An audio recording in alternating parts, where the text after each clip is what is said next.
Welcome in, everybody. How you doing? Welcome in, GG Lord getting first. Shilly, what's up? Music, what's up? Abjernax, how you doing? Oh, Shilly, I saw your message about you got a new marble skin.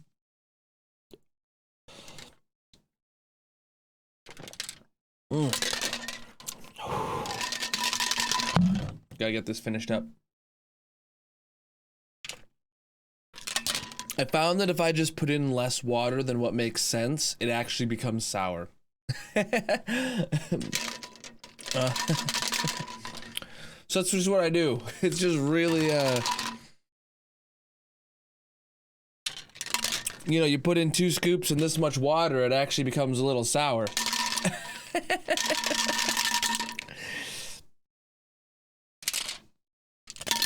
All right. Boom, ba-doom, ba-doom, boom. All right, you guys ready? Let's get in the game. Oh, what's happening here? Oops, puppy. It didn't work. There it is. Slime, what's up? No, no, no, no.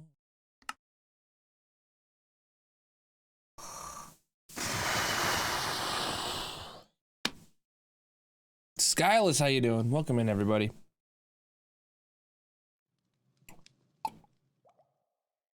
Ba-boom, ba-boom, ba-boom, boom. You guys ready to do some more digging today? I'm hoping to finish the layer we're on. Completely. That'd be a good deal.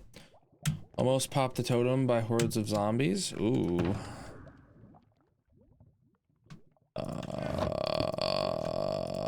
Be safer. Don't do that. Let's get to the nether.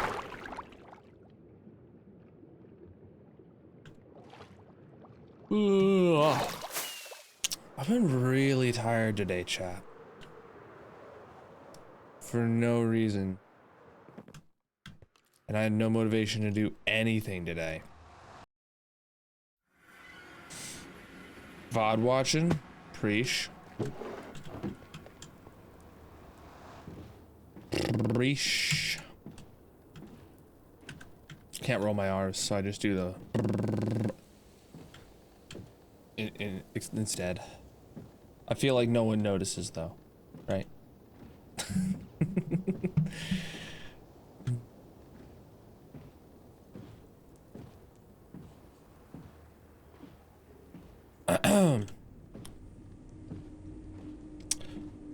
I did absolutely nothing today, chat. Like, absolutely nothing. I didn't get one yet.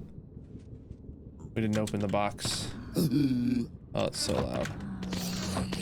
Shut your ears, you dummy.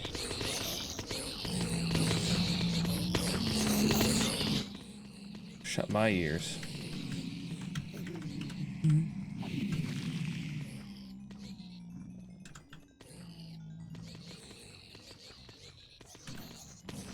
Okay, here we go.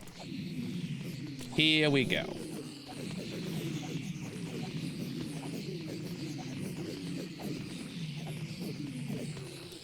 You gotta yeet all these guys.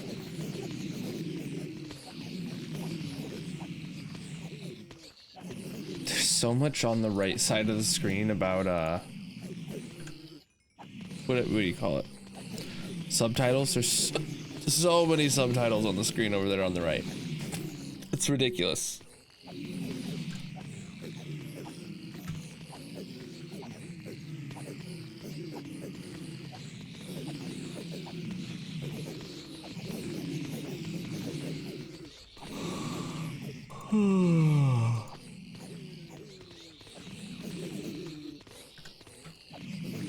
There should be an achievement to get every single subtitle on the screen at once.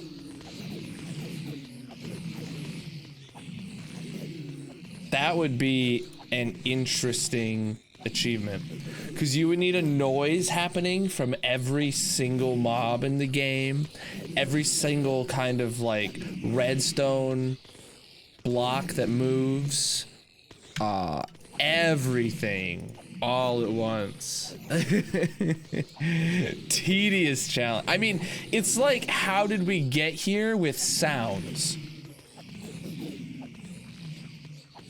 It'd be, can you hear me now? That's the obvious name. Can you hear me now is the obvious name. It'd be right there next to how did we get here? And you would have to get every single sound in the game to happen at once. Now, obviously, like, things get consolidated, right? So, like, piston moves, there's not a sticky piston moves, it's the same thing. I don't know if there's a limit. I imagine it just keeps stacking up.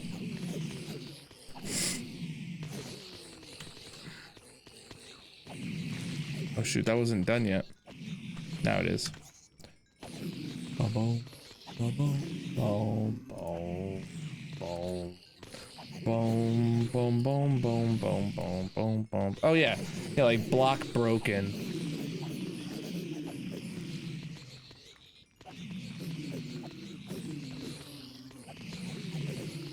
Oh, there's like weak attack and there's probably like strong attack as well. That's probably impossible to get both of those. They need to make it to where, like, you know, any attack sound would happen, would be fine. Doesn't need to be. See, there's also sweeping attack, right? Like anything with attack would all be consolidated into one.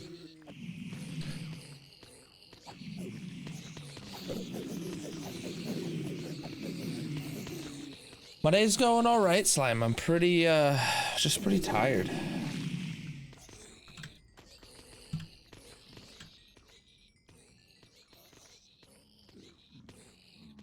All right. How's everyone else's day going?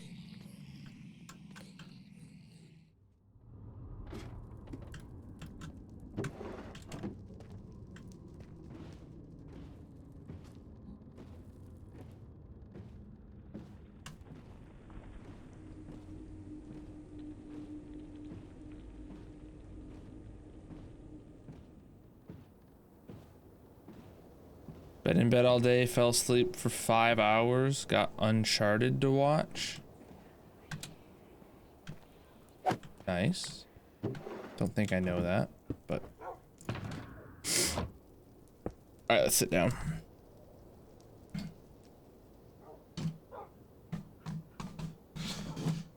Come out of your room from quarantine? Nice.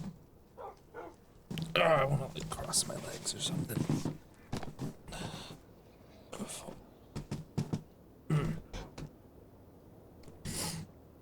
Okay.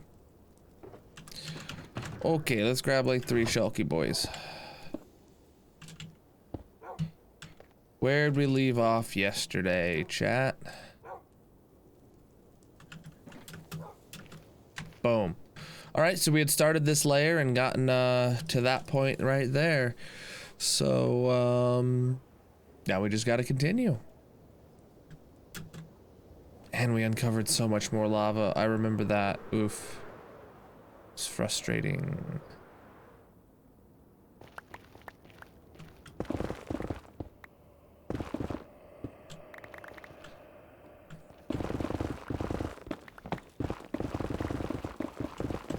And look, there's some more lava.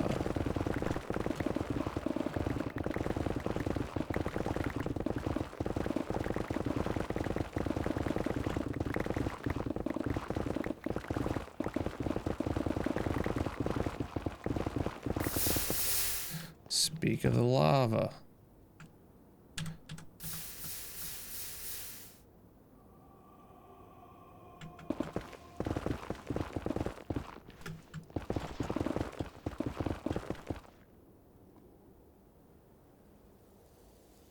Yeah, they are small lavas. And yeah, they've been updating a lot of stuff. Are you here during the snapshots when we talk about all this? Because, like, we talk about all the snapshot changes. And I, like, address it all on snapshot day. Hi, you.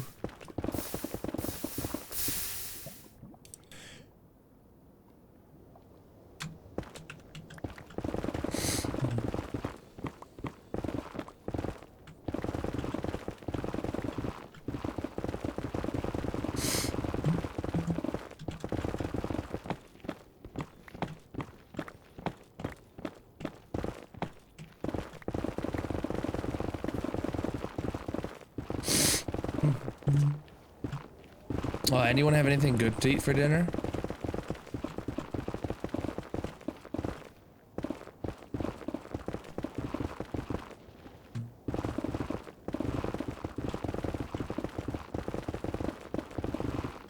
Zagna? Okay, Garfield.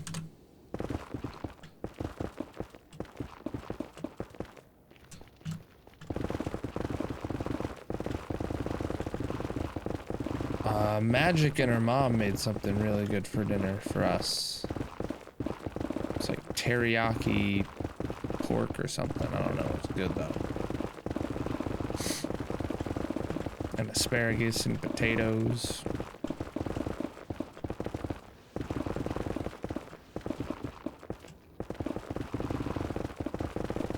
Hot dogs with cheese.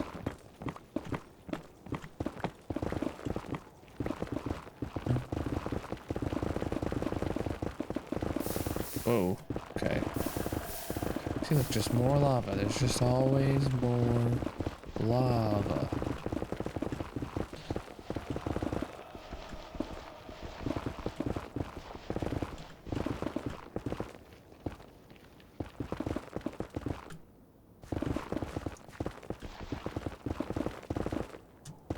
Weight Watchers, sausage and mash with onion gravy. Nice, dude.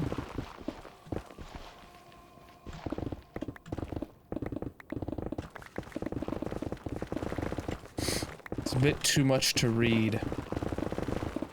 And then my brain just started thinking, do you guys remember that guy yesterday who came in with some like really long like message that made no sense, and he's like, it's supposed to cheer you up, and then was upset when I didn't read it out loud? That was confusing, right? Or was it just me? I was confused. Like, if a moderator had been here, they should have deleted his message. Yeah, like if a moderator had been here, they should have deleted the message before I saw it, but because like I sat there and I looked at it and I'm like, there's nothing wrong here, you know? I mean, I was like, whatever. And then he just went on about, I was just so confused. I was like, I'm like trying to figure out what it says without stopping and reading it out loud, because I don't want to like justify, you know, I don't want to read out a vulgar message out loud or something if it's gonna end up being like a joke in bad taste or something, you know. And I was just like, bro, that's not how you just join someone's Twitch chat. And then that's definitely not how you react when they don't read your message out loud.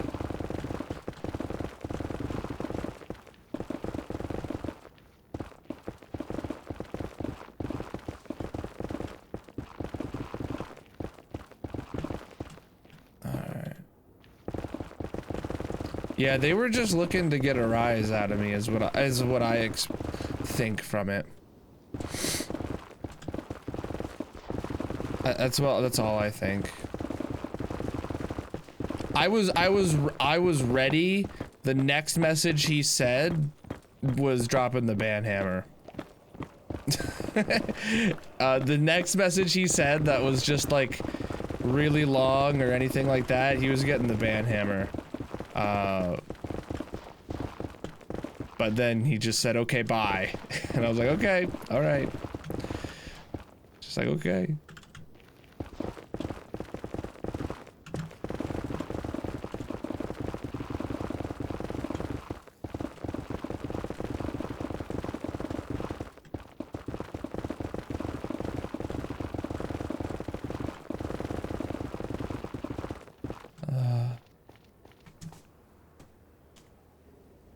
It was too late to deal with that. Oh, my pants are too tight. Yeah, it was, my brain was, I skimmed it, didn't understand it, and was just gonna be like, whatever, at least it's not like an offensive joke or anything, it's just text in an order that literally doesn't make any sense to me. But then the dude wouldn't let it go. Just too late.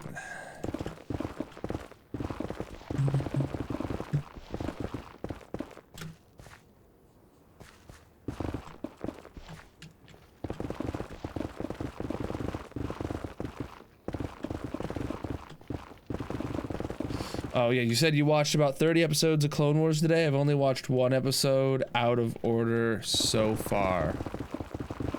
Really? I thought season 1 was like completely out of order. Or maybe I'm wrong there. Like I thought season 1 was like the most like all over the place. You're watching Clone Wars too? Did you guys just see the light flicker or something? Or am I just going insane? I am.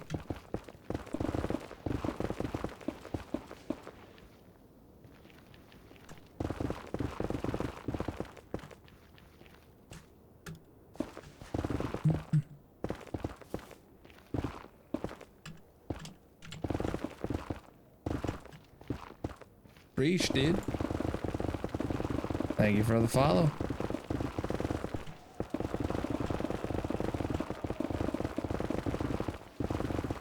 Oh. It is out of order. Music is preventing that. Yeah, I know music is watching it in chronological order, but it sounds like she isn't having to like do a lot of episode hopping to get it in chronological. Is that what she said? They are all over the place, but I have an Excel sheet so I can keep it in order. Nice. Nice. So I think I've been over this on stream. I use Plex for watching a lot of stuff, and I'm not going to go into the details of how that works. You can look it up if you don't know. But I use Plex for watching a lot of stuff. And if I were to do that, oh man, I would like actually just be renumbering every episode in the series, and it'd be great. And then it would just like appear like that's the right way.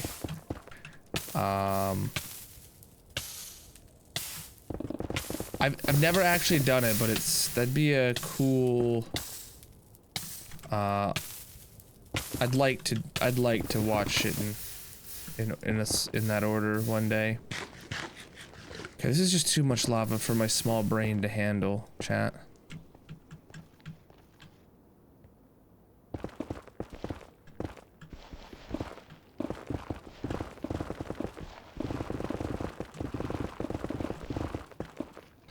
I hop all over the Clone Wars seasons on Disney Plus, but it only takes 3 to 5 seconds extra, which isn't a lot. Yeah.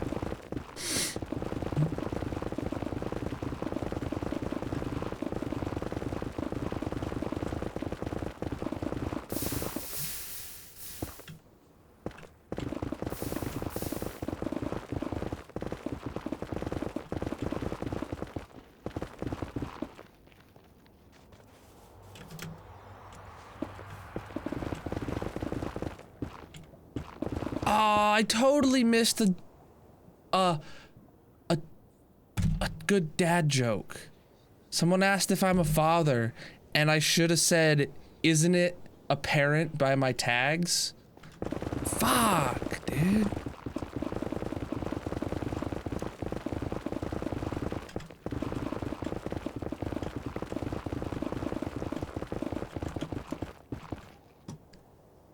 It's 100% worth it. Yeah, if I ever rewatch it again, I am.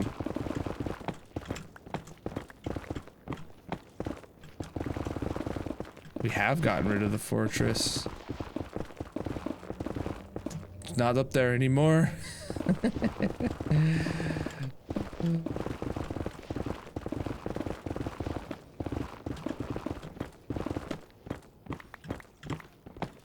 Isn't it apparent? Apparent? No? I'm sorry. Alright, never mind, it was bad. good. I shouldn't have said it anyway. And I have the parent tag on the stream.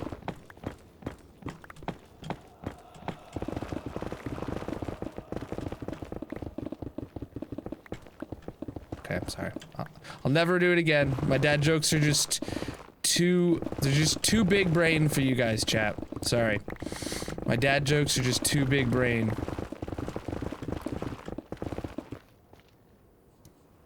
It is. Oh, it didn't refresh. Maybe I refreshed the page, because...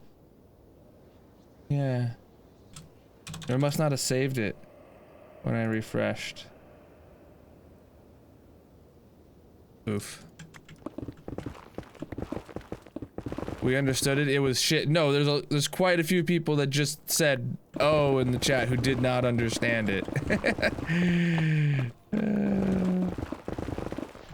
I wasn't gonna explain it. I assumed you guys got it and just hated it. But I will gladly take you guys not understanding it over you guys just hating it any day.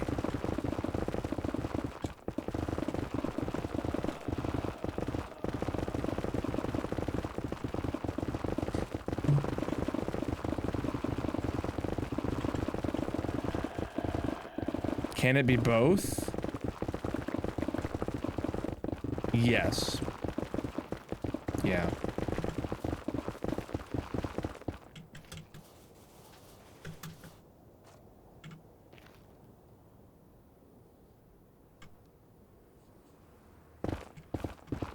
True.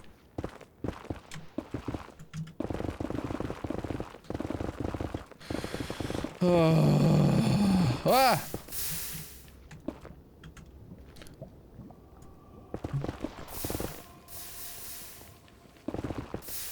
Bro, stop being lava, please. Chat, who put all this lava in my nether?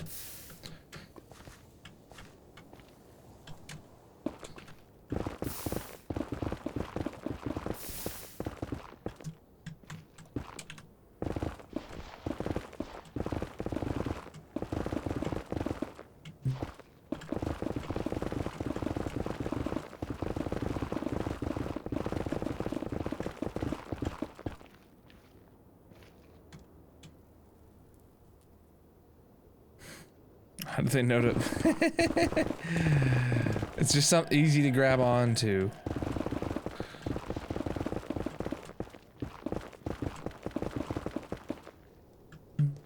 Tornado warning. Rip. You find any wicked witches, get them on camera.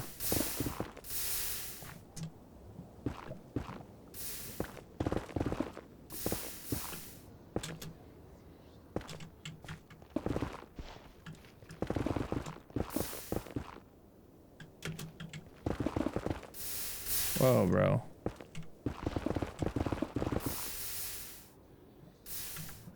Jesus, I'm scared for the lava.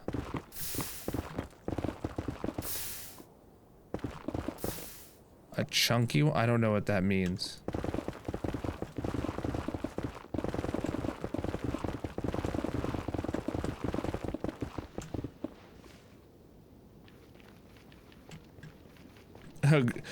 My daughter never really pulled on my beard. Ooh, look, pick. Like, I'm pretty sure she, like, tugged on it a few times. But with my beard, she's always just been, like, very gentle, very, like, oh, I don't... I don't know. I don't know what a chunky tornado is. I mean, maybe it's a... I mean, that just means it's a big one.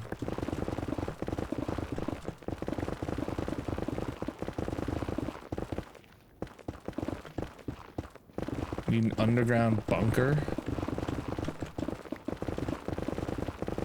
Nah, dude, just go sit in a hot tub in your backyard. You'll be fine. Not legal advice.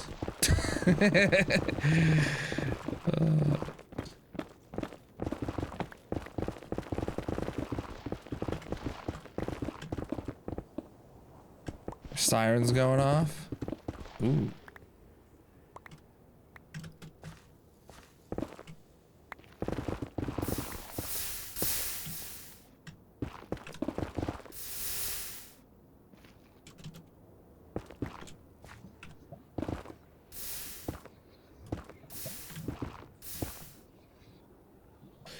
You do have bunkers? Sounds cool.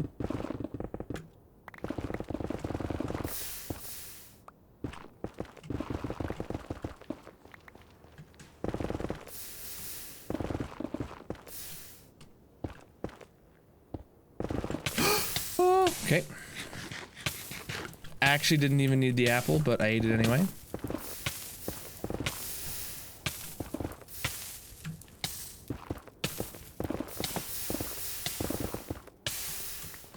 See, no one's ever eaten a golden apple and regretted it. Other than Link. Never mind. Yeah, that's... never mind. Just about to say, like, no one's eaten a golden apple by accident and, like, regretted it, like, because it was worth your world to eat a spare golden apple. Until I remembered Link just, like, chowed down on an enchanted golden apple by accident one day. I remember.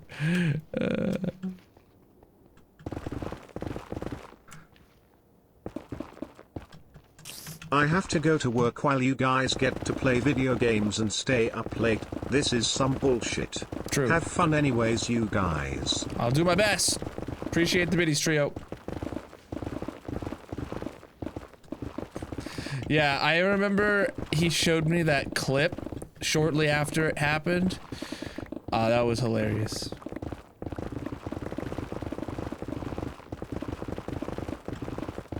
Didn't it make it into like one of his intros or something? Appreciate the biddies, trio. Have a good night, and don't work too hard.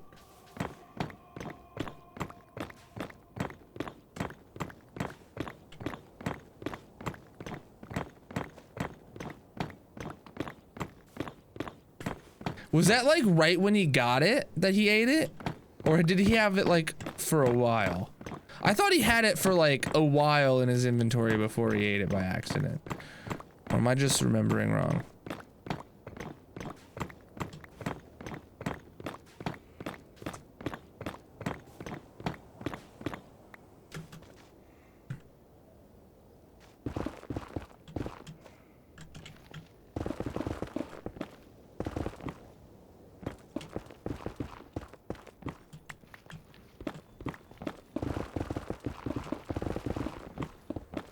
Did you clip it?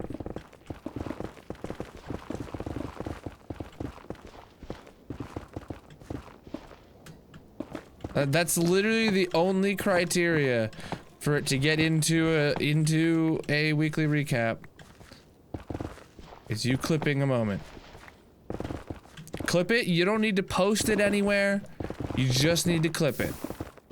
Though I imagine if you did clip it and then like post it in the Discord and tag the editors, then there'd probably be a higher chance of it making it in the recap.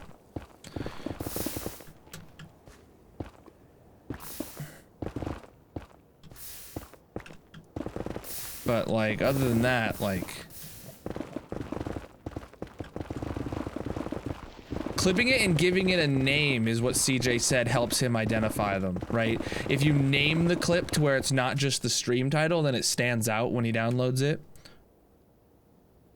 Oh no, it doesn't need posted or anything, no. When you make the clip and the editors just run a tool that downloads all the clips that were made within a certain date range. So, yeah, nothing's needed, no posts or anything like that. It's just any clip that's made of the channel within the certain date range is fair game. I think that might mean that if you go back to old VODs and make clips, they would be fair game too. Which I don't know if they like look at that info or not, but naming's your favorite. Naming is very important for them to stand out. They obviously try to watch them all, right? But sadly, my editors are human. I haven't been able to hire AIs to do it yet. Maybe one day. I mean, they're human as far as I know. I mean, I haven't met them. It could just be very sophisticated editing AIs.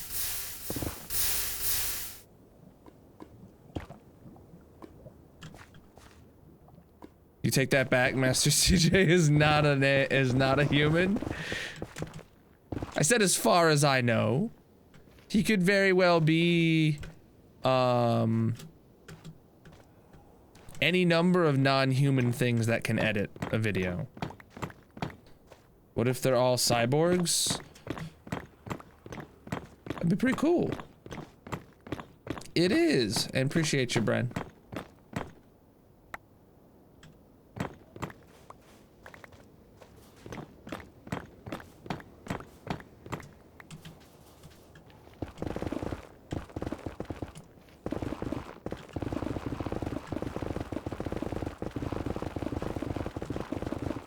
My classes has this really harsh grade weights in the syllabus, but it wasn't accurate because we didn't go over 3 chapters, so I mailed the professor and he said literally don't judge your final grades on the syllabus.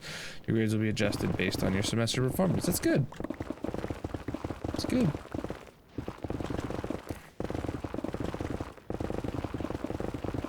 Building a new gold farm?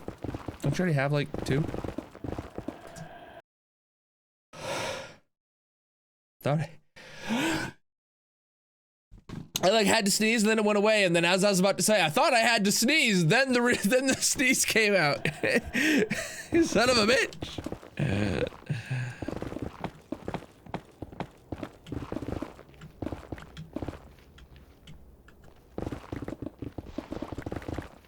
Oh, I would assume that's good, right? If they're not following their syllabus, that usually means that they're not super strict on grades. Teachers that follow their syllabus to the T are the ones that are super strict on grades. The ones that write one thing and then actually grade a different way, they're the ones that are all willy-nilly and, okay, you got an A because I liked your face. At least in my experience.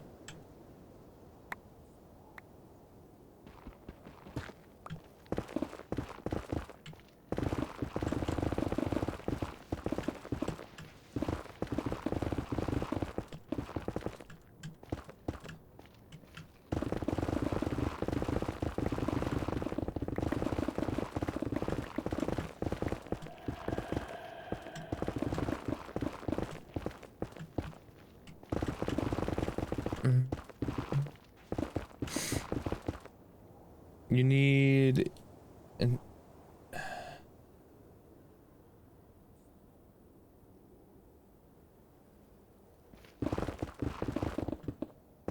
yeah, you need things for an oh yeah, he would have had to eat that anyway. I mean, I did that too. When I found my second enchanted golden apple, I ate it on the spot. Not the first, but my second enchanted golden apple. I ate it on the spot in the bottom of the desert temple. There is a clip of that somewhere. Ah, shit. I shouldn't have filled that in. Oh well. More work for me later. Got my first music disc for killing a Creeper Skelly combo.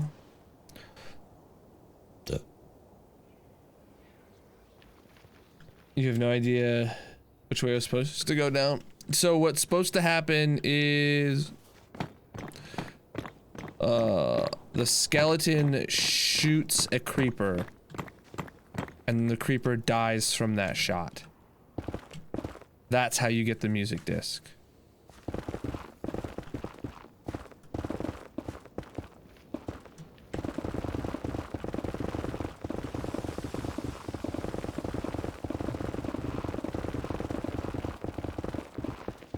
He sees me a lot during class because I sit on the side. So whenever he turns around from the whiteboard, he sees me. I'm often just playing on your iPad or watching Shadow. As long as you look attentive. See, okay. Now, I just thought of something. You need to look attentive in school, right? You need to, for the teacher to respect you. Imagine when, like, AR glasses, like, just become the normal. You could literally put your favorite Twitch stream as a floating bubble above your teacher's head. And it tracks your teacher and it stays right there above his head. So you're sitting there holding direct eye contact, watching very intently the teacher the entire lesson. And he's like, man, this student is focused. This student wants to learn, and sitting there, you're giggling at Shadow playing Minecraft. I mean, it's a win-win. It's a win-win.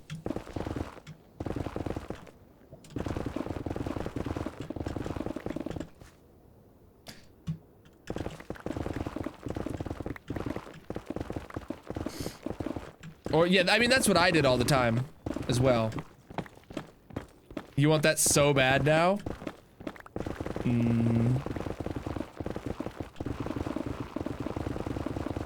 Whoa, it's Deborah Debris Day. Wait, Deborah Debris Day? That doesn't... Shut up, Colonel. Stop talking and you won't look as dumb.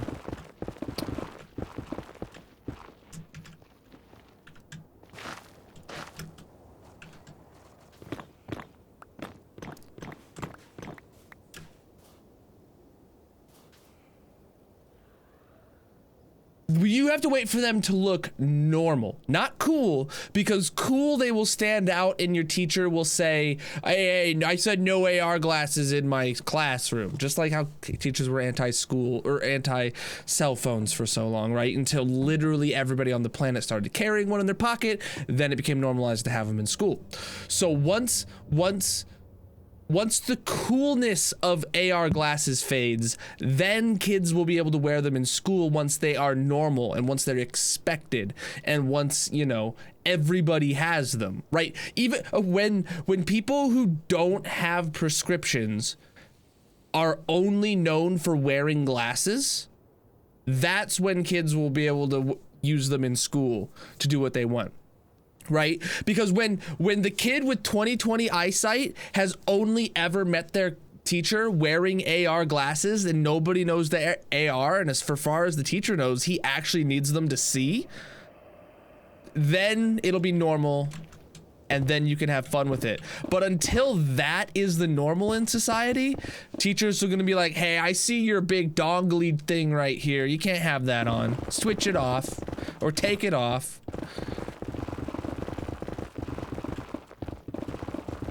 So, you know, about 10 years after the tech becomes affordable. Once the tech, just like the first set of iPhones, right? That kind of tech would have to be, I don't know. It probably wouldn't be as hard to roll that out as like smartphones because everyone is just so tech integrated now, and Apple Watches are normal. So if Apple made AR glasses, I mean, those would probably, I don't know. Schools are very different than it was for me because I wasn't allowed to have my first high school didn't care, and I didn't really ever think of it as a problem having my phone on me. But I just never used it because it wasn't a problem. Oh, that's oh my God, you're right. My first high school that I went to didn't have a rule against phones, and I had a phone, but I never used my phone in school because I never thought about using my phone in school. And then my second high school had a rule banning phones in school, so it made me want to use my phone in school. And then my third high school, they embraced having your phone in school and having tech on you in school. And it was just normal and it was fine. Yeah, wait. Yeah. Sorry, I just like realized that I've always been so upset at my second school and so proud of my third high school that I went to. But I never thought about the first one and how that was never a problem there. And I thought it was a problem being solved by the third school that I went to, but it was just a problem being caused by the second school for banning them. Chad, I hate public schools. I'm just gonna say that. I mean, they're good. But I hate them.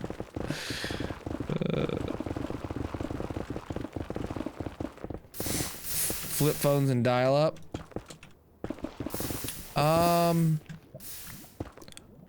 I never had my own flip phone, but I did have those like slide out keyboard phones. I had 2 slide out keyboards before I had my first ever touchscreen phone. Well, No, the very first phone I got was not a touchscreen, but had a slide-out keyboard. The second phone I got had a touchscreen and a slide-out keyboard. And then the third phone I got was an iPhone 4, but it was after the iPhone 4S had launched. I got the iPhone 4? I don't, it's fuzzy. And then I switched to Windows phones for several years. My very first phone was a Samsung Propel in light blue. Or was it LG? Oof. Hold on.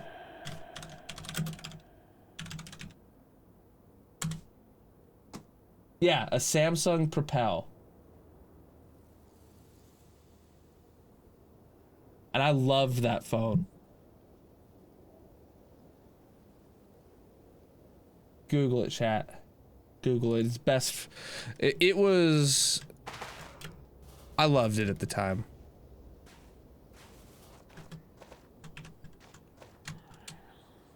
I never once used data on that phone. Never once. We didn't have a data plan. And we didn't have Wi-Fi.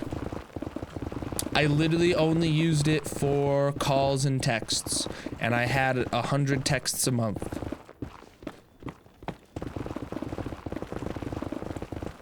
My second phone, I did use data on it a little bit because we were allowed like half a gig or something like that.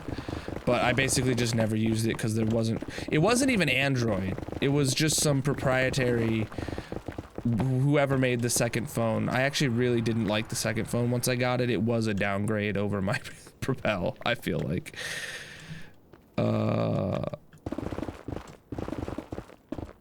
Well, yeah, didn't LG make like the Razor? And didn't they bring back the Razor Flip last year with the folding screen or something? I think my grandma had that phone for a long time.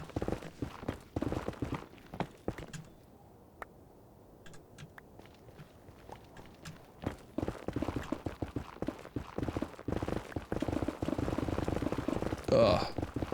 No, but I'm very excited for AR glasses.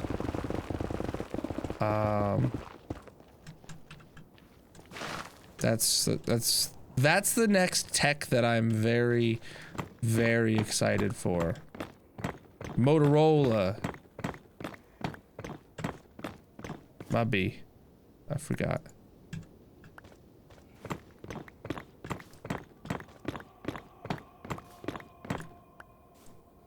Yeah, I'm gonna call cap on that.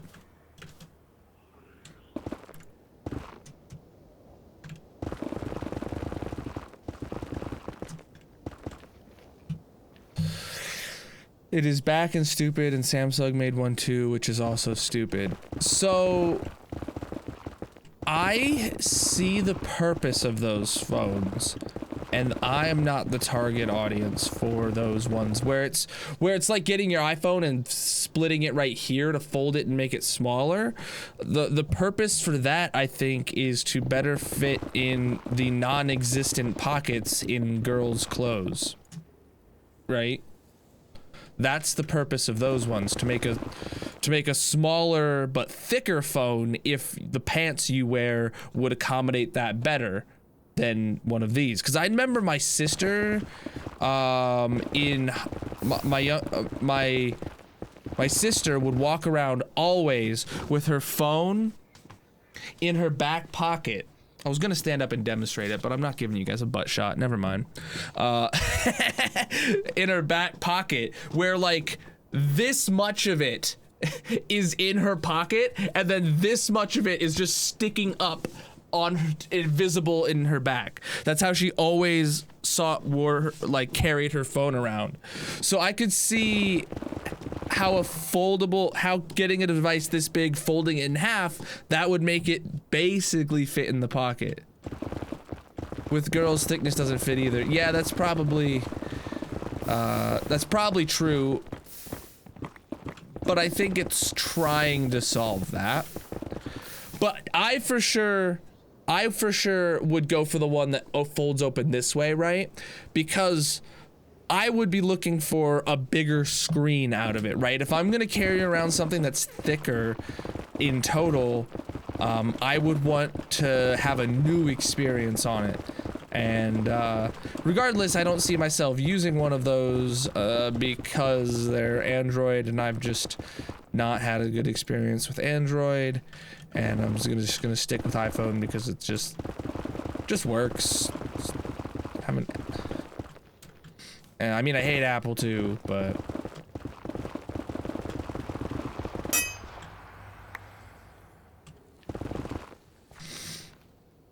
one side in and one side out of your pocket. That sounds very bad for the hinge to just be left flapping or whatever. I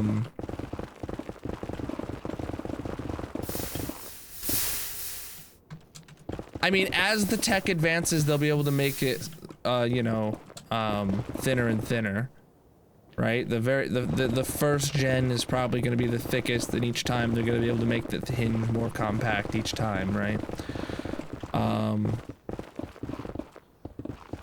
But I'm really hoping that in 10 years time, right, we don't have, I'm not hoping for, it's completely irrelevant or unlikely to hope for, like, you know, the hologram phones that you see where you just hold, like, you have like an Apple Watch on you and it puts up a hologram screen that everyone can see in 3D. That's not likely. What I'm thinking is it's going to be AR glasses, and then you're going to be able to just pull up a full-on desktop experience of anything you want, anywhere you want, and you won't have to have a phone.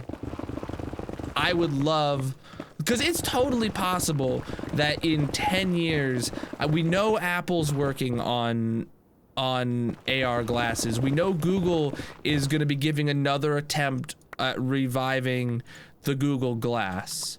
It's a matter of time, and we know Microsoft already has, like, the HoloLens, which is very good at what it does, but is super bulky, right? Like, I think that there's a good chance in 10 years time from now that, like, that stuff is hitting the market, and it'd be really cool.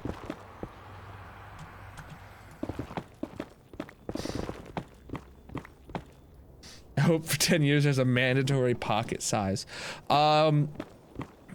There's a guy on TikTok that I follow who is creating his own brand of jeans. And the only reason I follow him is because he's had some drama, like getting manufacturers for buttons and stuff. Where he's been, like, blacklisted from, like, major manufacturing stuff because he hasn't even made a single pair of jeans yet, but the big jean competitors are like you know, listing him as a direct competitor, and they won't manufacture his jeans or whatever. And he's laughing at it, and it's hilarious because he's like, we're winning, blah blah blah. But he apparently is going to be making jeans for everybody, every size, good pockets, everything. I don't know. No idea what his name is. No idea what his name is. But there is someone out there trying to solve it right now. Your dream may come true. Actually, I don't even know if I follow him or if TikTok's algorithm just keeps bringing him back to me every time there's an update on the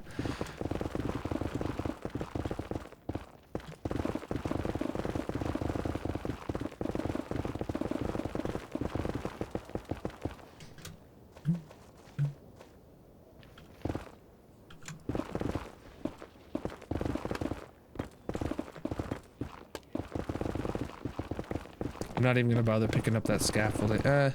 Should I pick up the scaffold? It's so little, I don't care. Still got your first phone? I have several of my phones, but I don't have all. Oh, I know why I don't have all of them.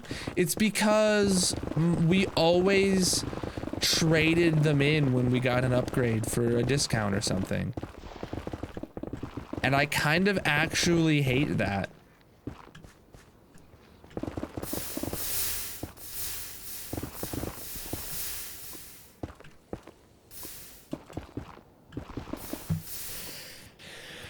I kind of actually hate that.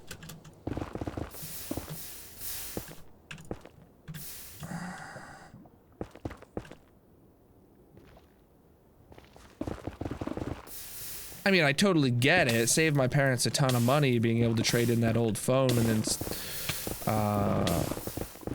but,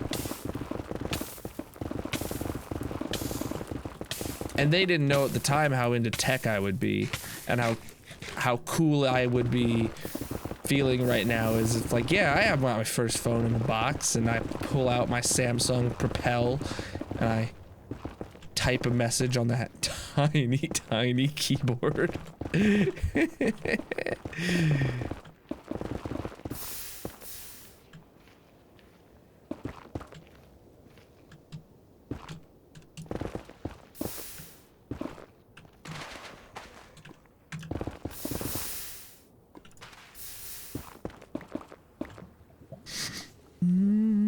And it's always nice to have a backup. Oh, a backup phone, a spare phone.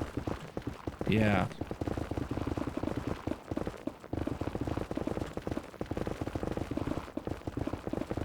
Yeah, technically right now I do have 2 fully functional phones that if Magic and I's phone died, we could use one of them temporarily, until we could afford a replacement or something. Because right now, with us trying to look for houses and stuff, if we bought if one of us needed a new phone right now, like, it'd be a hard pill to swallow to shell out $1,000 for a new phone right now.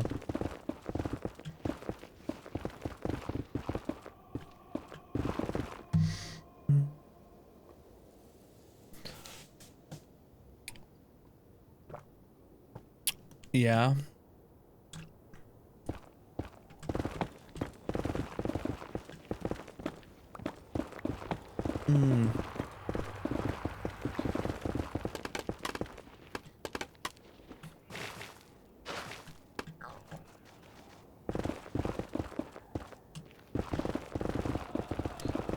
Yeah, both my real keyboard phones had the slide up keyboards.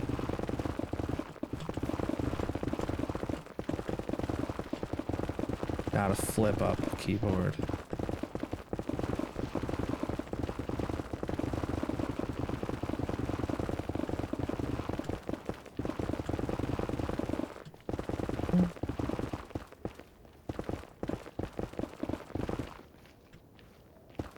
Marbles happened? Oh, has it happened? Oh, yeah. Okay, you got your answer.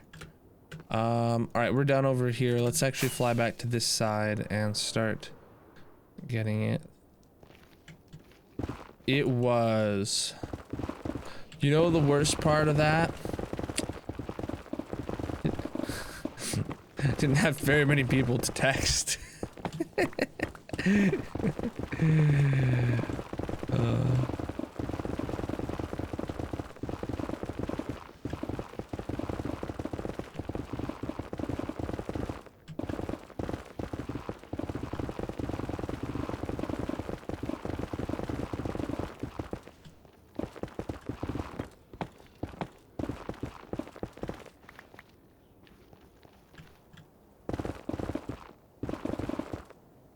I mean, I don't see... I never really got people's problem with, touchscreen keyboards on phones. Like, I never really got the argument of, oh, I can't type as fast and stuff. It's just like... It's like, no, you can type just as fast or faster on a touchscreen keyboard after using it for a day or two. Just how the first time you picked up your non-touchscreen keyboard phone. You know, it took you a couple days to get fast with it, you know?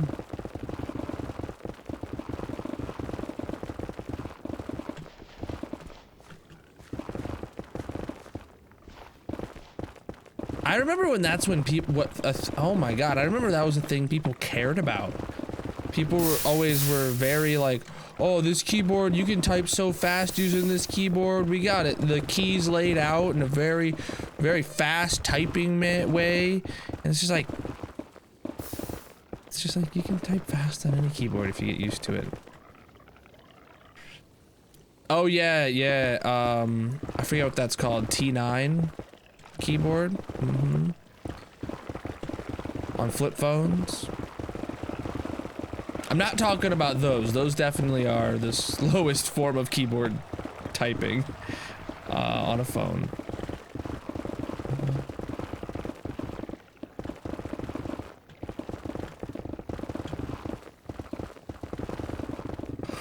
Dig's going good. It's slowed down a bit because of all the gravel, but it is what it is.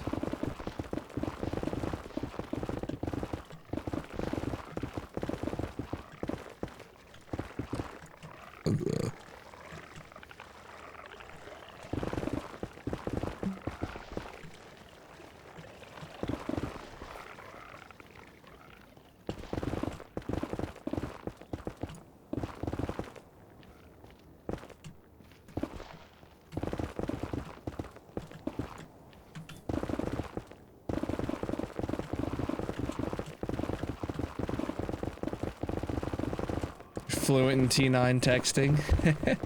I never got the chance to be. Like I said, my very first phone had a sliding keyboard.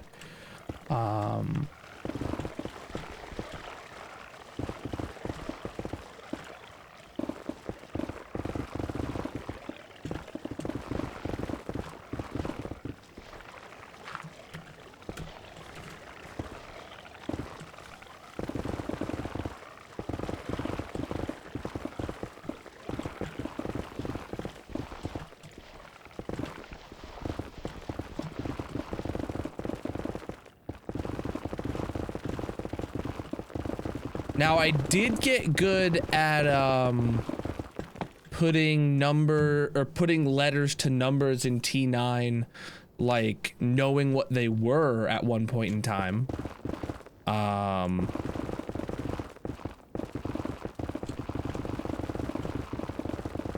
Like, there was a point in time where I knew, like, you know, if you saw a commercial that was like, call 1-800-555, you suck, right? I would know, I knew, like, what numbers you suck would correlate to just off the top of my head. Don't anymore. Because that's a useless skill nowadays, right? It's a useless skill.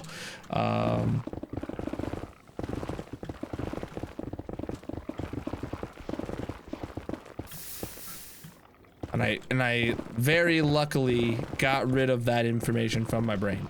It's not something I needed to store in my brain anymore. All right.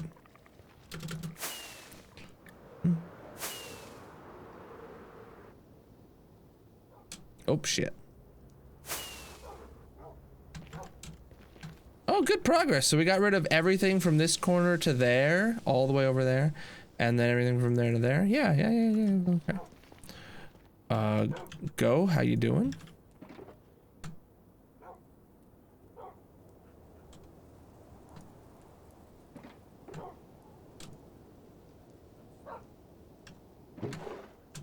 All right, back to base.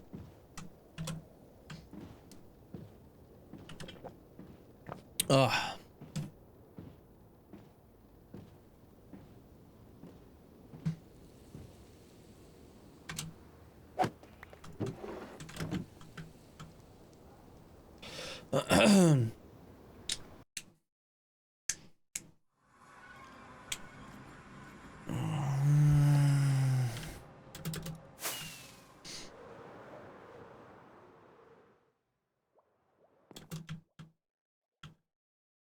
Did you see me take a drink and think, man, I should tell him to take another drink? Is that what your brain just did?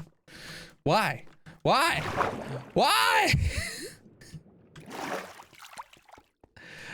All right.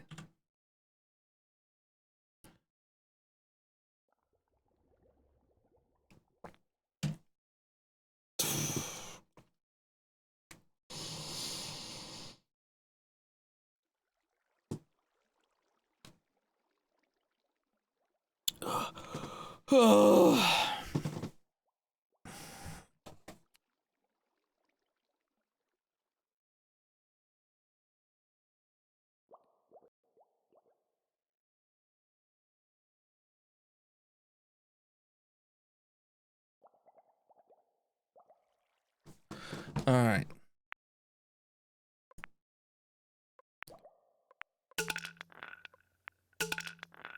Dev V2 Red. It's new.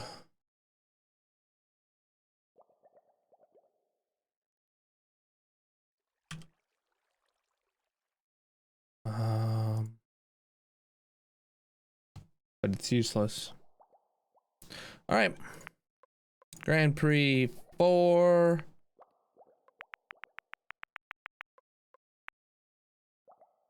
%98 chance to yeet right there, chat. Here we go. Let's stand up. Exclamation mark play. Listen to Colonel Bot. Get yourself in the first race of the night.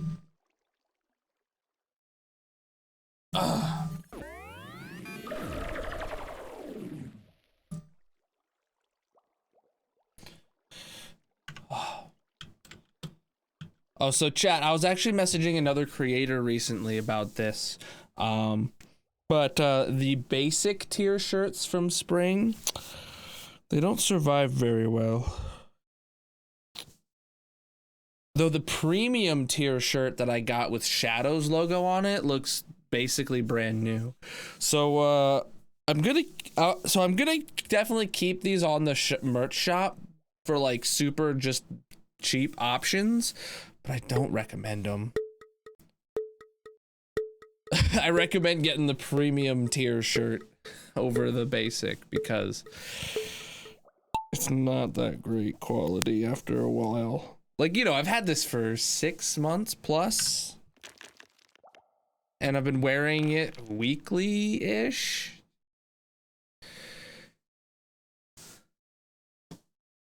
Oh, I was gonna do the letter U. The letter U suck.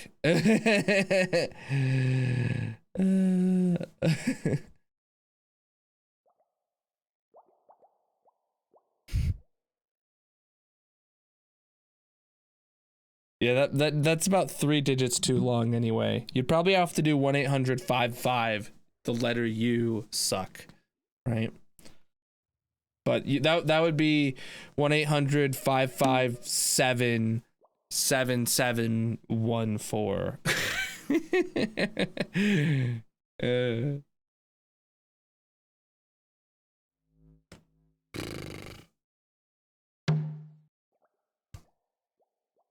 Slime just got yeeted. Honeybee just got yeeted. Abdranax, only one left on the track.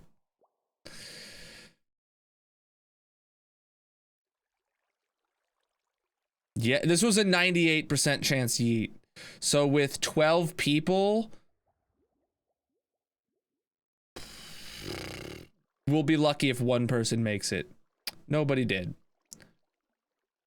Like, okay, so you gotta think a 90% chance yeet means with 10 people, one of them on average should make it.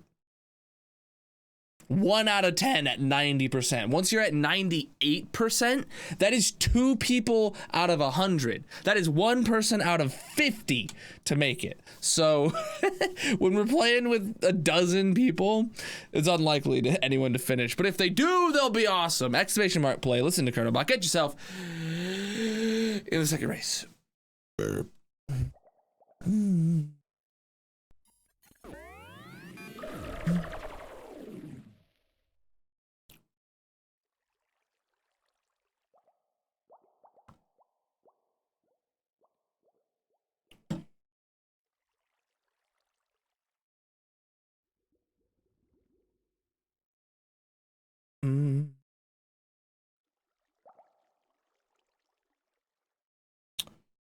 I took a math class once. It was good. I passed very, very bigly. You gonna check the maybe the next race. Month. Yeah, you heard that too? Oh man. This mic picks up everything. God damn it.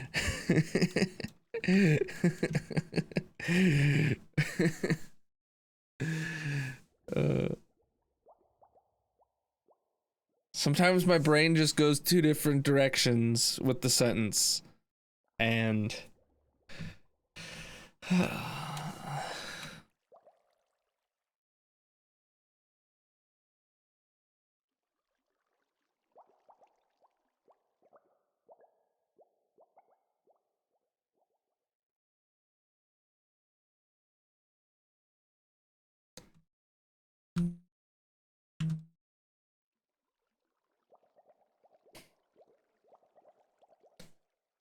boing. Oh. Oh, oh.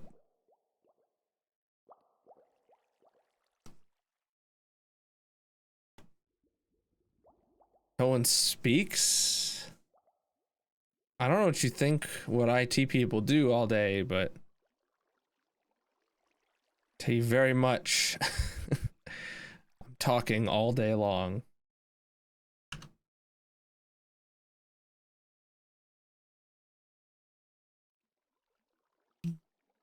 GG Grayson on the dub. Wow, you just left Abjanax in the dust.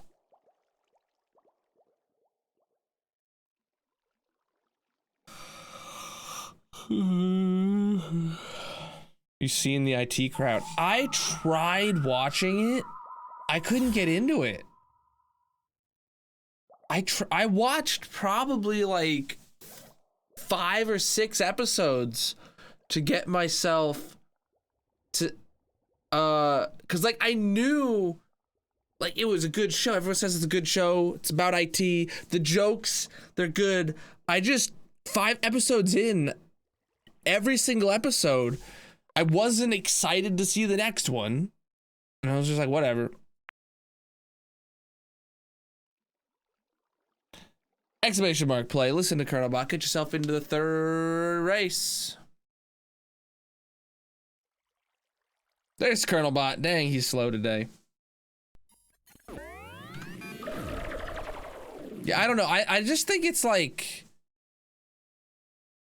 that dry sense of humor or something just doesn't like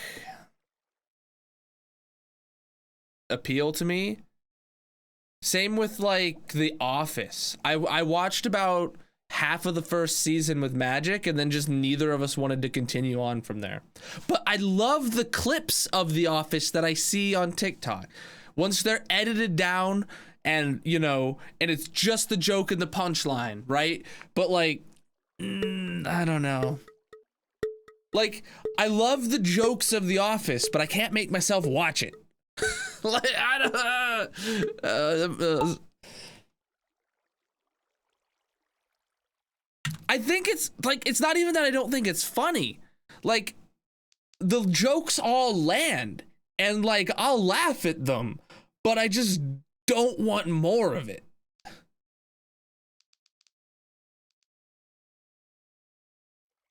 See, I don't like background shows. I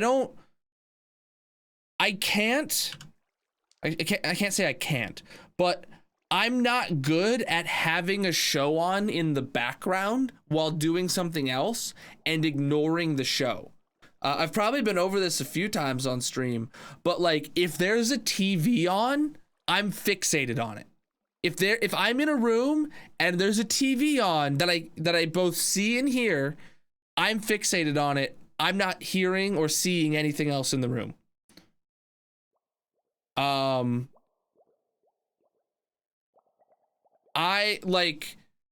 had my best story for this is one night I spent the night at my friend's house. He had a TV in his room. He always fell asleep watching the TV. And he had a remote for it, but I couldn't find it in the middle of the night.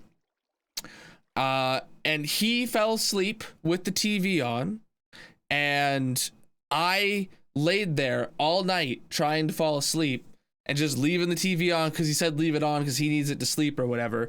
And I was, it then became like 2 a.m. and I'm sitting there like eyes closed, not doing anything, but my ears, they're just focused on the fucking TV. And I couldn't go to sleep until I got up and just unplugged the thing. It was infuriating. And then it's like, next time I come over, if the TV stays on, I'm sleeping in a different room.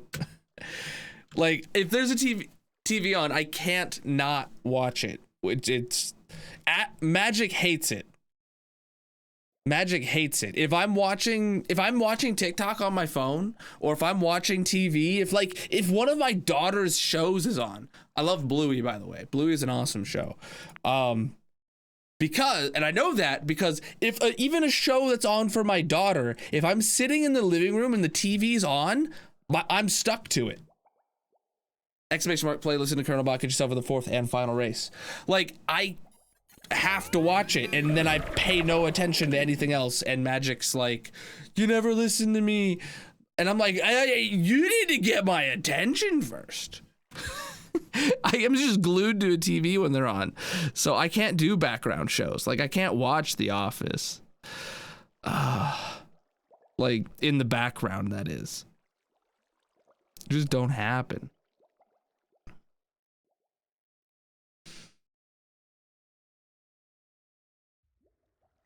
Heard a lot of parents like Bluey music. I have literally debated watching Bluey on my own,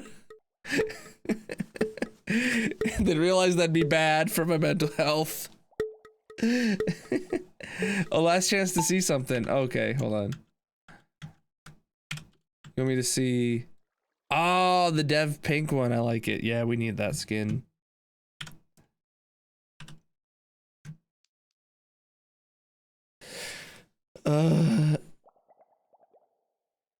Yeah, you focus on a show you don't even. Yeah, that's exactly it. Like, I absolutely hate Mickey Mouse Clubhouse. I hate that show. It's made for me. Hold on, we'll go into this first. Disney is the largest, like, media creation business organization, whatever you want to call it, in the world. Right? They are the biggest, and their flagship character, Mickey Mouse, gets its own cartoon, Mickey Mouse Clubhouse, with the worst fucking animation out of any modern cartoon. First off, just like quality of the show, like, is horrible. Sure, it's rendered in 1080p, but like the assets are just boring. His ears don't even follow his head, right? If he turns his head, his ears stay there. I hate that show so much, and especially because it is like their flagship character. Their entire brand is built on this stupid mouse that can't even get a proper 3D model for their show. All right, GG everyone who's in all four places, or in all four races. You're pretty good. It's so bad. What was I saying? Oh, but when it's on, I'm watching it, and I hate it. Magic has it on all day. She's got the YouTube, like, they live stream episodes on their YouTube channel for Mickey Mouse Clubhouse, or on the Disney Channel's YouTube channel. They live stream a 24/7 feed of Mickey Mouse episodes on loop. And that's what Magic just has on all the time. And I hate it.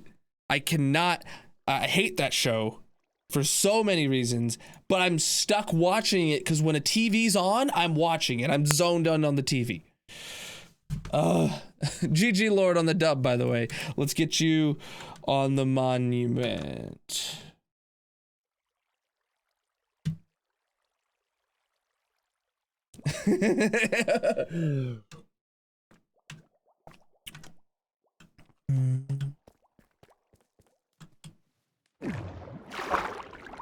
Oh, again? Yeah, you did win yesterday, huh?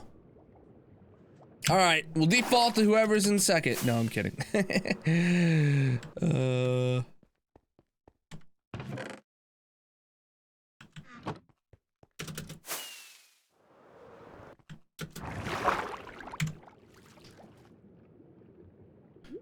Honeybee, be the change you want to see in the world. Clip them. Be the clips you want. Make the clips you want to see in the world.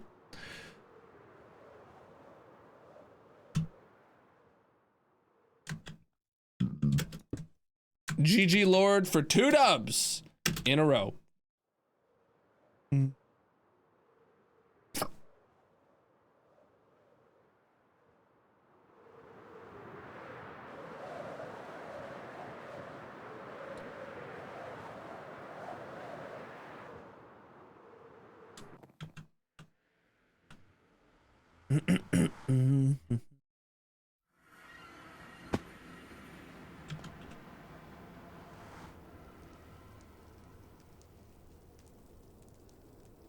Yeah, let's not get political.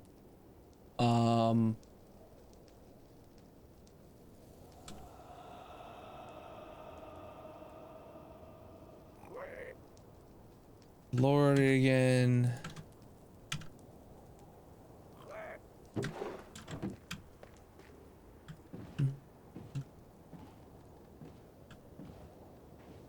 It's fine.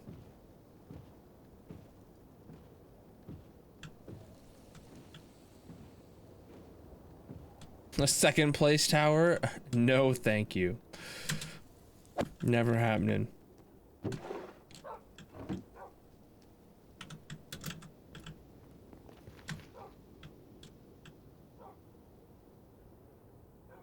All right. We left off over here.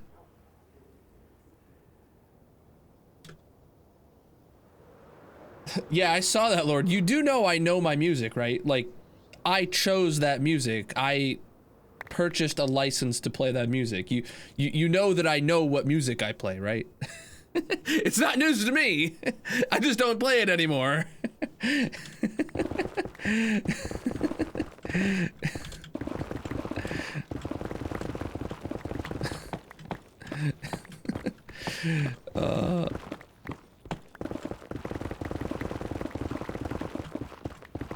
Could play it if I wanted to. I just decided to take it out of rotation.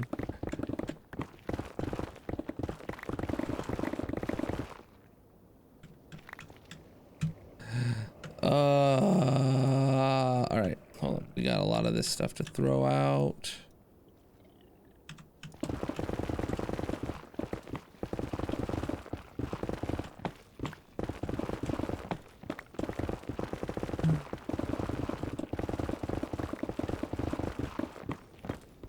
And if I said that in my, if I said my music in any way, I didn't mean like my as in like I created it, my as in like music that I play on my channel.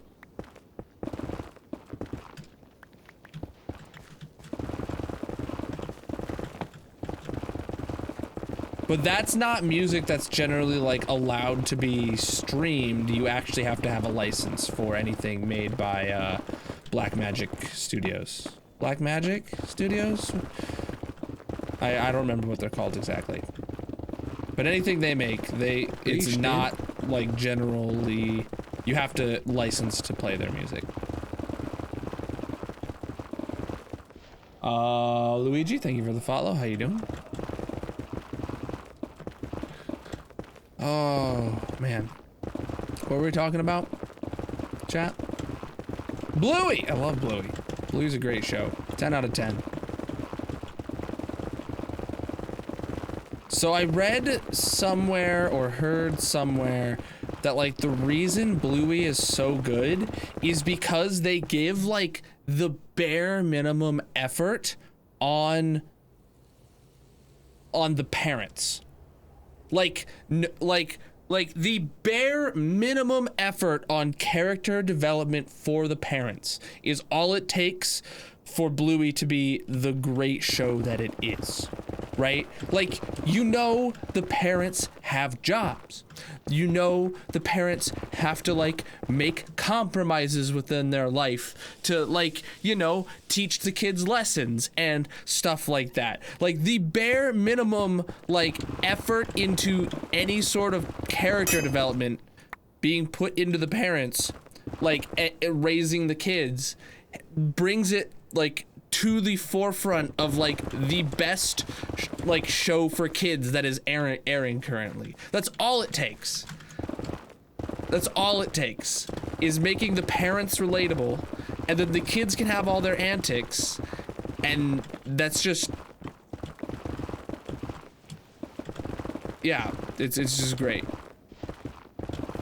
Yeah, I was gonna go into that first, and then my hatred for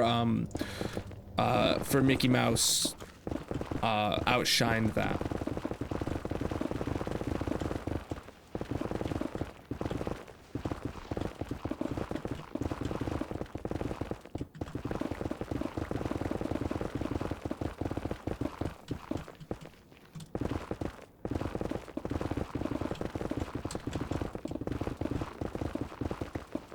Mickey Mouse was good back then.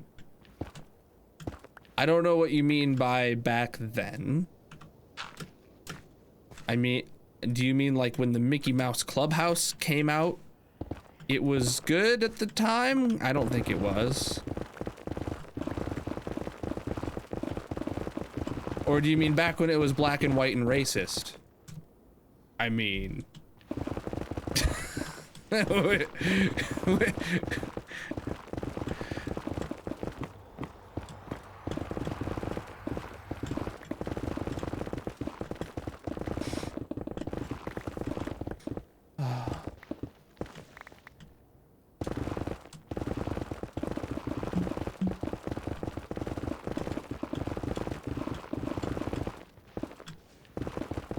there's more gold over here.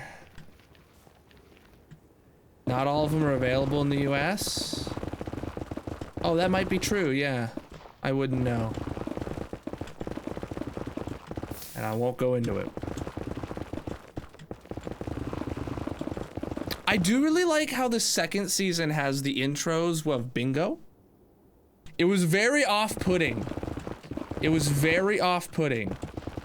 The first time that I saw it say bingo.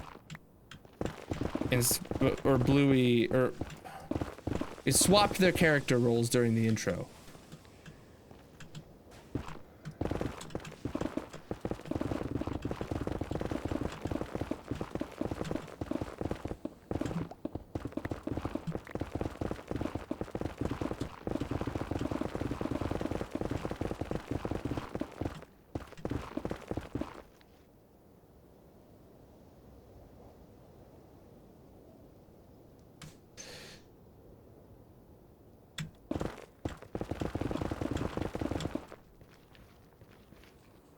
I haven't gotten to season 2 yet. I feel like that I have to make small children watch with me so I don't seem pathetic. We have both seasons to watch, and I don't think we're actually on season 2 for like, when we put it on, we just like tell it to resume, and I don't think it's gotten to season 2 yet. But like sometimes when Magic has just like the Nick Jr. playing or something like that from the YouTube TV app, it'll play a season 2 one occasionally, I think. I don't know. Magic saw the bingo intro first, the season 2 bingo intro first, and then told me about it. And she knows that I'm enthusiastic about Bluey because I might have the brain of a toddler.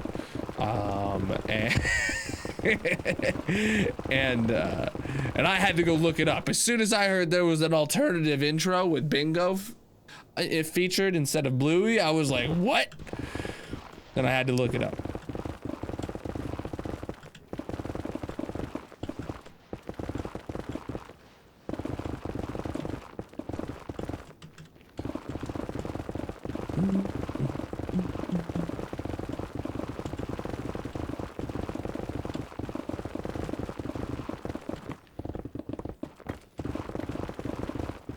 I don't have small children readily accessible to you. I don't know if that's the way you want to phrase that. mean, that's not inherently creepy. Maybe it is.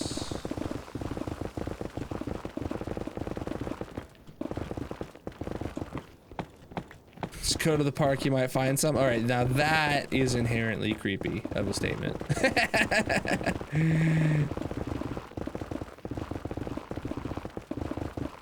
With who here likes context? I mean, really.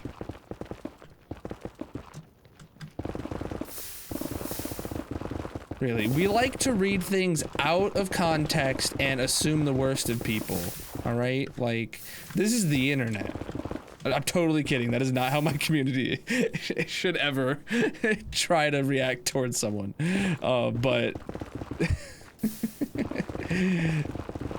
that's not what we embrace.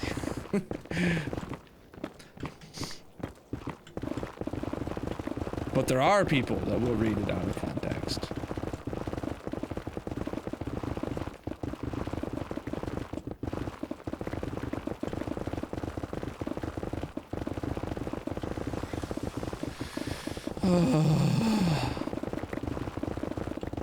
Massive. Ooh, CJ, 9 months, big precious homie.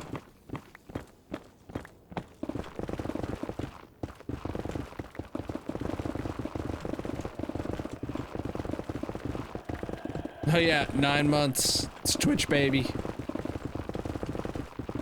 Ah! I dug down!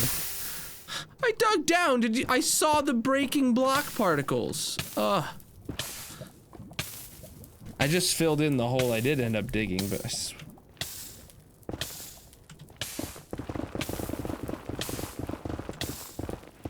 Wait, does your wife know about this baby?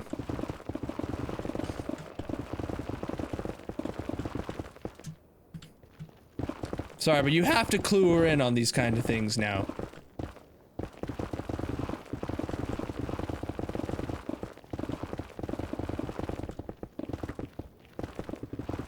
Colonel hungry? Me Colonel, me hungry. So.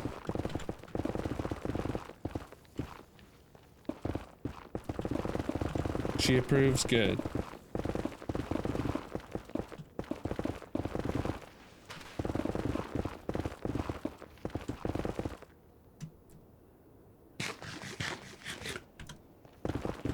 I was missing 2 haunches. I wasn't hungry.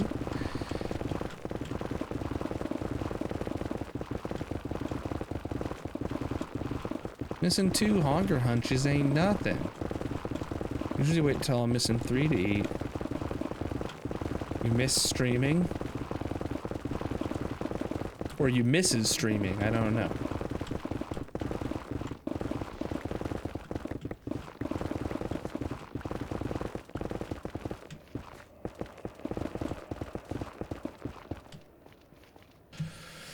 Oh.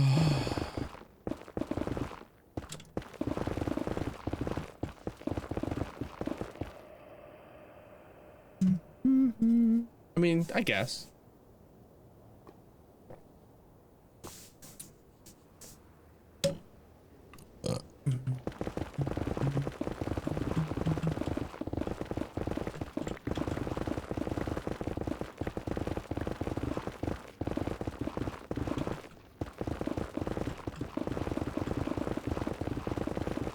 No worries.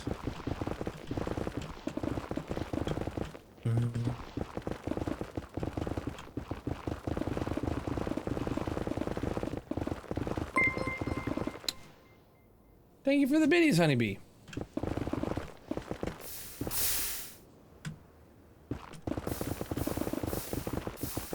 I thought maybe an alert was broken and got a default sound.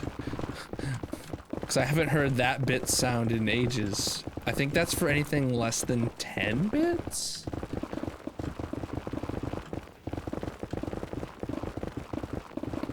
When I thought it should have been something else.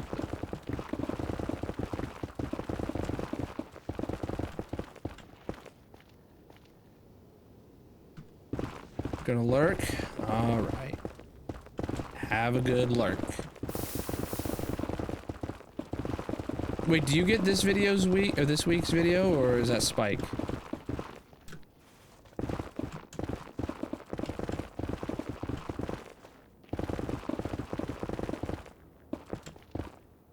I like the bit emotes for when people have good news. True. Or birthdays. Oh, I see what you mean. It's like paying money to use a bit, or using an emote. Guess that's one way to look at it.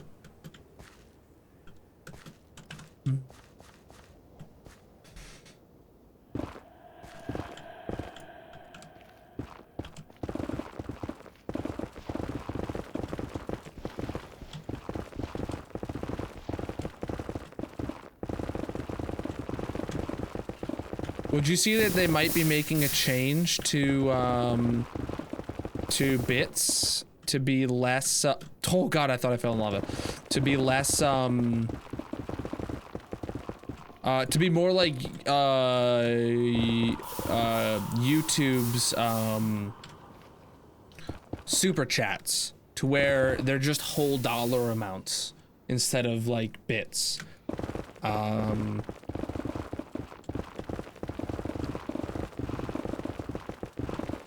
Some people like it, some people don't, and it's also up in the air. It sounds like it might have a better payout rate for the creator that you're giving bits to, 80% instead of 70% or something.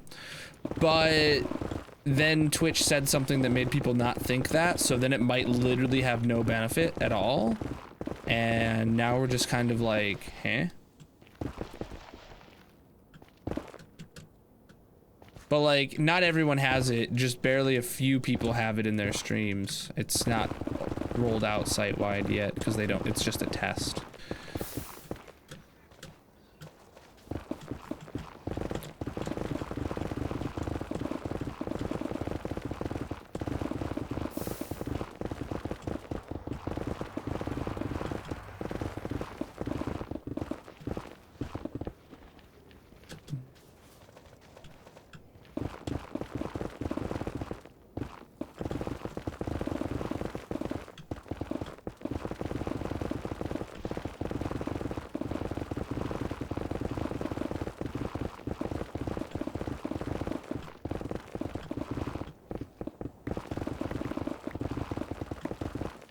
I don't know. I've seen lots of people talking about Twitch's changes and new features and stuff that they're trying to make.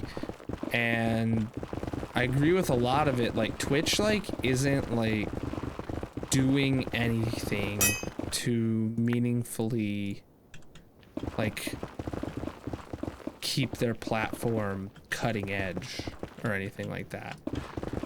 It's been the same for so long, and they have problems, and they're making features that make them more money, but not anything that makes people want to spend more time on Twitch to spend their money. You know what I'm saying? And like, I agree. Like, there's not been any of the new features that actually, like, help my channel. Predictions are cool, but it doesn't help my channel. I don't know. It's the only new feature I've gotten from them since I started streaming is predictions. I never even got their boosts, and people are mad about boosts because apparently boosts turned into a pay thing to get boosted instead of being a channel point thing like Link had originally. So I don't know how that works. I don't know if Link still has the channel point one. I don't know. I still never got them. And now they have the boost with raid thing, but like I don't think I've ever gotten those. They basically just keep adding like really niche ways for people to like get discoverability by having their community pay more money. But it's like the only people who are going to be able to get more visibility from people paying is the people who already have a lot of visibility because they have a lot of people paying them. So it's like, it doesn't help. mean, it's not like YouTube's doing anything either. Like, YouTube's live streaming is broken. Like, you can't find, there's just no, like, categories to find people. Like, it's not a good experience. Facebook's a joke. I wouldn't want to stream to Facebook. I just don't know. Lacking in developing engagement with their stakeholders. Yeah, so it's not even their, yeah, I don't even, yeah, they just, there's tons of community feedback. There's tons of community, like, suggestions. There's tons of community asks, like, things like we want to see. And Twitch just does none of that, but instead is like, here's a new way for us to take more money from your cut. And it's like, okay, where's all the things that, like, we actually want? No response. Here's another new way for us to take more money that people give to your channel, but we get a larger cut of it. Because, or with the pay to boost thing, the creator gets none of the cut. Massive. Cheer up, Colonel. Let's talk about clouds or bunnies. 1 year hype. Timmy, appreciate the year, dude. Appreciate the sub. Clouds or bunnies? I could go on a rant about bunnies. Do you want that? Where's the benefits? Yeah, there is none. I know a guy, good friend. I haven't talked to him in a couple years, because he got a new job, and he was a work friend, and I had a lot of fun, and we hung out outside of work.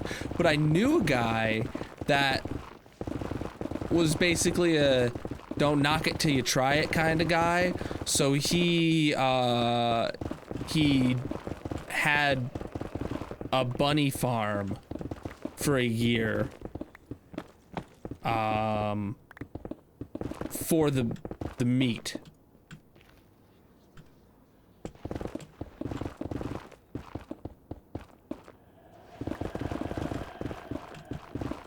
He he said it was the worst. He raised bunnies for slaughter for 1 year, and he's like, never again. Yeah.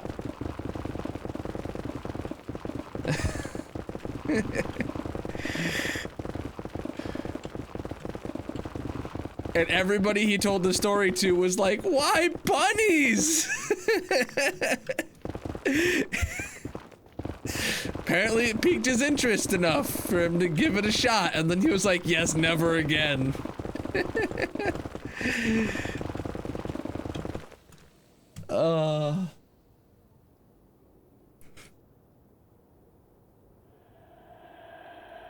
Is this the conversation you hoped to inspire, Timmy?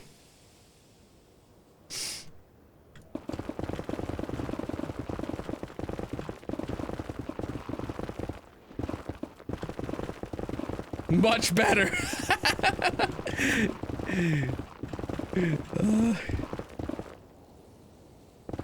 Wait. You literally did it again. When I took a drink, you immediately redeem hydrate. I hate you.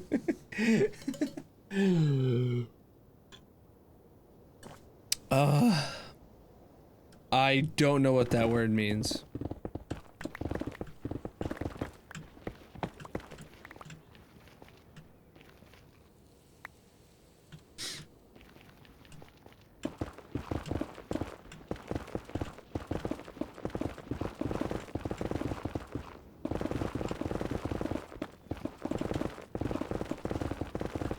Rabbit dish. Oh. I don't think I've ever had rabbit.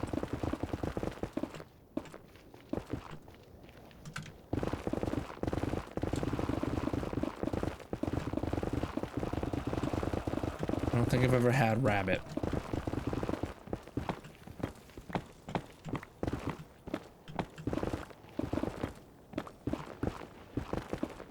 I think he's doing it on purpose, Lord.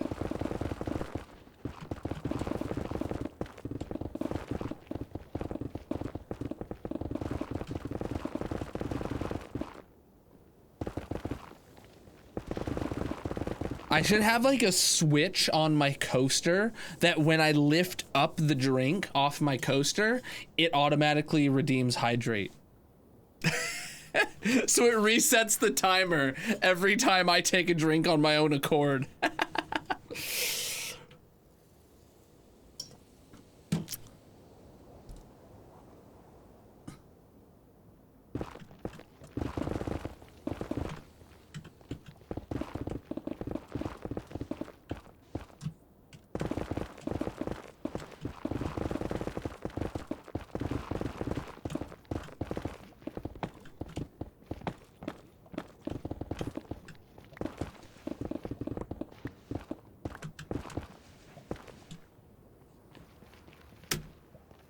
8,000 day world tour next month? That sounds about right.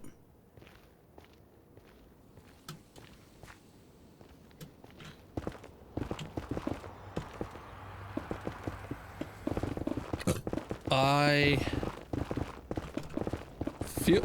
feel like there's not going to be much to show change from the 7,000 day world tour. Obviously there's going to be a much bigger hole here, but I don't think there's going to be too much else.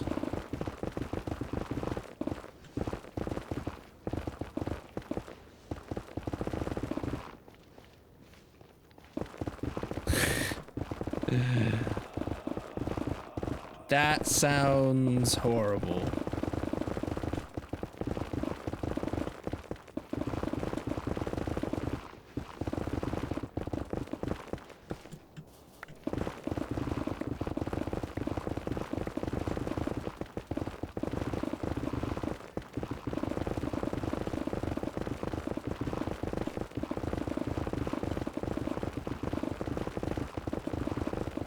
Oh man, oh, I need to sit down, chat. That's what I need to do.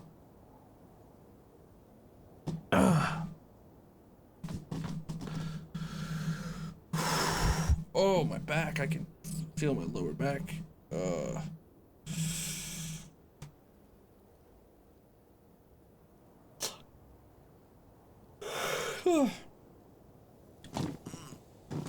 I'll let that one slide.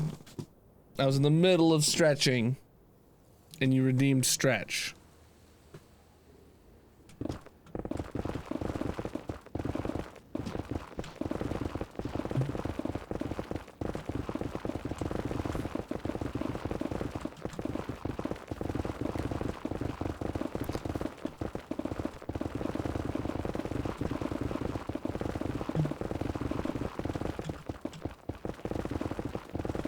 Wow, even more. Yeah, we're gonna start seeing some real good amounts of ancient Deborah.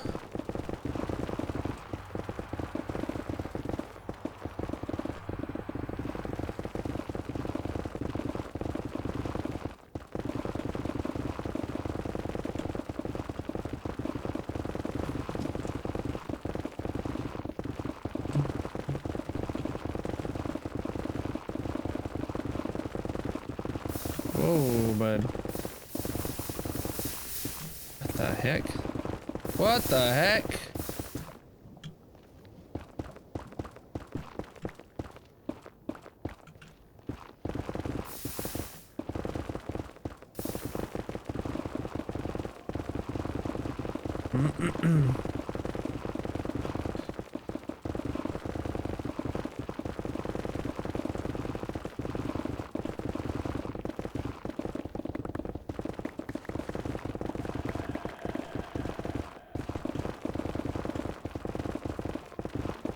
No, no, no.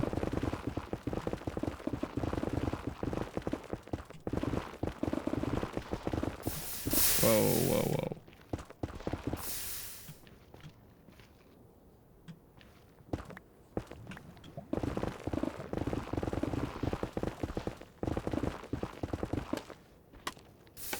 Oh, shoot. Okay, we left some lava sources back there.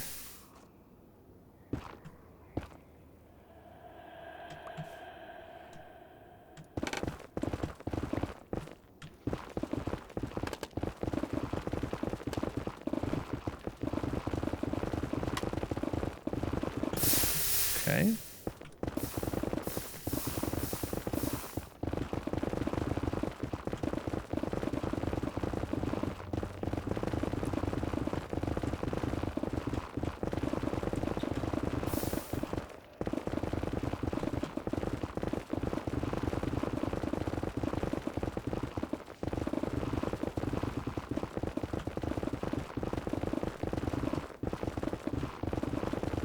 Oh, dude, this lava's killing me.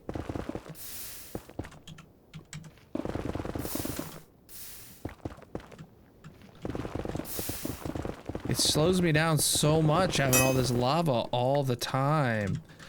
Ah. Chat. I need topics that will get me enraged again.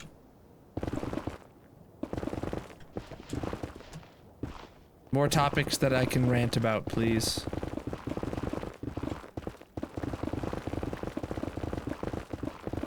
What rants would you like to hear?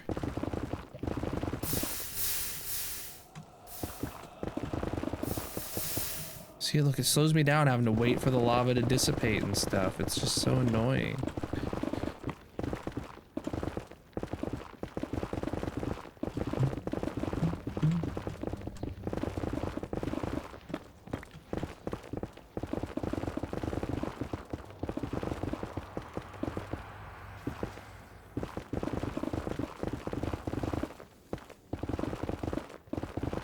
Not even reading that one.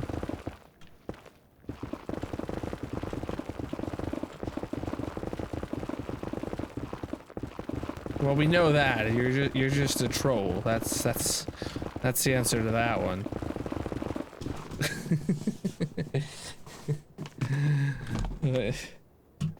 And you don't value your channel points.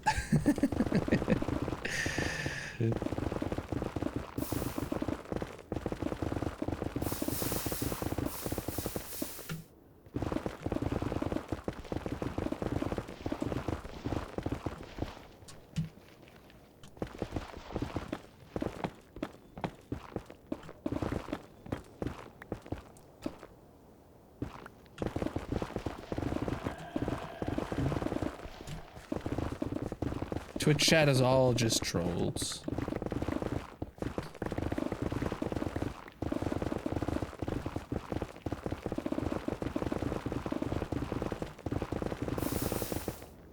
Excuse me, Mr. Lava.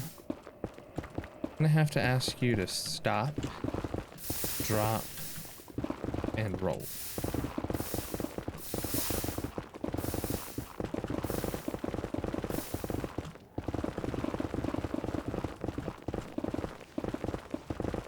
Yeah, see, like, even if we finish the netherrack in a timely manner today, we're still gonna have to go around, pull out all the gravel, use that gravel to fill in the lava, and then, like, we're probably not even gonna get that step finished, even though I would have liked to get it all done.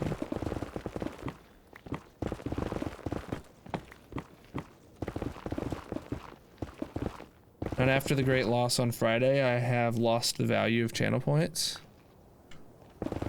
Oh, you lost them all? Rip.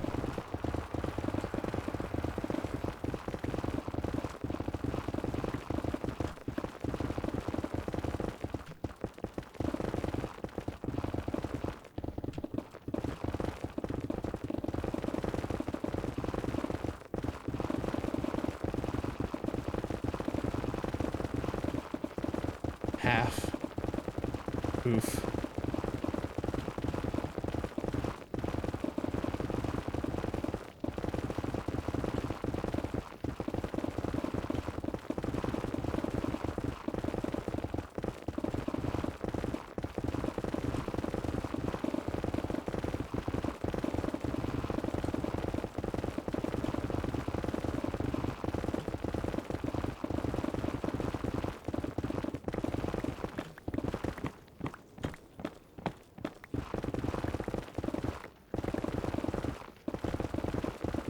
I just realized there's like no magma blocks like in the floor. Now that we're like below lava level, does magma blocks not spawn anymore?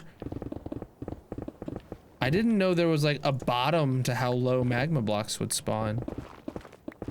I thought they just were like pretty evenly spread all the way down to bedrock, but I guess not? Weird.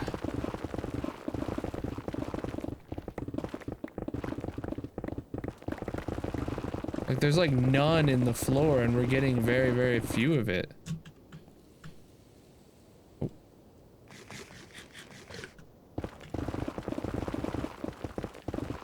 Notice that too? Yeah.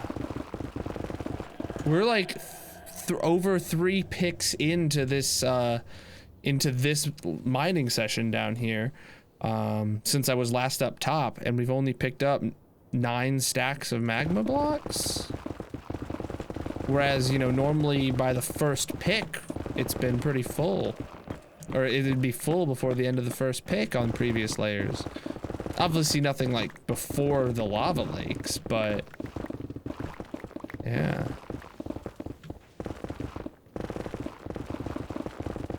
I mean, it is what it is. It's not a block that slowed me down or anything, or sped me up. It was just an incentive over netherrack. I guess in the next layer we will be keeping netherrack again.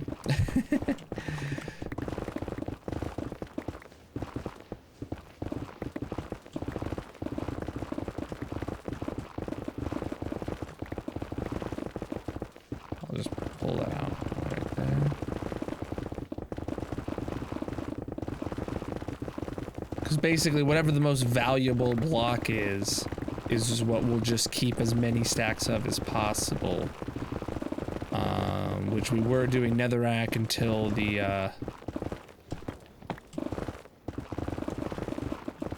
which I'm fine with saving some netherrack, right? Because netherrack is inherently non-renewable, but just super duper abundant. So like no one ever saves it or anything like that, but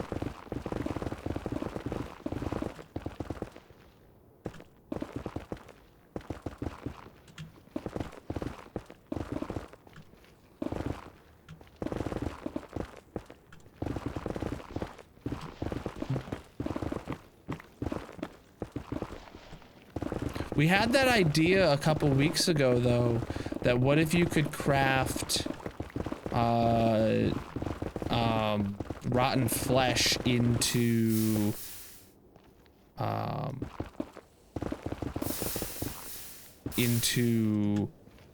blocks of flesh, and then what if you could craft those blocks of flesh into netherrack? That would be pretty cool. To make renewable netherrack. I mean, we're not the first people to have that idea, right? But I do think that would be a really cool way of doing it. It would add the rotten flesh block that everybody wants, and then 4 of those rotten flesh blocks would then turn into netherrack. It'd be very expensive. It'd be like 9 times 4. It would take 9 rotten flesh to make a block of rotten flesh, and then it would take 4 blocks of rotten flesh to make a single piece of netherrack. But I think it'd be a unique thing to the game, and it would bring something everyone wants, a rotten flesh block, and it would bring renewability to netherrack. That'd be interesting for builders. Yeah. I mean, a rotten flesh block is something people have always wanted, as far as I know, because it would just give a useless item a use. Yeah, you can use it for trading, but like, if that's its only use, it's not a great item. Yeah, exactly. But yeah, but what else do you use it for? Exactly. Give it a use. That's what we're saying. It'd be great for that. It would be great to give it a use other than trading.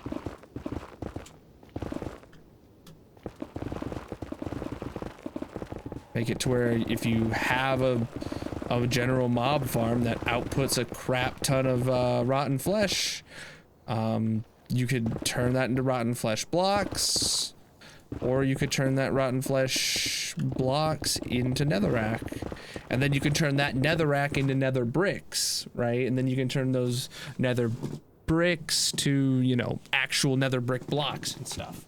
So that would give a whole renewability to a ton of nether items that currently have no renewability.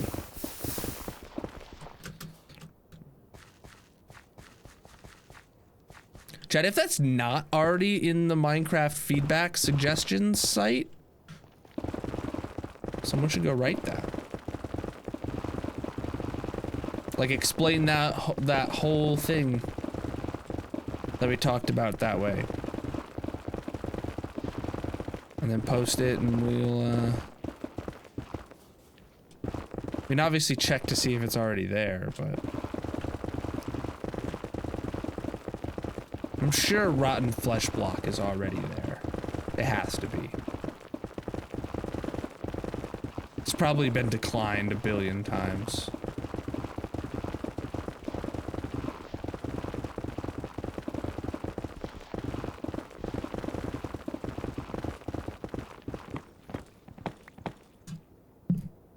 Zombies should drop something new other than what we have currently. Well, what was it, 1.14 that they added zombies could drop carrots and baked potatoes and stuff like that, and iron ingots? Like, they used to not even drop that. So I don't think they would add anything new. Well, and drowns drop copper, so they just added that to... Drowns are a type of zombie, right? So... I don't...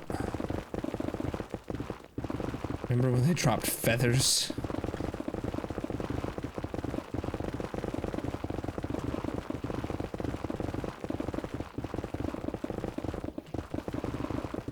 I really liked mods that let you, like, turn rotten flesh into leather. I feel like that would be a very helpful recipe for vanilla.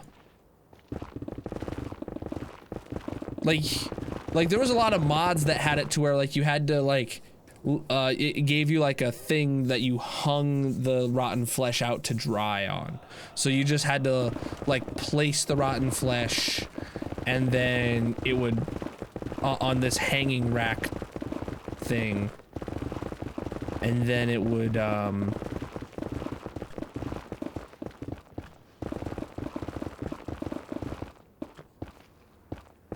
wait, isn't there a leather worker? What's the leather worker's tool, chat? Or block? Does it have a purpose? Oh wait, is it something like the stone cutter? The cauldron. Yeah, what if you put, like, what if the cauldron acted like, kind of like a composter? In the sense of, if you put rotten flesh in it, and fill it up to the brim like a composter, you get out a piece of leather. Hmm? I'm just spitballing ideas.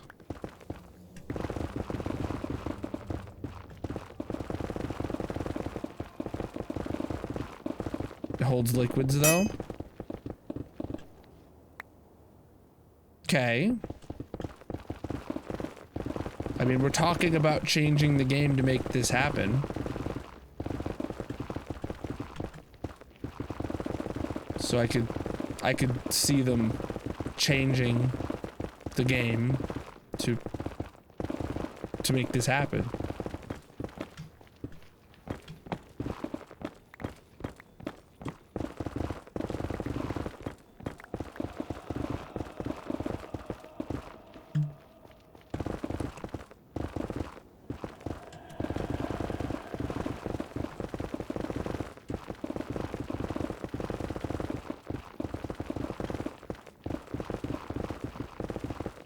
Liquid is used for tanning. Yeah, what if it had to be like a full cauldron of water?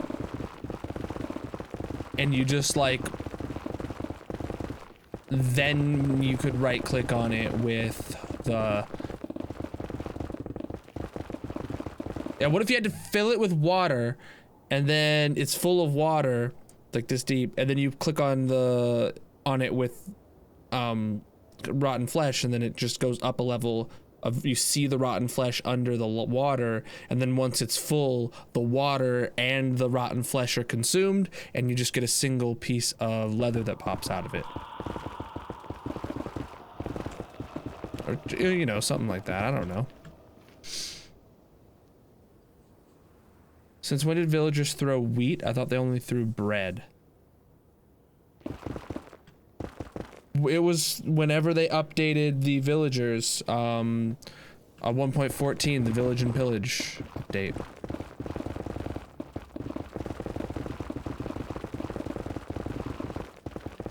One 1.3? I don't think that's right. I think any behavior that you see of a villager right now is a direct result of the village and pillage update. Because they completely redid them in 1.14. Yeah? Time flies.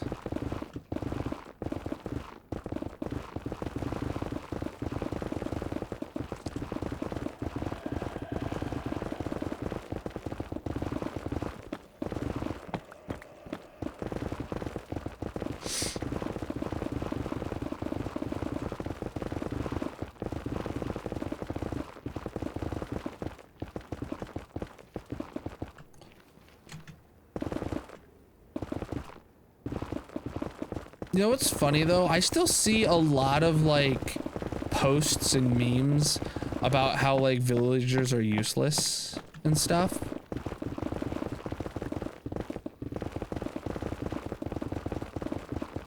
I just think villagers are too much effort for the average person to like get themselves a proper completed trading hall. Like, I don't think, like, villagers are very, very useful, but there's a lot of people on the internet that I see, like, still think that they're completely, like, unusable. But I think it's just a lot of, like, it's a lot of effort to get a proper trading hall set up and get the trades you want. You know? I think that's all it is.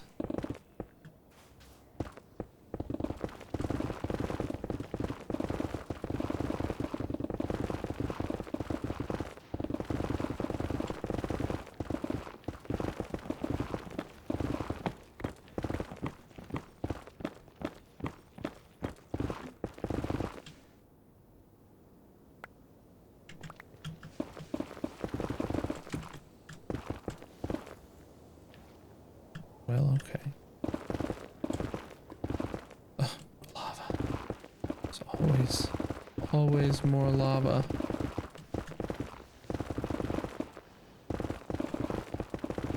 I think that's like a big problem with a lot of the late game features are just like too much effort for the average person to put in, the average casual player to put in. Does that sound right, chap?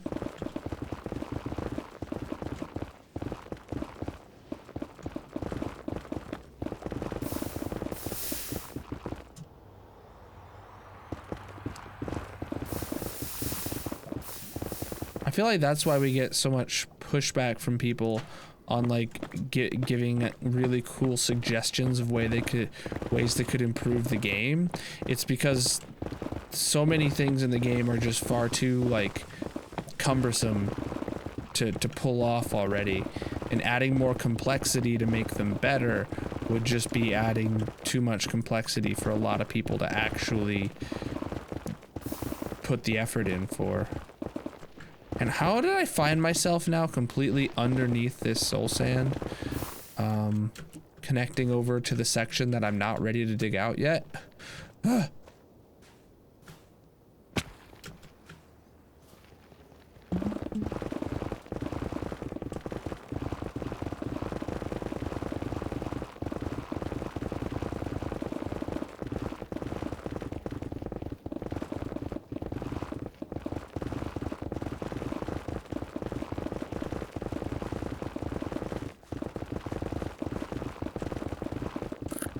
I don't know. I'm still rooting for 1.20 to be a complete inventory overhaul and like quality of life update.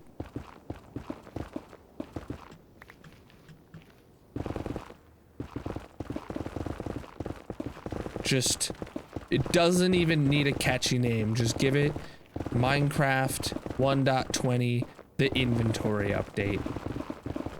And people will freak out. People will literally go insane.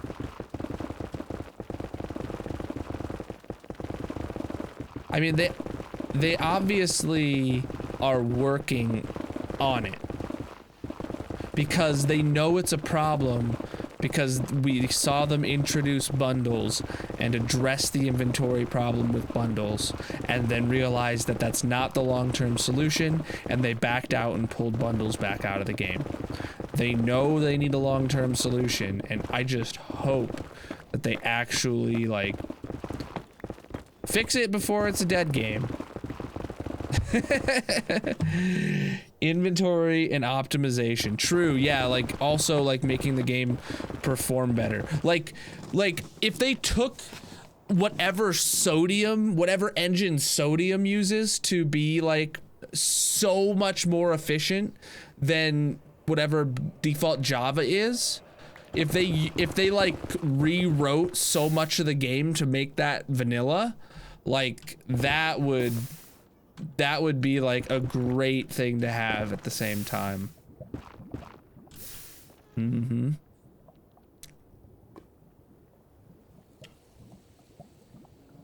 It has then the warden and everything.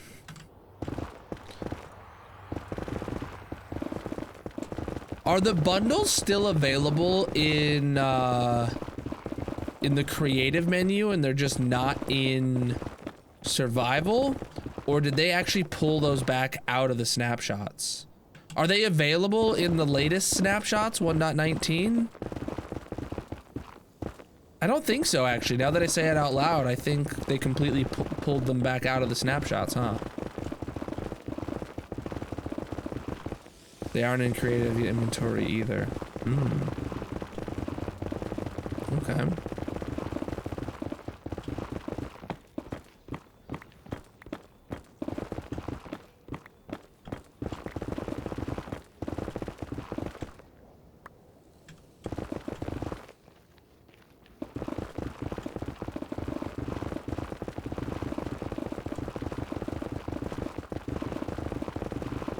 Well, that's all right.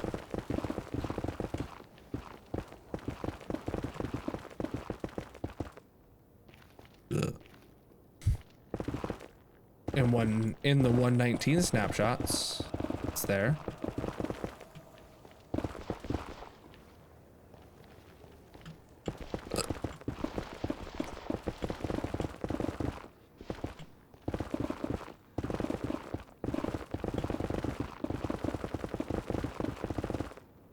Make a 2.0 inventory and optimization update. I don't think. Well, we had a lot of this I remember the community had a lot of this conversation around the 1.9 update.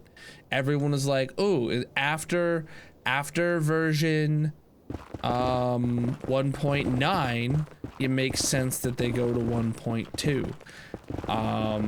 Or they go to 2.0 instead of 1.10, and Mojang ultimately chose to go the 1.10 option because 2.0 would infer some sort of new game, right? At least in my opinion,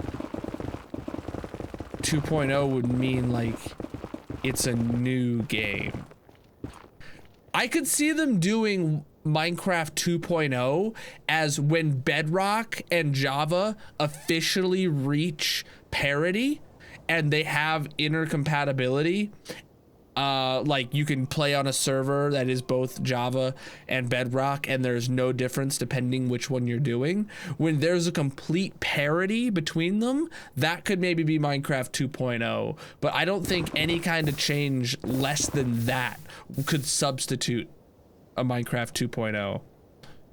Yeah, it was an April Fool's joke around the time of the 1.9, 1.10 debates. I think at least. At least in my mind, that's the time that it was.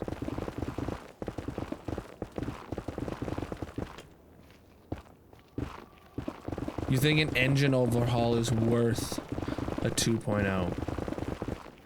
I don't.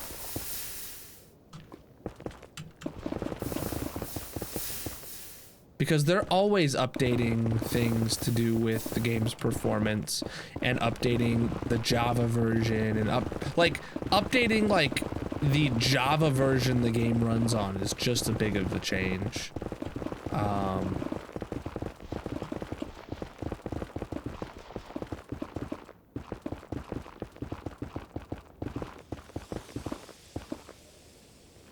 And that happens. They went to Java version 16 in 1.16, and then they went to Java version 17 in 1.17. But previously they were on Java version 8 up until 1.15. And it just happened that the numbers aligned when they decided to start updating again. Just happened the numbers aligned, but that was not intentional. Or as far as I know, like, not like a goal.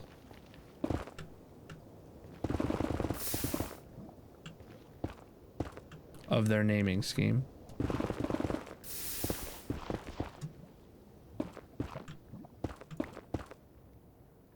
It was a hoax announcement. Yeah.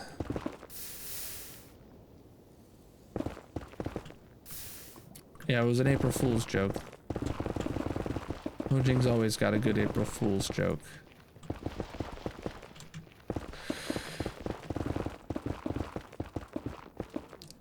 I liked some of the stuff about this April Fool's update. It had some really cool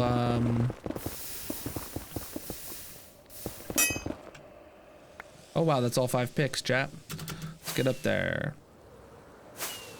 It had some, I mean, obviously it was just like the whole concept was a joke, but like there were some cool aspects to the game that the joke provided.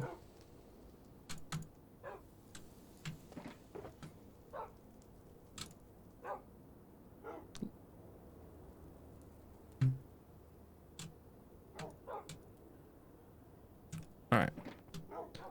Do this again, just a little bit there, and then a medium-ish section over there.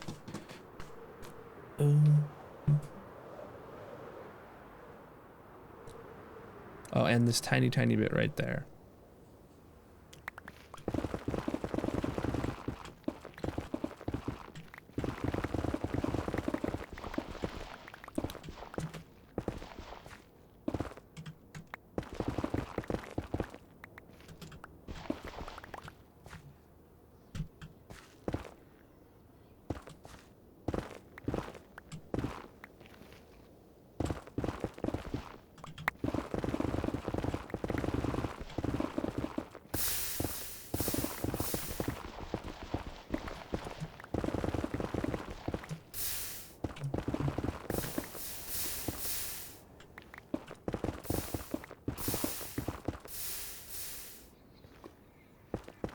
Man, all this lava around here.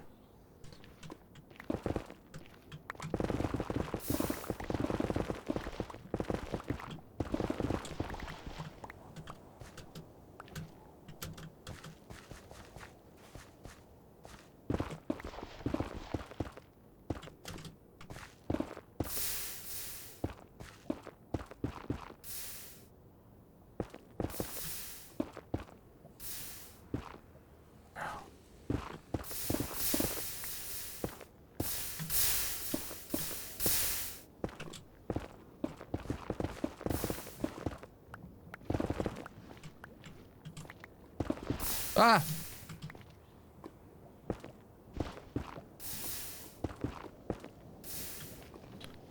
Okay, man, this lava's just crazy around here.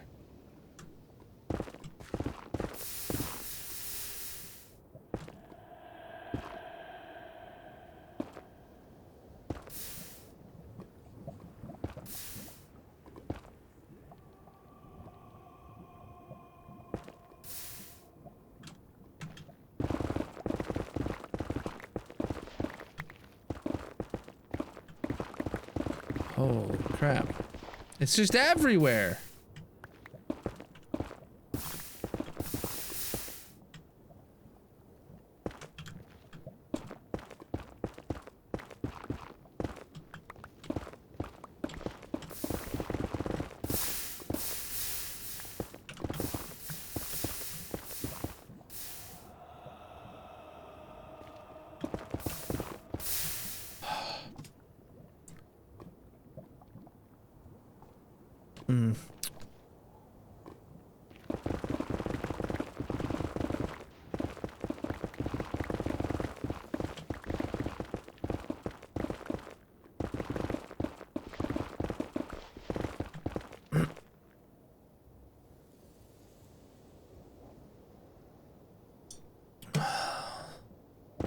Yeah, I don't really keep track of all of that. All I know is that the number started aligning at 116.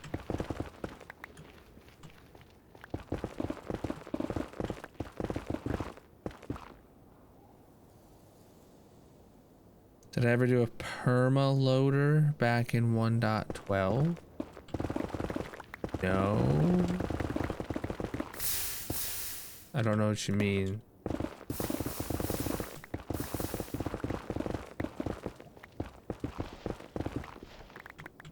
Like a chunk loader? Ah!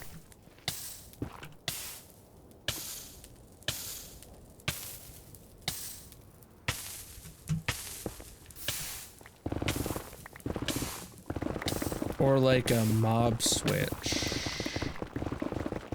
I don't know.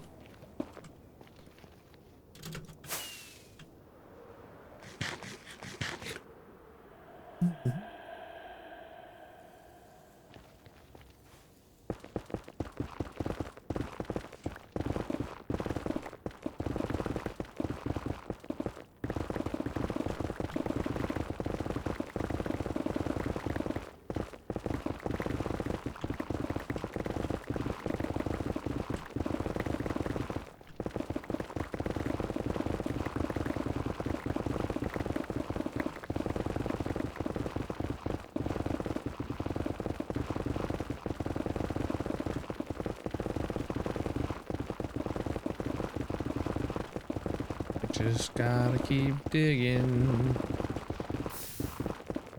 See, you could load unloaded chunks with just a hopper facing into a nearby chunk, but it only lasted a few seconds.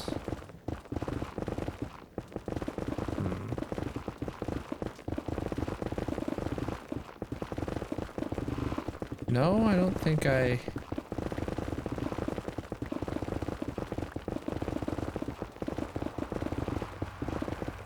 don't think I was familiar with that at the time.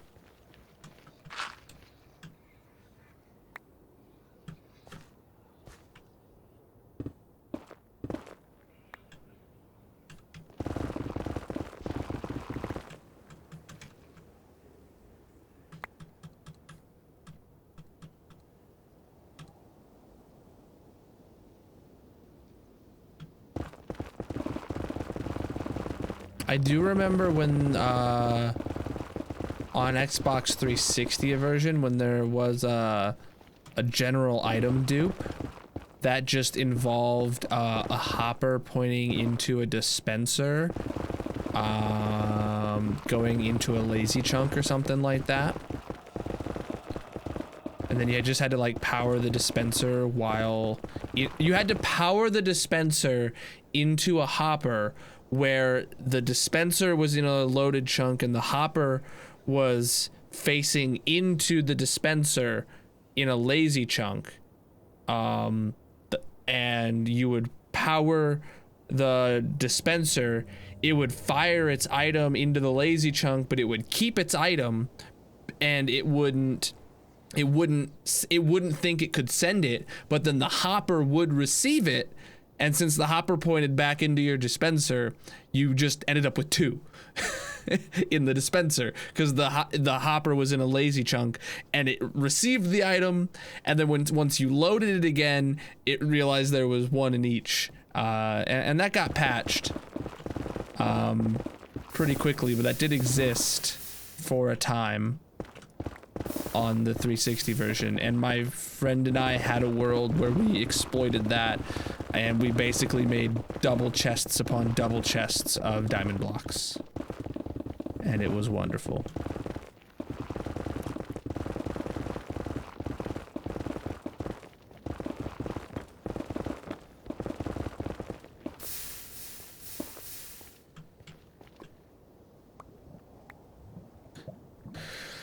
100 sacrificial chunks that would get unloaded, but the game could not unload anything past 100 chunks. Huh.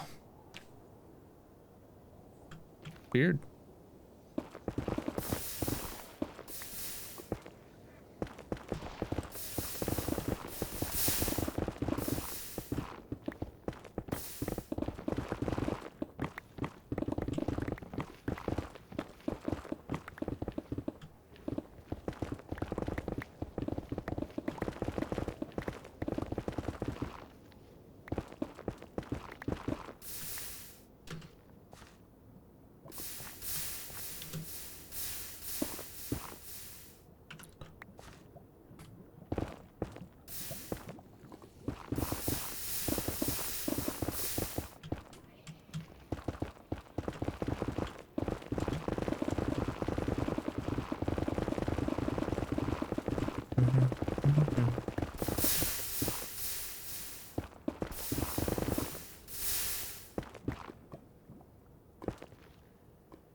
I mean, I like the current way for loading chunks, like using a chunk loader with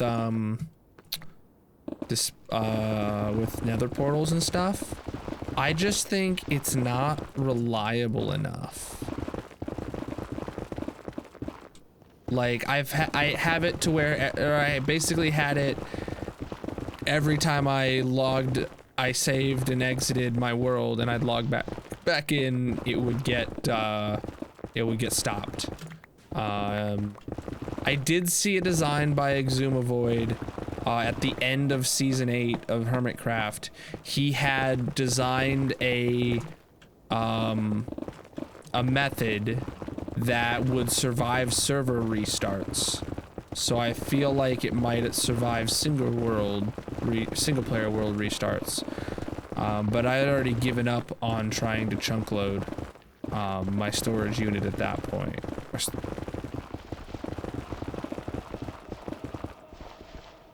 So I don't know though.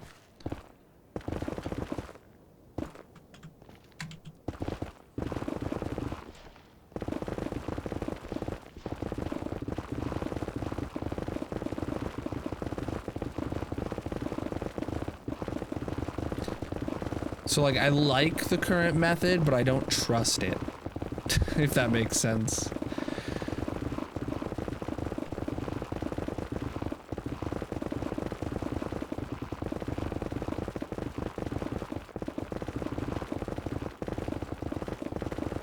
And it is really confusing about what chunks are loaded for redstone, what chunks are loaded for mobs, what chunks are loaded for lazy chunk. I wish Mojang would kind of just make like a simple way to do it and embrace chunk loading. Like, but I have that feeling about a lot of really technical aspects of Minecraft. Like, I wish Mojang would just, like, embrace some of the technical hacks people have figured out on how to do things and just make it supported and easy. Or officially, like, this is how you do it type deal. You know what I'm saying? Things like chunk loaders and things like breaking bedrock and duping TNT and all this kind of stuff. I wish that they would like just take those ideas that the community loves and the community relies upon for a lot of things and just being like, okay, we get that this is a very useful feature. We're going to make a way to actually do that in a way that we think is not game breaking. Make another beacon effect that keeps the chunk loaded. Perfect. Make it a different kind of beacon. Maybe it has even more like strict rules. Like maybe the beacon has to have bedrock access below and sky access above. Or something like that. You know, make it, I'm all for like putting upgrades on a beacon, like a physical upgrade block that you have to have directly above a beacon. I would love to have a beacon modifier block, right? That like when you make your beacon, you place your beacon base, you place your beacon on top, and then you place like a beacon modifier like right above the beacon block and the beam shoots through it, and that gets you like either additional range, or that gets you the ability to chunk load, or that gets you the ability to enhance and get haste 3 or something for instant mine, for example. Like I would love for like that kind of functionality to be brought to beacons if that's the route Mojang wants to go for like stuff. I don't know.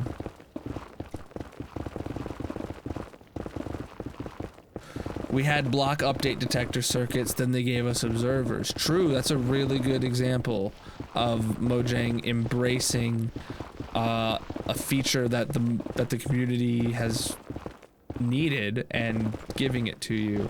I feel like that should just happen more, right? I think that's what needs to happen to keep the game thriving long term, right? Because there's going to be a point where Minecraft does start dipping back down into the dead game status, and their updates are really good updates, and they're delivering really quality stuff to the game all the time. But like, they need to handle the inventory management. They need to handle all the things that like are really cool but are difficult. They need to make they need to decide what really cool features that the community has come up with hacks to create to do and make official ways to do it. In my opinion, I'd say they need to, right? I'm not an expert. I'm not the end-all decision maker about, okay, Minecraft is officially canceled now, you know. You know, but in my opinion, what needs to happen is those kind of things, and performance. The sodium, phosphor, lithium, the caffeine mod set has really proven what parts of the game cause so much lag and can be optimized to such great extents.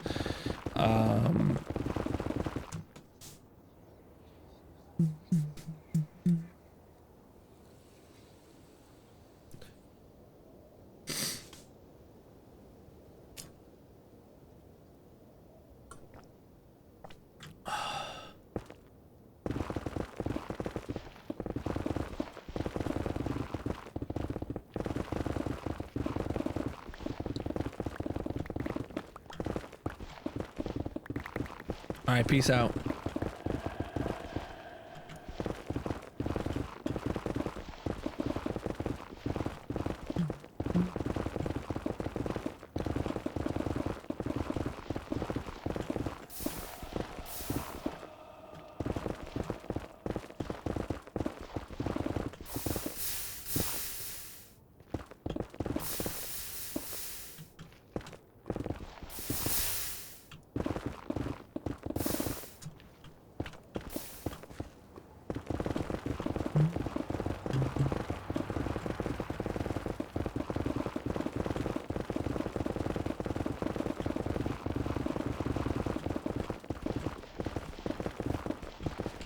Oh.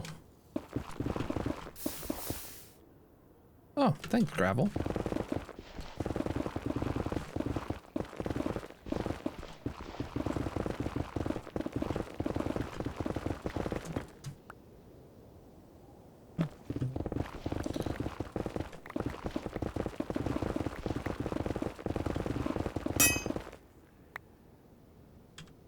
Ah, I threw the pick instead of the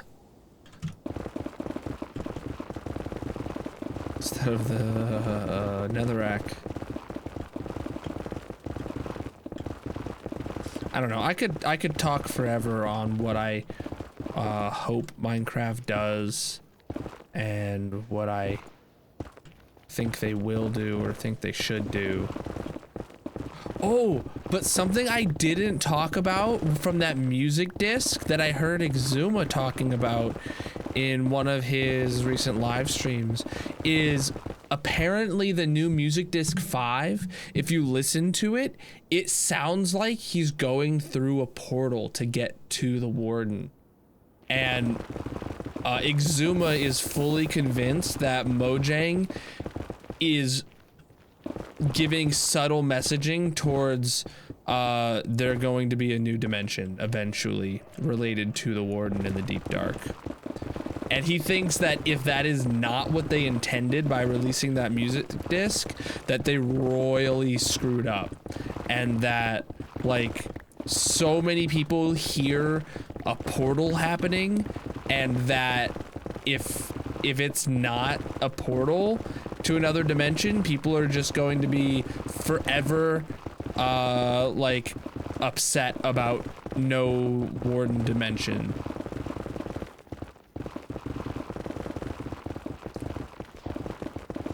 And after listening to his, like, he has like a channel that's just like highlights from his streams, and that's where I watched it. And after listening to that video with his arguments for it, I totally agree. They're setting themselves up for failure if they're not planning a new dimension, because that music disc sounds like they're going through a portal to get to a new dimension before he gets killed by the warden.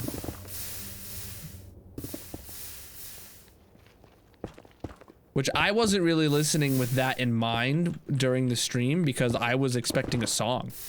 I was thoroughly confused because it was not a song. I'll be completely honest there. I was thoroughly confused because it was not a song. So my reaction was weird because I was not hearing what I was expecting.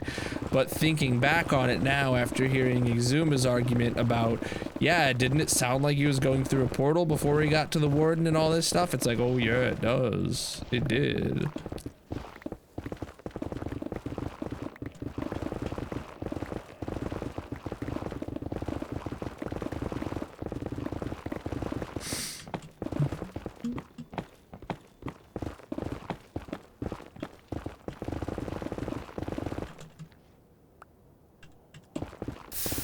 Bro.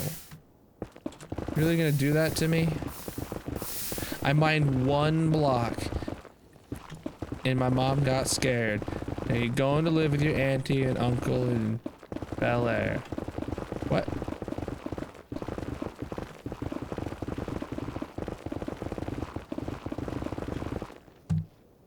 Warden World, do they hate hardcore players?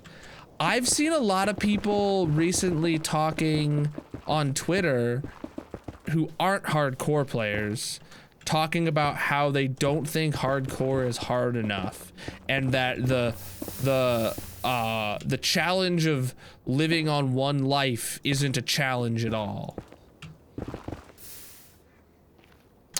And I was just like, okay, you do it then, bud.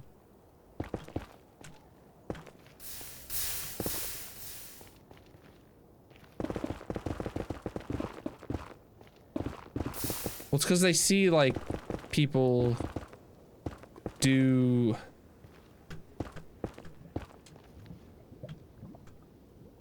Do I consider it a challenge? It puts a needed fear in the game. Yeah, it puts a needed risk into the game.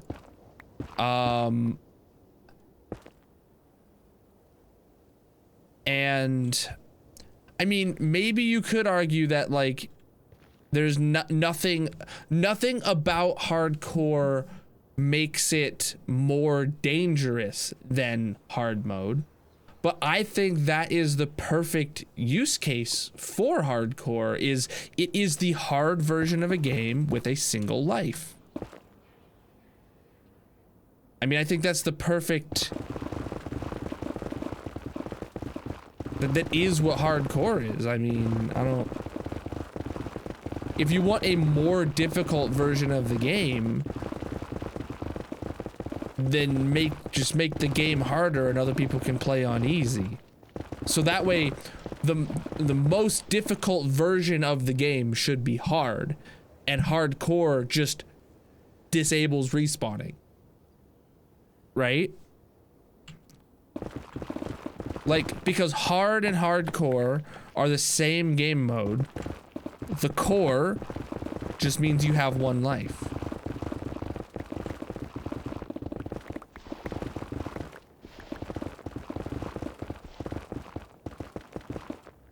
I don't think Mojang honestly cares about hardcore enough to give it a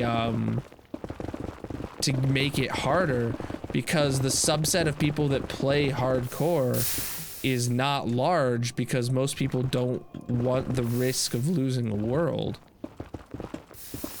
Like, I've seen, like, it literally says on the wiki, we pulled this up on stream once, on the wiki, it says, it's like, when it says, oh, you play easy, you play hard, you play medium or normal or whatever it is, and then hardcore is there at the end, and they're like, yeah, hardcore, this game mode is not intended for players to, you know, sink large amounts of time into and make, epic builds. You should, we suggest if you want to build anything of value, don't play in hardcore, which is pretty much the sentiment that I get, you know, I've heard from, I get the feeling from a lot of the community, and it's like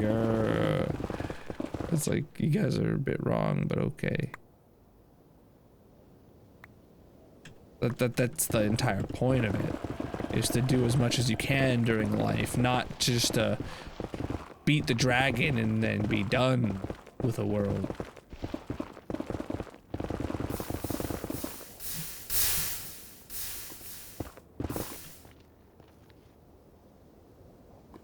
Okay, if your goal in Minecraft is to beat the dragon and start a new world, I can see why you would think hardcore isn't hard enough. Because many people don't care about anything past beating the dragon.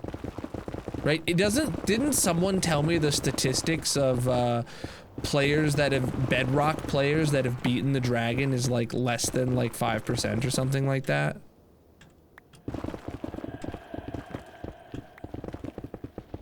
Or was it 15%? No, I feel like it was astronomically low, like 5%.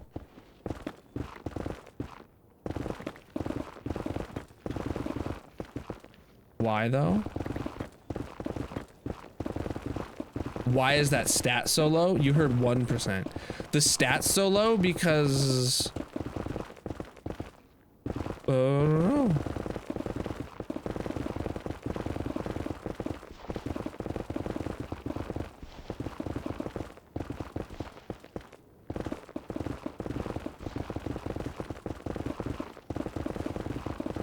Attention spans, you could make that argument. Just, you know, surviving is difficult for kids in general. But I mean, they can pick up on it if given enough time. But parents like to not give kids enough time on video games to get good at them. I may end up being one of those parents. I don't know. I feel like there's got to be a good balance for a kid, but like at the same time, you can't rip them away from what they're passionate about, right? You need to make sure they exercise, but you also need to let them spend time doing things they enjoy. And if video games are that, then they need that time.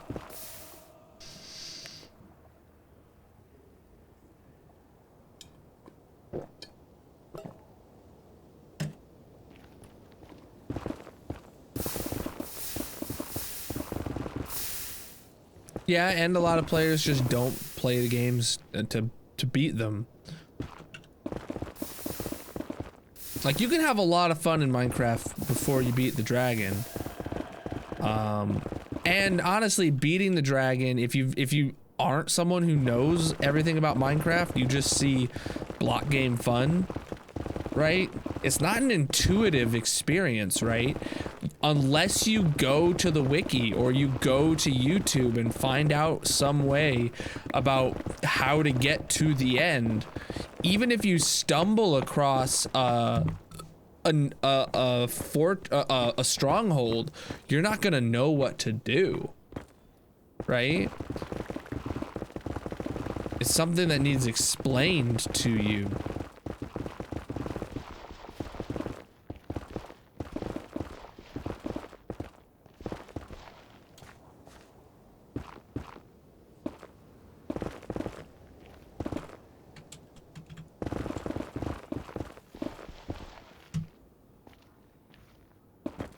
You've only beat it once with like 8 different people.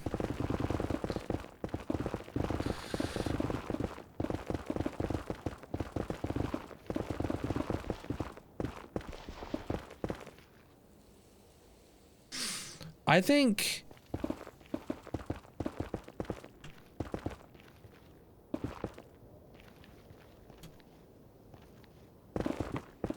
yeah, I know what you meant.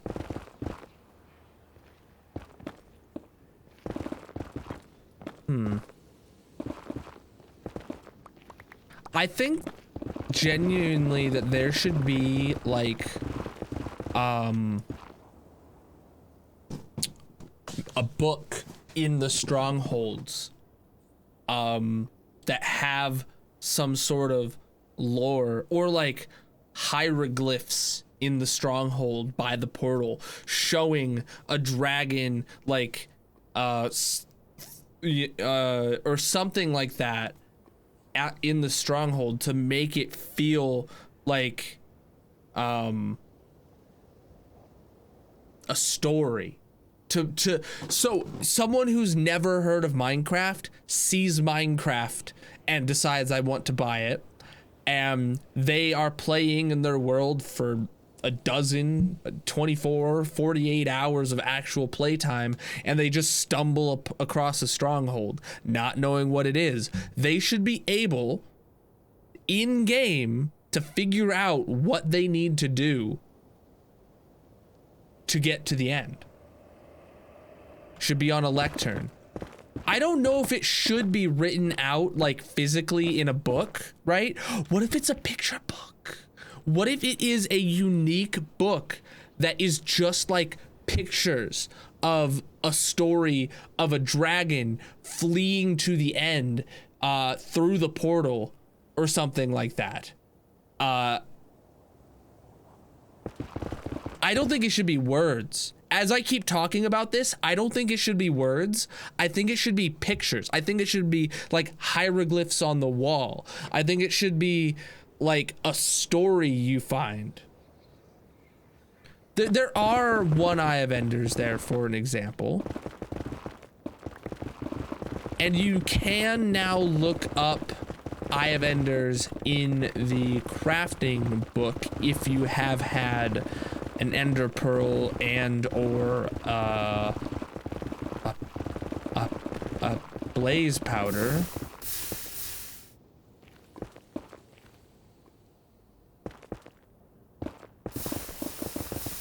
And you can put 2 and 2 together that the Eye of Enders placed down in the world are the item Eye of Ender.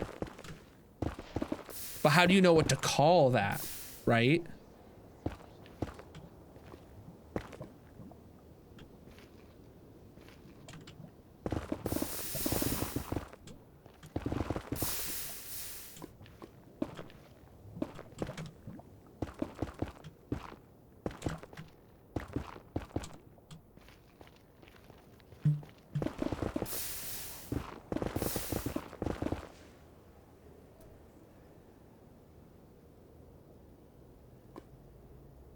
If you wear an elytra, I have no idea.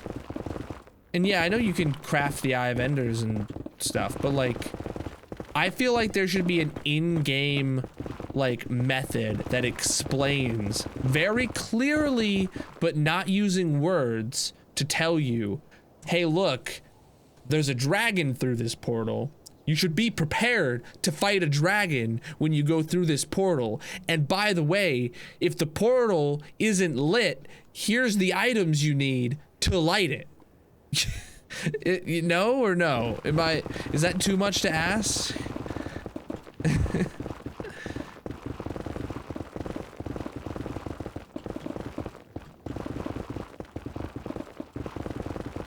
And I think it'd be really cool to add something to give I don't know.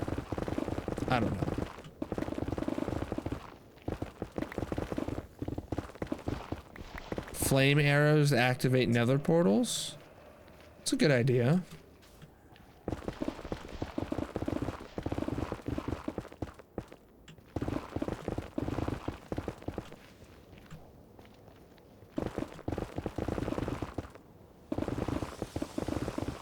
I think flame arrows would actually need to be on fire for that.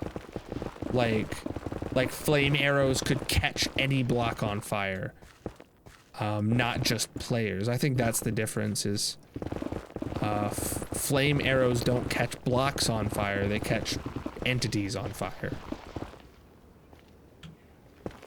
So that's why it doesn't light a portal, because you're not placing a fire block when it lands.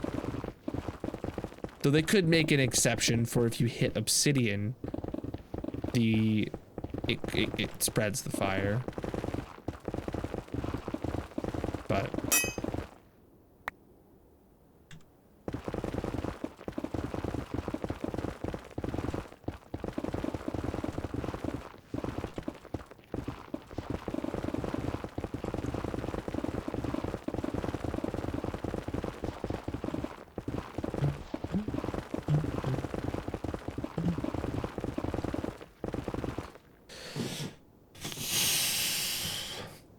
I feel like that would be pointless because in my experience of watching other people play and get stuck is Google or YouTube it.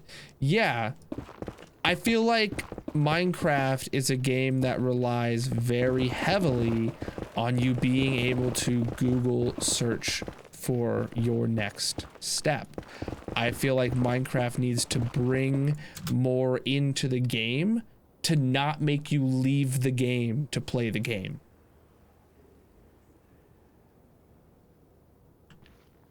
Like, I know the crafting recipes, and I know the steps because I've played for so long, and you have too. But you should be able, it should be intuitive in the game to learn that.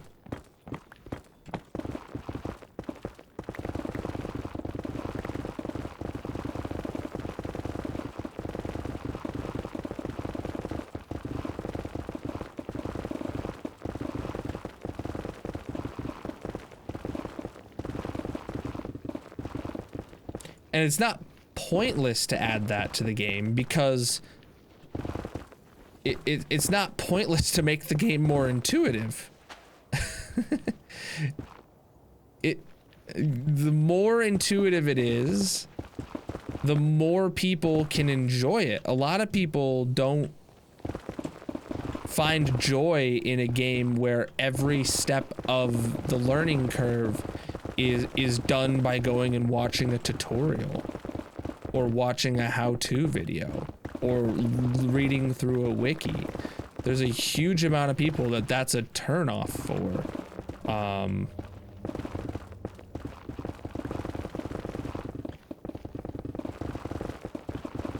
And they'll never move on. They'll never advance past, I chop wood, I build house.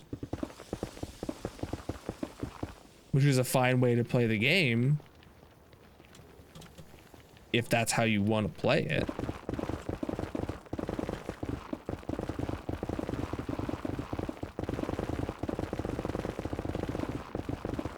I feel like the recipe book in the crafting table is a great step in that direction. And I feel like that's a direction Mojang wants to go to make the game more accessible and more learnable.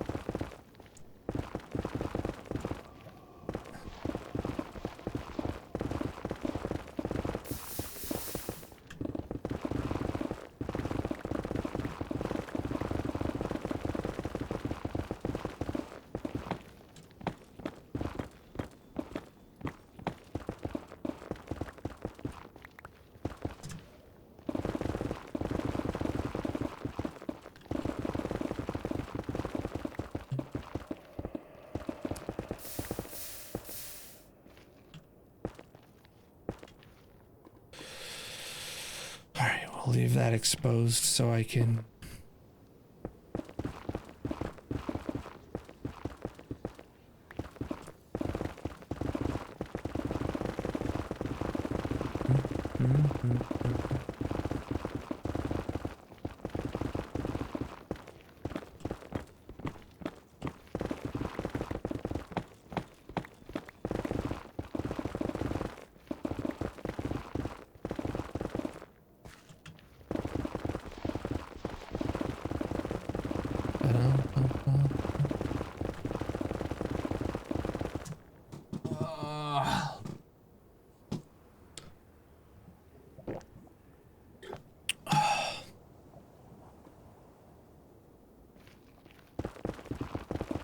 But on the other hand, you don't want a book to be able to find any Easter eggs.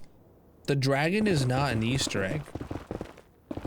The dragon is beating the game.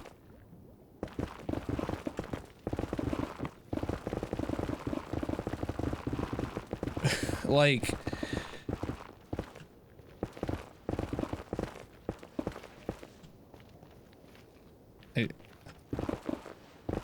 Like beating, like knowing...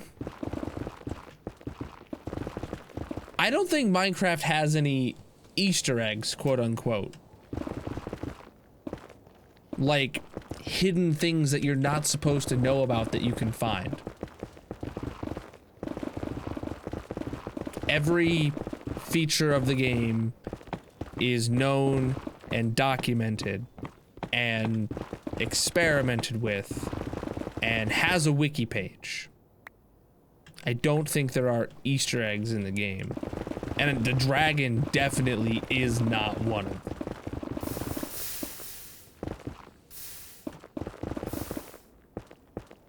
Maybe the snowman face.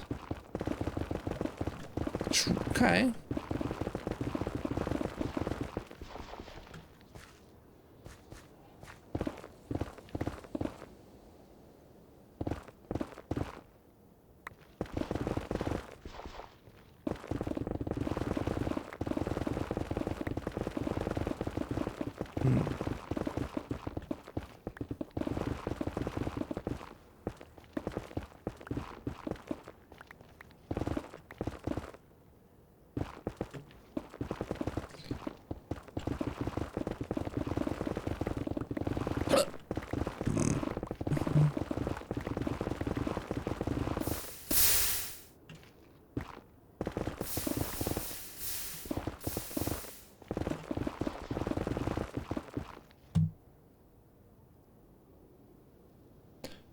Like a lot of games, you have to have a book to find certain items. Saying MC doesn't need to be one of those.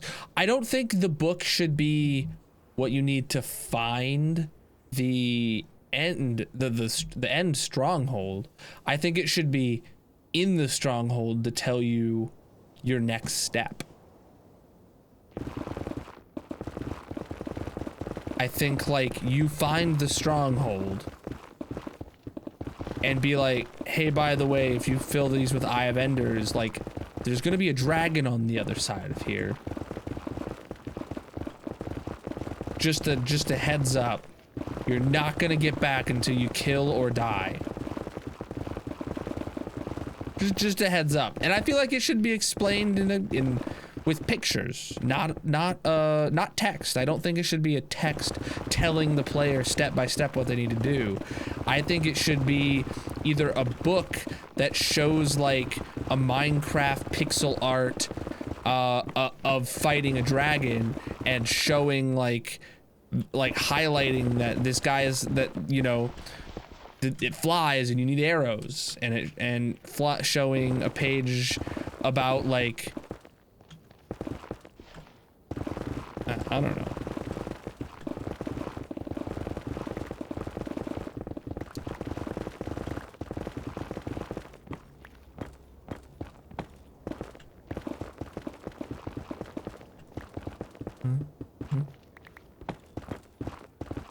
Or any number of ways to do that, like having hieroglyphs on the wall. The book's the easiest cop-out. I think having hieroglyphs on the wall would be really cool. Like, what if it's a special painting? What if it's like a special painting in the game that only spawns in a stronghold? Like, it's not part of the paintings that you can get from just placing a painting item down. It's just only a painting that spawns in the stronghold. And when you break it, it gives you that special painting, not just a generic one back. And then it could be like, all right, there's also one of these for bastions. There's also one of these for the ancient cities, and it's like a collect 'em all type special paintings of hieroglyphs in the game that are like kind of instructional. But like vaguely instructional, right? Like it could be like kind of a story about what happened here, or what's going on here, or what this building is. But then again, Mojang never wants to give a story. They want to keep things vague.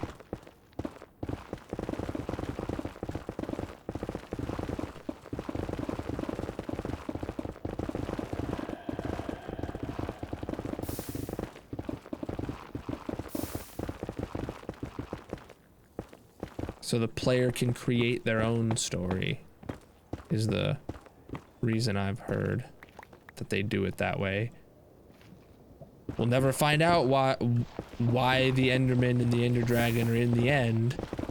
That's just for the player to create their own story about. We'll never find out, you know, how the zombie piglins, or how the piglins, you know, came to be. They just exist, and it's for the players to guess at.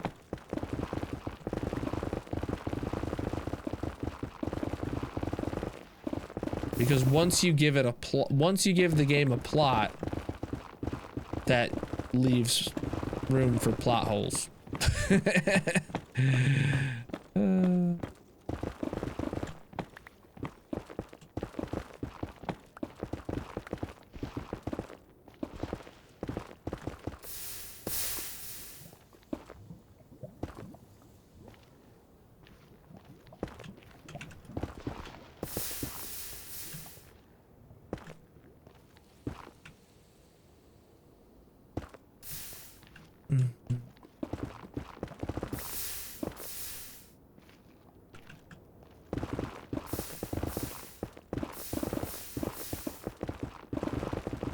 So much lava just around this border. I'm just gonna leave it flowing.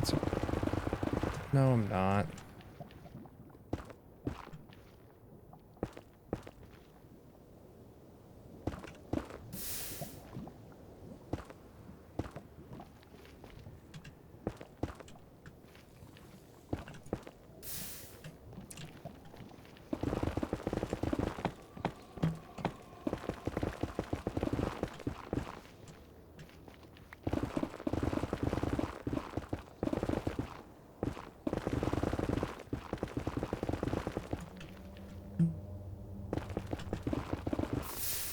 Really? Right here at the very end?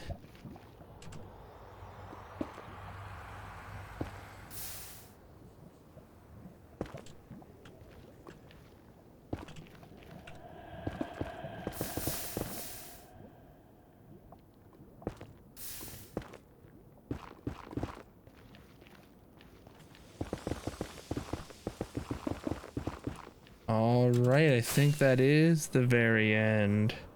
Nope.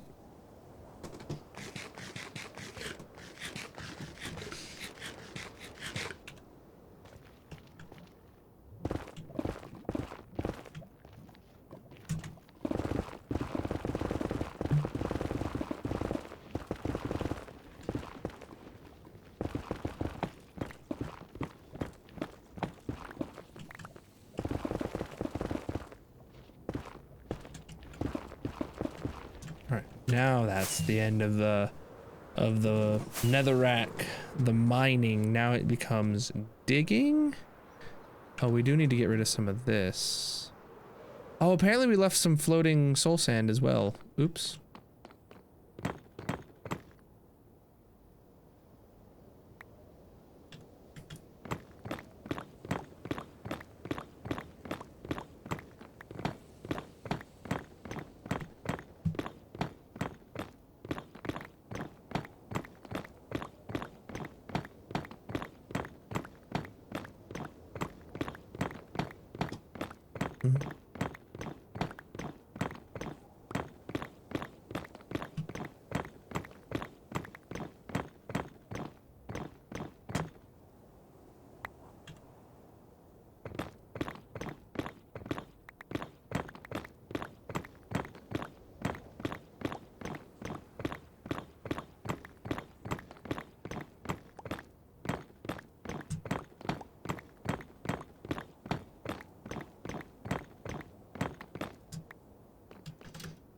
All right. The next layer will be the very last of the nether bricks that we pick up, chat.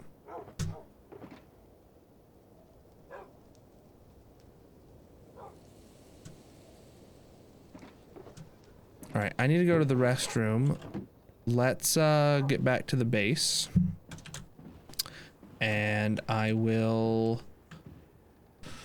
put on words. You guys want words? Or you guys, is there enough of you that wants words? Is there at least like 3 of you guys that want words on right now? If not, I'll just do a BRB screen.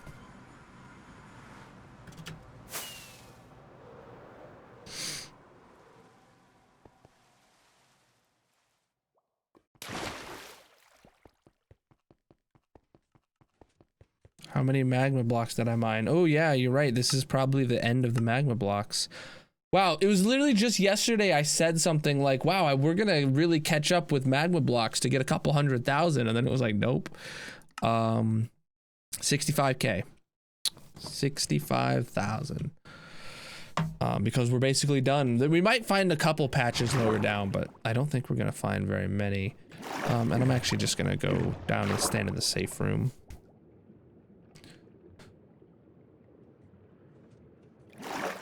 Rather than watch the items flow, because I'm not going to be at my PC. All right. If you guys just want the BRB screen, that's what we'll do. BRB. In to the next weekly recap. This week we're going to spend more time in the nether, like you know we do. And we're going to be filling in the lava lake. And we're going to be getting tons and tons of bamboo for scaffolding. It's the Colonal. Hey. Hey, Quirt. Hey, Cola. Do you prefer e-girls or I-ladies? I laid these nuts across your face. That's what she said. Get some new jokes. No. My jokes are like my jeans. Still the same as in high school, except they don't fit anymore. Got him! Never gonna grind you up. Never gonna pat you down. Never gonna brew you in my coffee. Boom.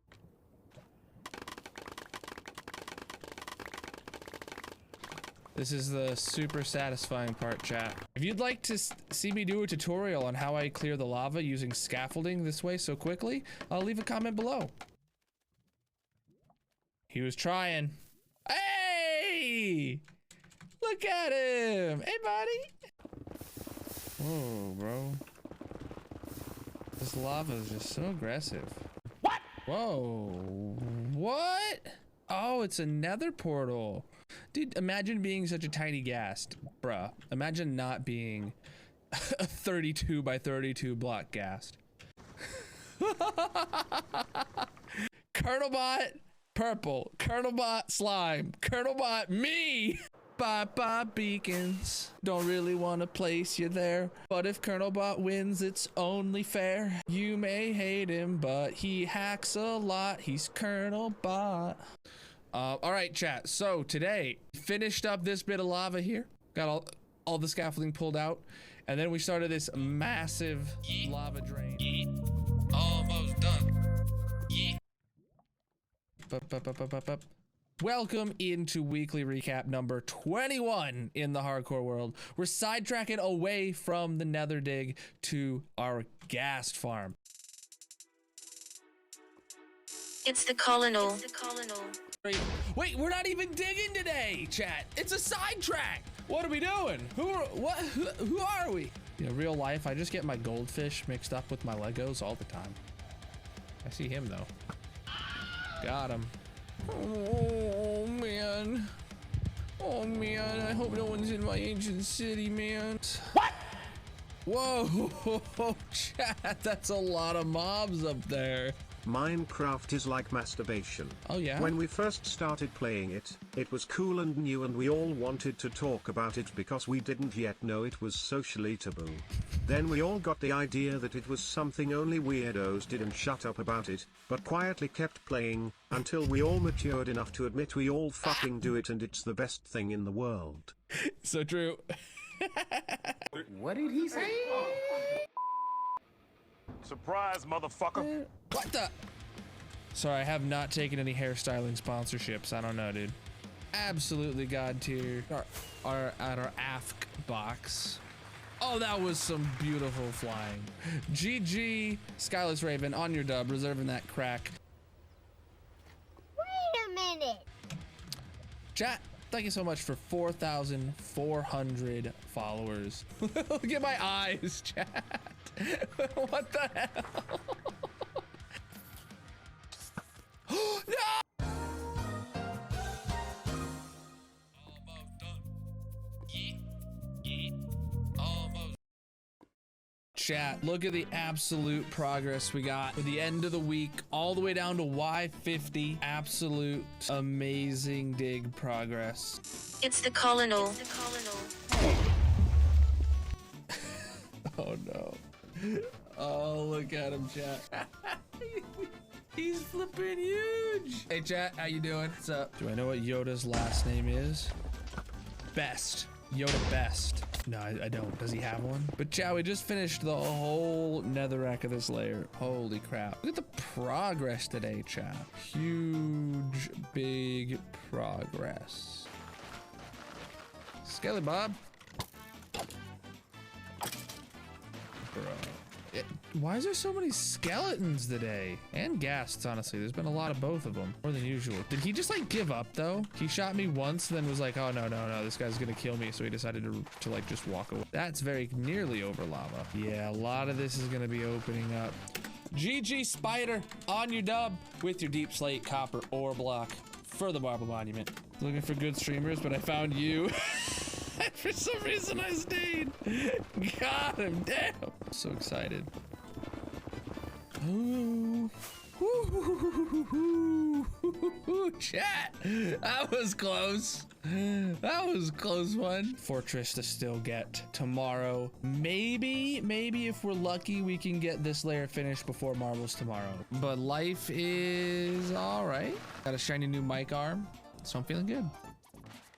Let's take a look at the progress for the day. It is way, way, way, way less soul sand. Holy crap, actually. That is uncovered so much lava and so much netherrack where a ton of soul sand used to be. So everything down to Y41 as of today. Really close to lava level. Like you can see the individual layers there. Get it added to the wall.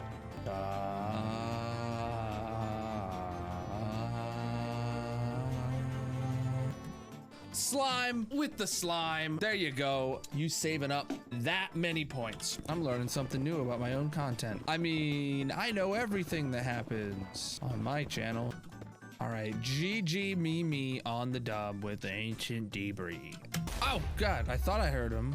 Oh, there he is. All squares are rectangles, but not all rectangles are squares. This is the longest stripe we have dug throughout the entirety of this dig. This reaches from wall to shining wall. I'm going to read out in the sun. Nice. I don't think I'm supposed to have good weather this weekend. I'm flying home in a plane with my mask on, 'cause COVID is never gonna get me. Chat, if I keep using a pick after you hear one of those low shortages go off, then you have permission to be like, oh, do pick, you missed it, you know. If I sleep through my alarm, you gotta wake me up. I don't even think we're gonna get 2 fortune picks. I feel like we're gonna use exactly all of our silk touch picks and then like not even use any of these 3 fortunes we brought with us, just because of how close to the end of the netherrack we are. All right, I'm back, chat. I've only gotten 1 dupe before, but I've not gotten any of the like ones I actually want. Oh, apparently we left. Okay. Ba-ba-bum-bum. Ba-bum-bum-bum.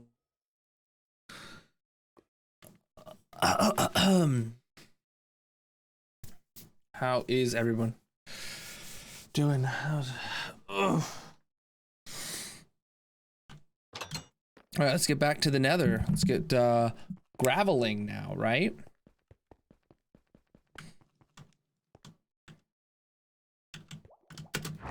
I like that we've gotten 5 ancient debris today, and I know we exposed more for the next layer.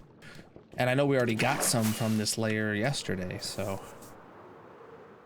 that's good. It's starting to pick up. Though I do know that once we get down a couple more layers, we're gonna find plenty of explosion paths. Hopefully it's just the one that we find that actually cuts and intersects with this. But there is a chance that there's multiple, like, just TNT explosion lines that run through it.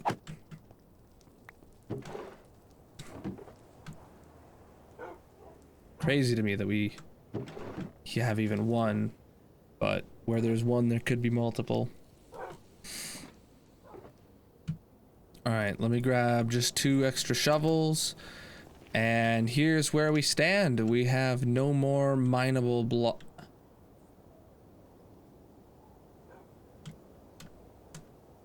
I lied. Okay, this is a completely separate bit that I didn't account for. Yeah. Oopsie.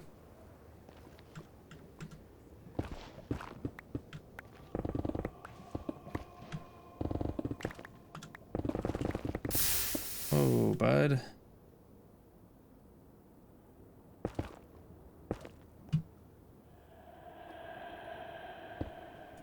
Okay, it's just a single.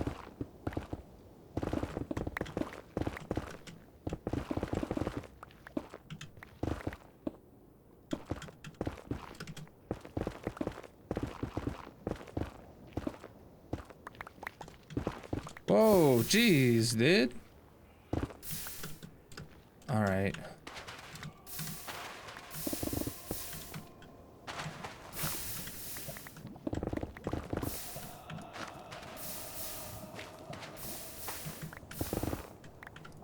Really?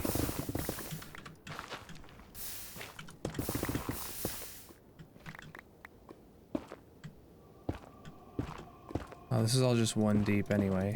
Okay, so I can fill it in now.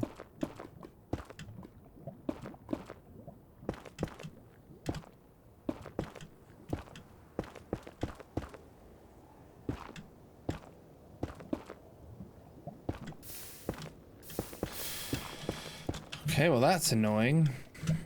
Oh, and it was only, yeah, it wasn't even, we would have had to fill it in now anyway.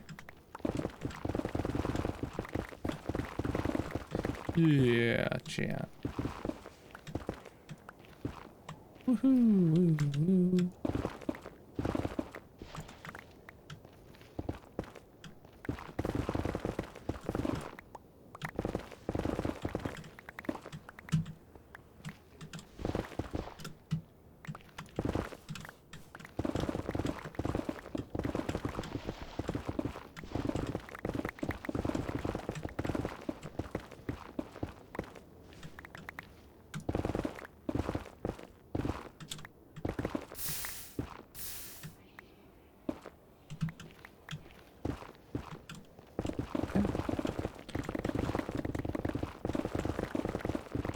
So maybe we won't actually get to start with the gravel today.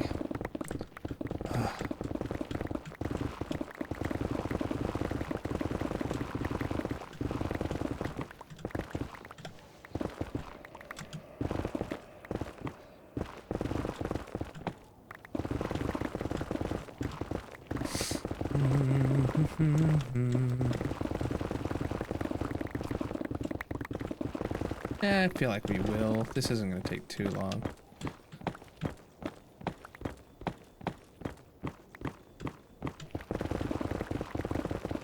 And even if I had saw this beforehand, I would have needed the restroom break anyway.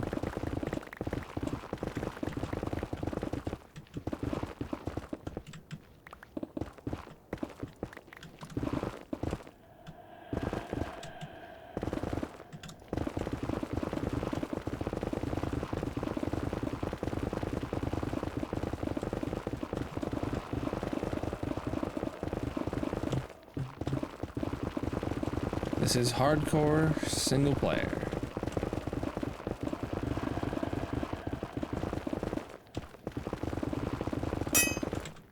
Ah, damn it. We need a new pick. I'll just grab 2, I guess.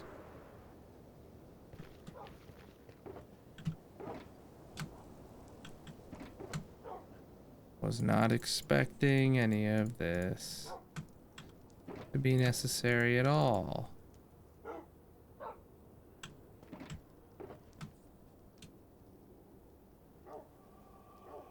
Just do that for now. Unlikely we'll go through even one whole pick, but I mean, I didn't think we'd run out of that other pick.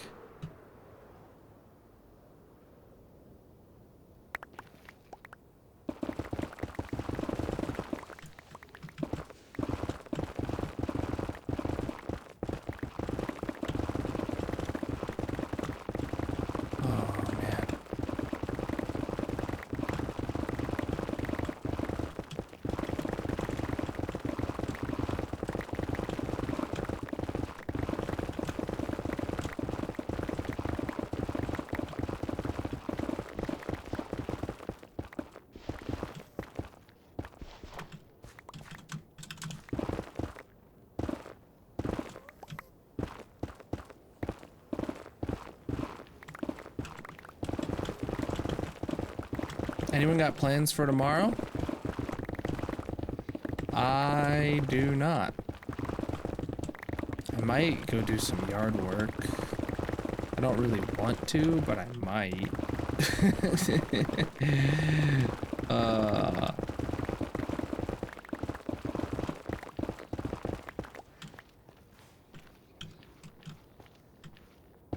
No worries, dude.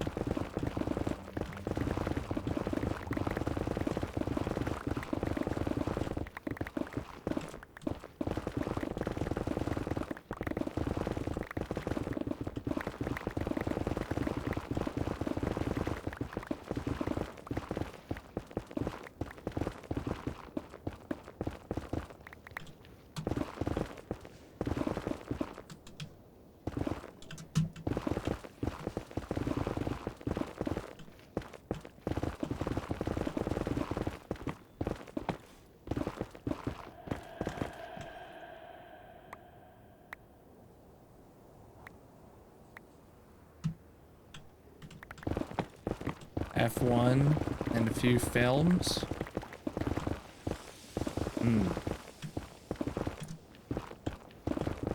Yeah, I won't get time to actually watch anything.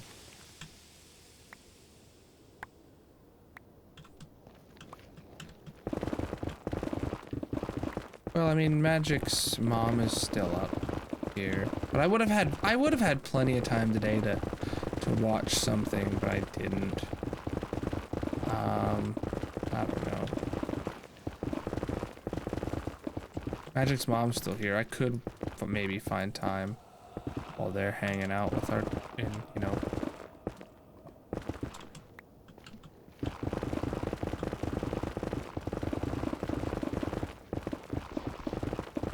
Batman? Oh yeah, I do really want to see the new Batman.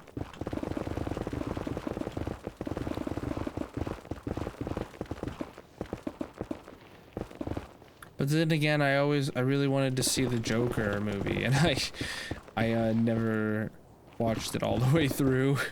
To this day, I don't think I've seen the end of it. All right. Oh, there's some we missed over here, mixed in with the gravel. What's up, Lou? How you doing?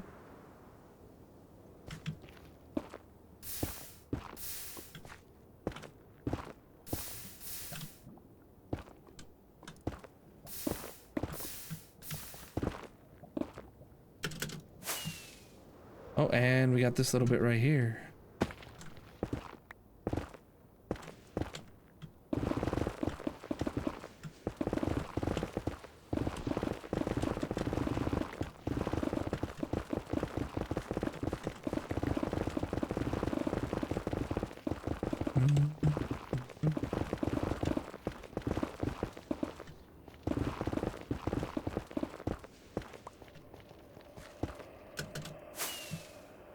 All right, now let's go switch out for shovels.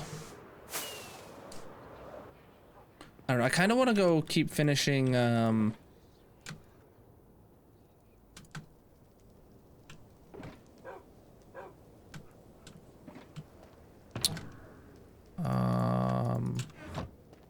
Attack on Titan. All right. Start over here with gravel and try to fill in the lava as we go. It seems like this is the most gravel hungry part of, or most lava, or gravel hungry, yeah, is the right word, most lava, infested area. I can rip that out safely. All right. We didn't even get a stack.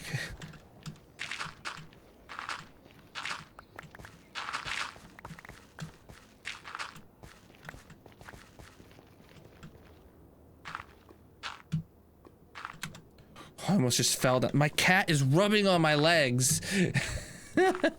And oh my god, I almost thought I was walking down in there.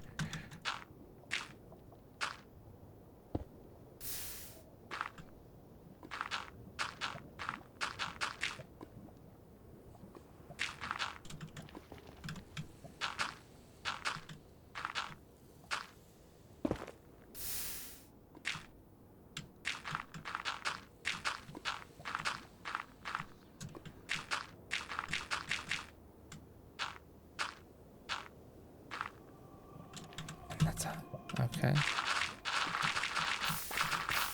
So I was trying to fill that in so I didn't burn any of this gravel, but here we are burning the gravel, so.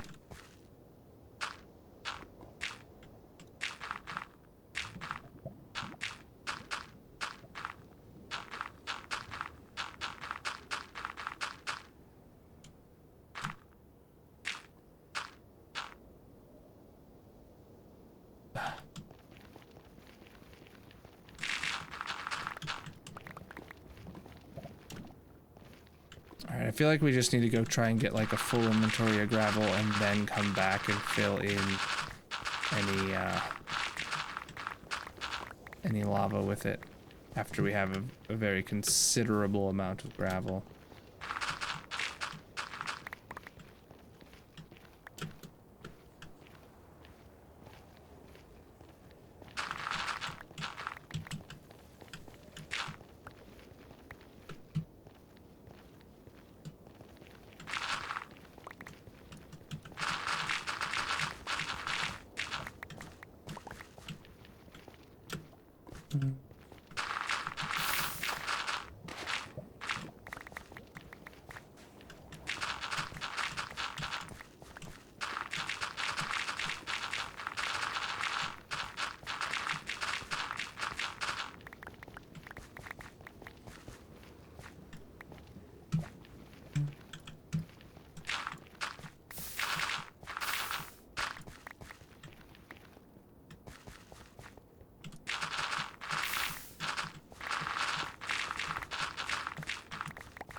Fire res, not on me, no.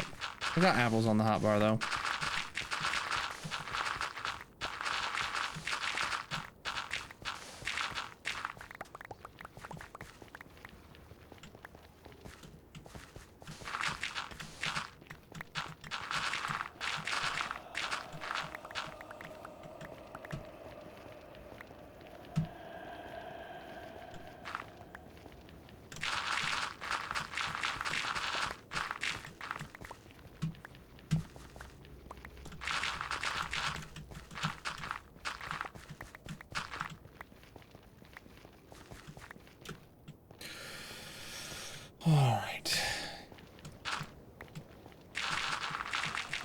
Yeah, the amount of gravel we're getting this layer is much smaller than the amount of gravel we were getting last layer.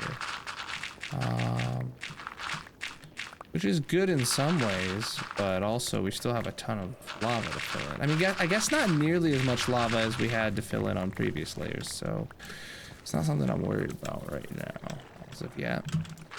We do just need a few more stacks before the inventory is full.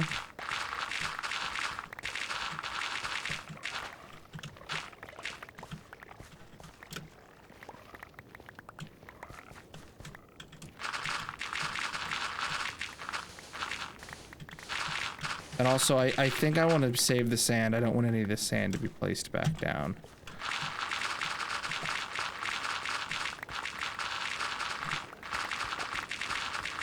I think I'll have to go lava diving. I don't think I will.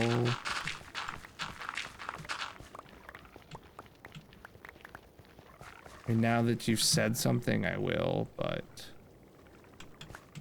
that's your fault. All right. Let's go back and fill in some of this lava. There's a patch right here that you can't see that I need anymore from the surface. So we're gonna do that first before I forget. Okay.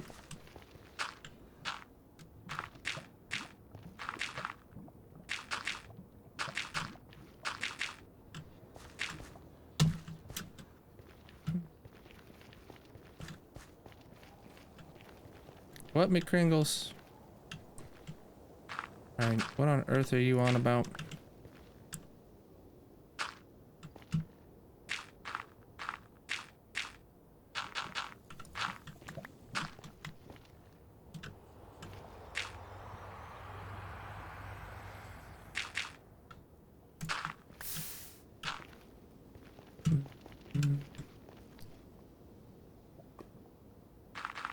Get rid of soul sand first. No, we do gravel first because we need to reuse the gravel to fill in the lava, and then we try to save all the gravel after the lava's done. And then we go through and pick up the soul sand and soul soil separately because we try to save the soul soil. Oh, do you see what I see there, chat? Yeah. Yeah. Yeah. Alright. We have a method that we've been using. I don't need any backseat gaming. I know what I'm doing.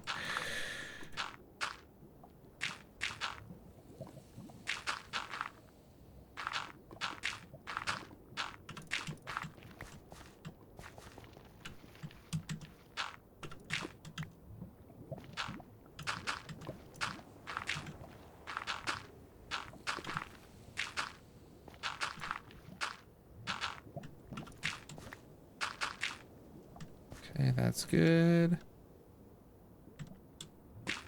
Yes. I mean, you don't get another perimeter dug all the way down to Y level 23 without having some sort of method or pattern that you follow. Oh. Huh. Well, okay. See if that had it over top.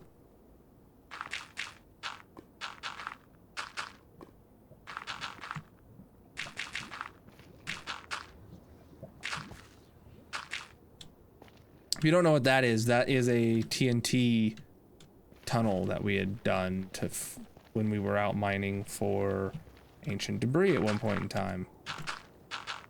We exposed it and knew it was there. It's just very...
See, when I can, I try to like make the lava sources lower in the lava pit, so that way I can see any flowing lava to see if there's anything exposed from the sides. Yeah, that stuff's fine. To see if the lava's actually any bigger, just a couple blocks down. But if it's bigger more than 3 blocks down, that's fine because we'll discover it during the next layer. See that's bigger, just 2 blocks down. So.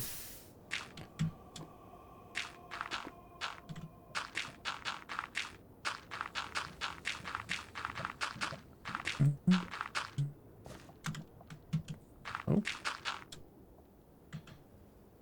Yes, this is Java. Your first 2x2 hidden door by yourself. Only thing I needed to look up was the flip-flop. Nice.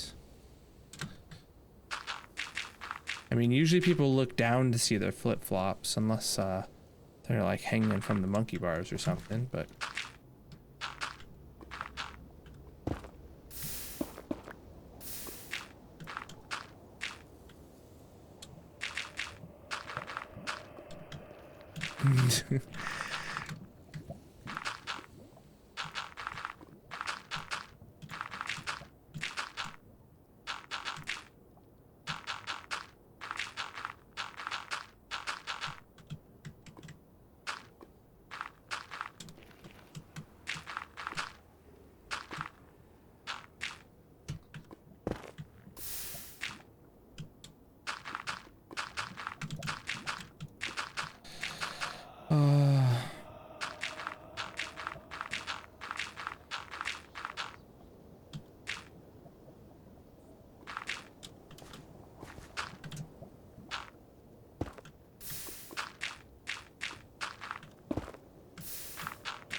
Man, there's always just so much more than you expect.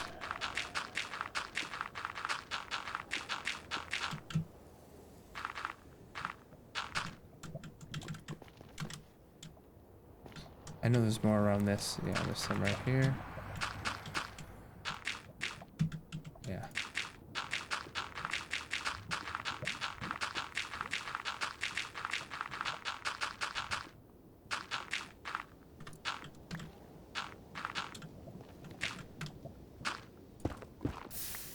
Look at that. Oh no, that's not what I wanted to do. Yeah.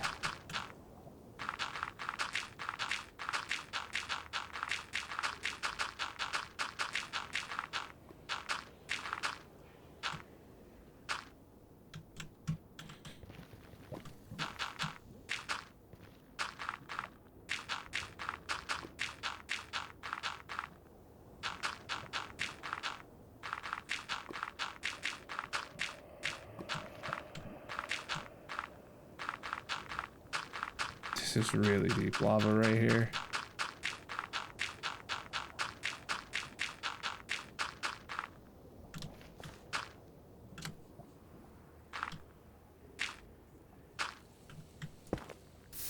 That made that deeper.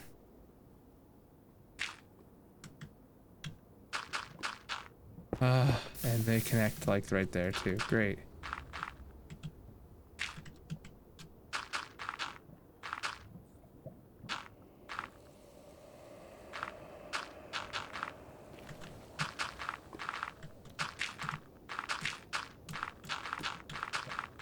Oh man.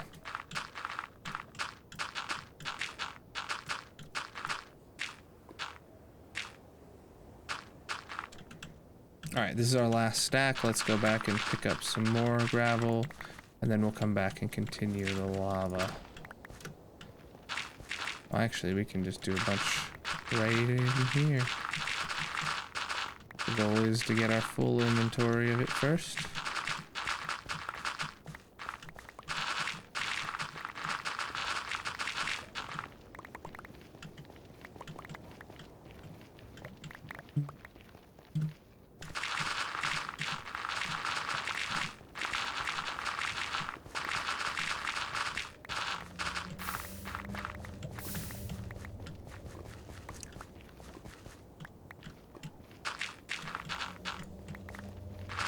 Okay, we got a bunch up here.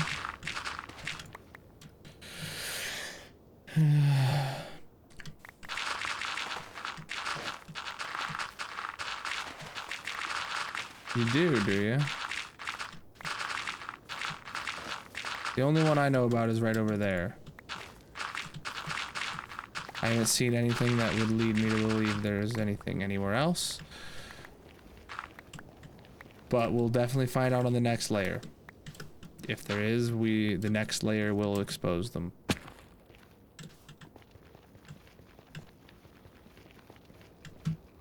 Alright, have a good night, Lord.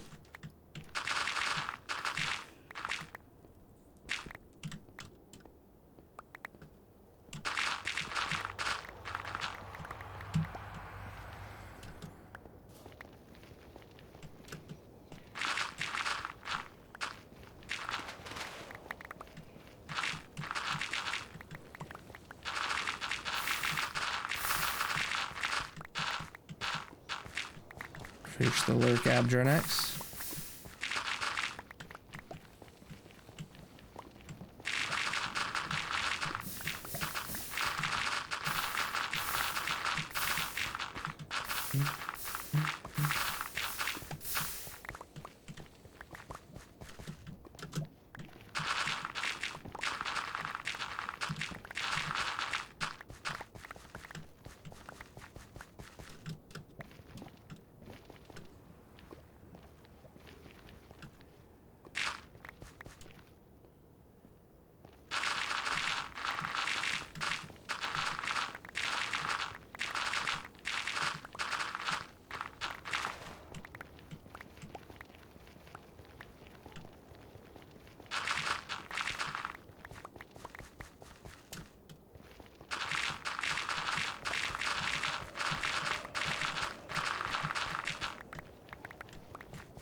Oh, inventory's full. We can throw this out, finish up the stack. And Wisp, thank you for the follow. Alright, let's get here and just start filling in some lava.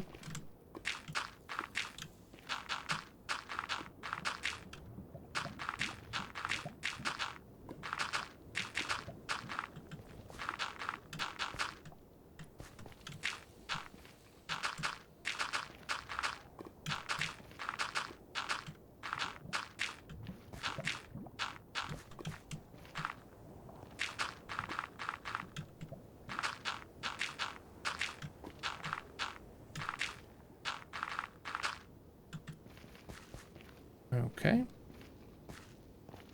We have more lava over this way.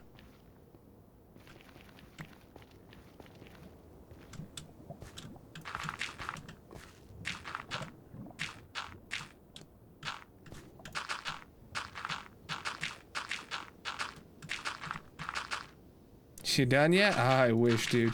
Ever since I've gotten below the lava lakes, or the layers that were level with the lava lakes, oh my god, they feel like they're taking so long because now I'm just getting so many lava patches everywhere, dude.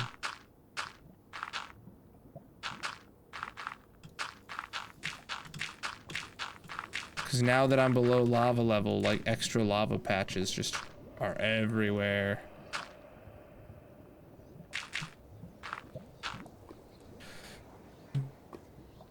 But welcome in, Shadow. How you doing?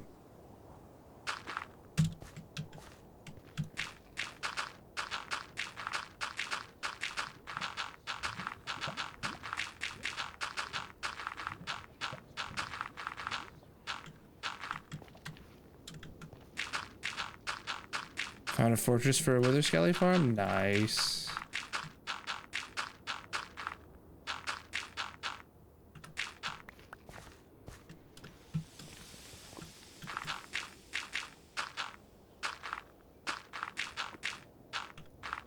Already?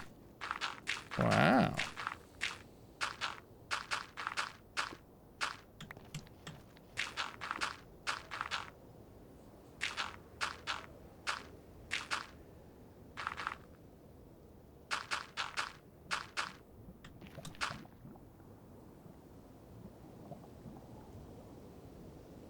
Yeah. Yeah, I think I've got 20 something sitting in reserve at my farm, but my farm's off at this point. Because the shulker eventually died. It's easy to kickstart it again, but I just haven't had the need. The farm worked. The farm got me more than I'm gonna need for a long, long, long time.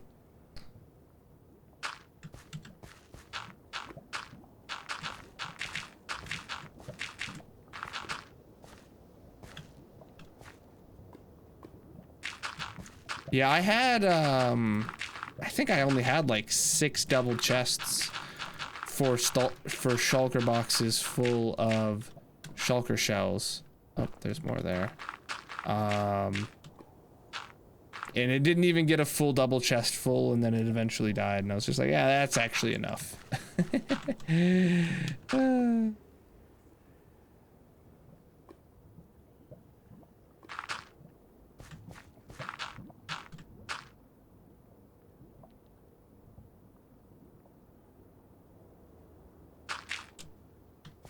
Okay, more gravel, or more lava, please. Or less lava, please, is what we really want. Yeah.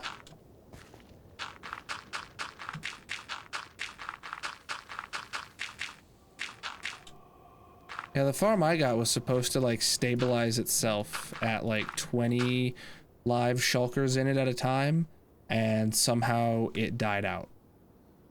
So I don't know what happened with that.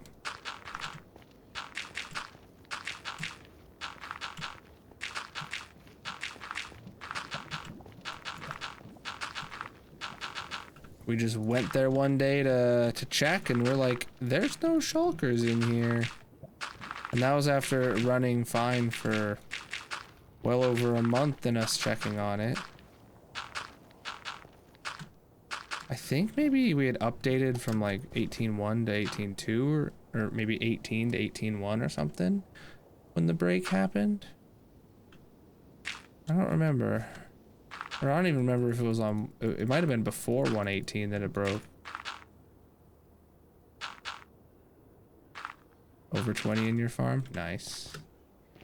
Yeah, ours got to that point and then it died out at some point. I'm not worried about it. I got enough shells. And if I need more, I know how to kickstart it. And I have spare shulkers already ready to do it. So it's a choice at this point that it's not running.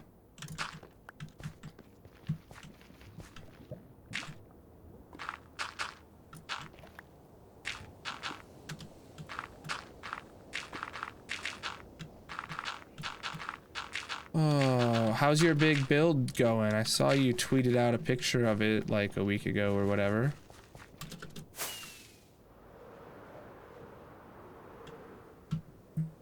I'll go over here, I guess, then.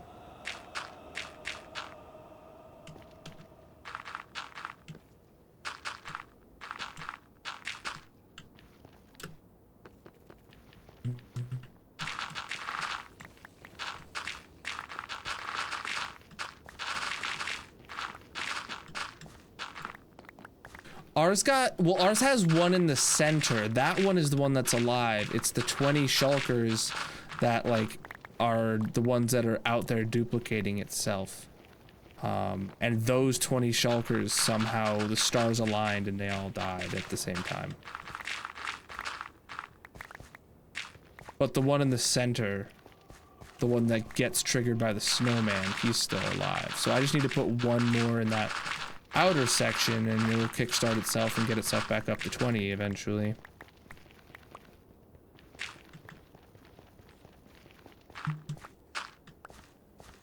Oh shit, yeah. There's that tunnel.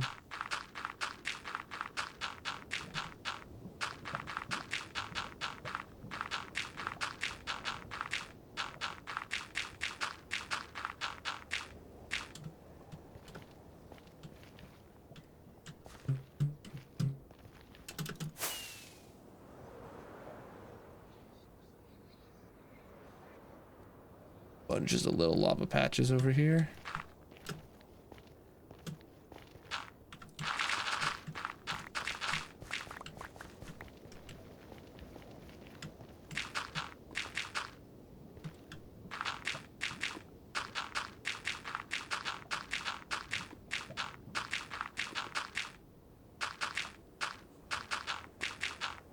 Oh yeah, that's part of the same tunnel. It goes all the way down this stripe.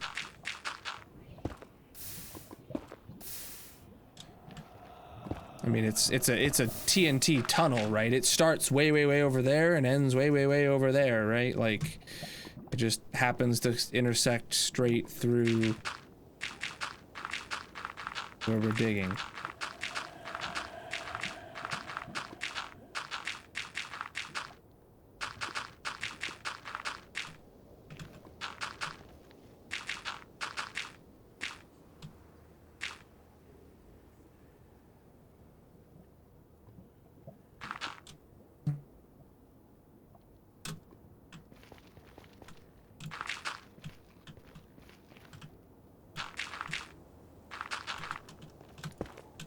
I guess.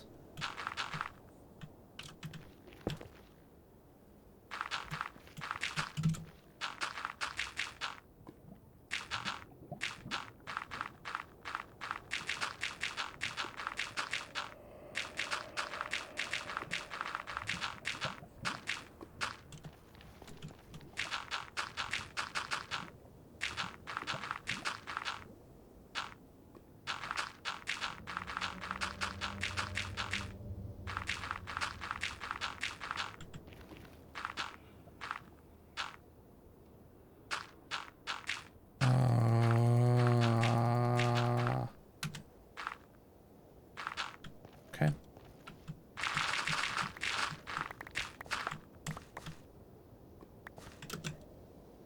We have like very little.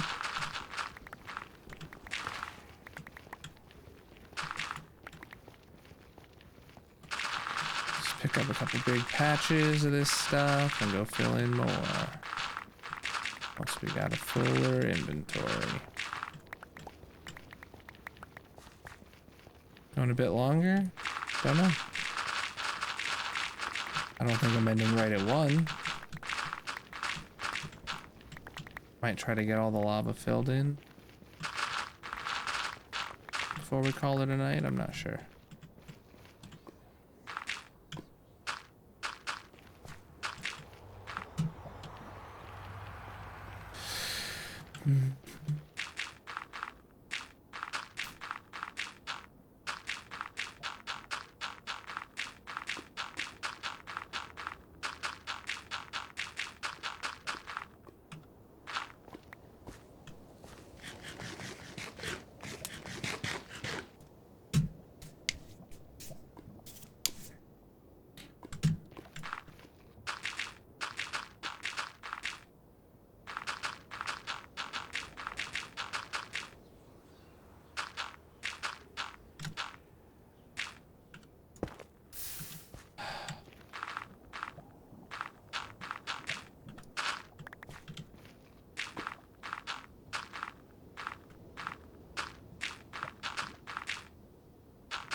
Oh man.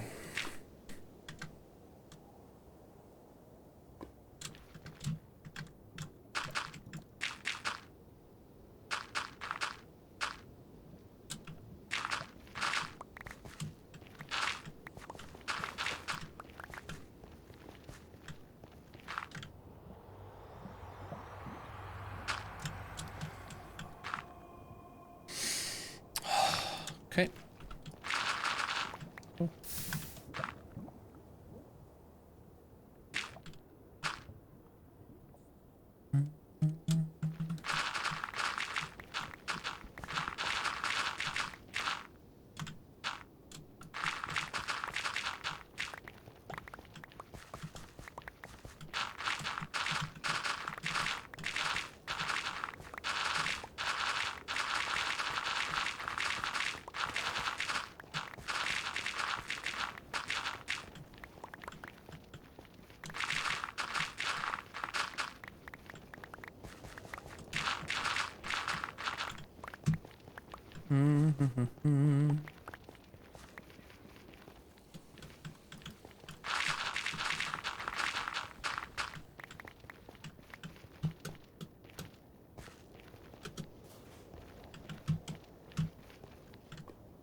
Oh man. There's a lot of lava.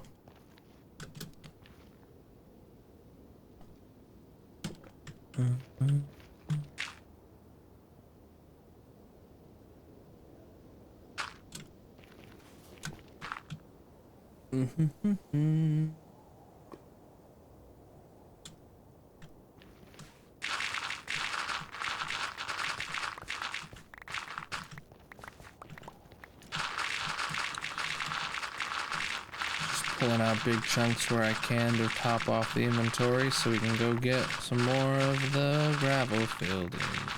Or more of the lava filled in.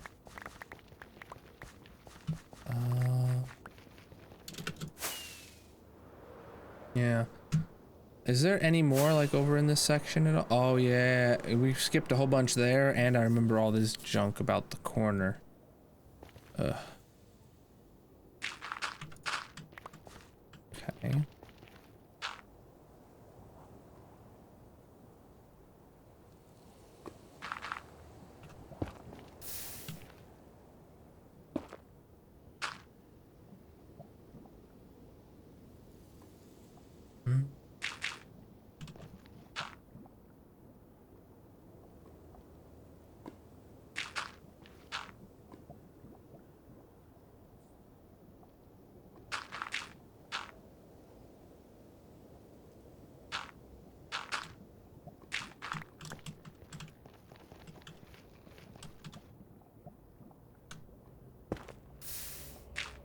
Yep, same exact problem here.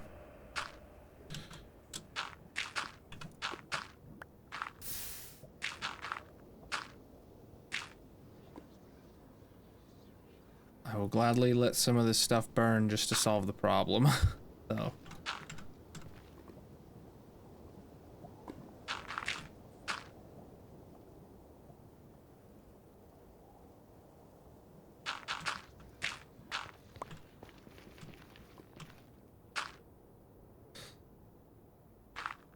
Yeah.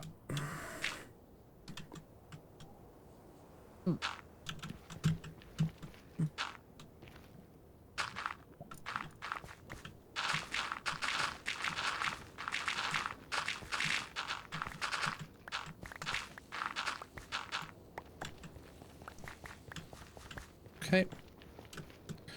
I know there is more lava over in this direction, then I know there's some what's over in that direction as well.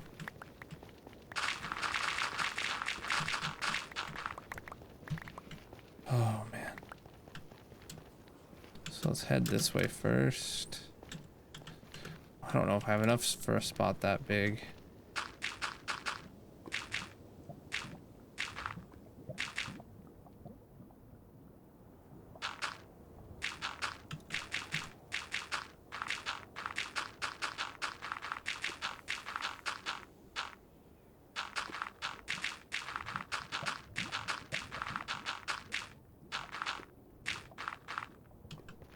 And I did see that block was there, so was exposed underneath.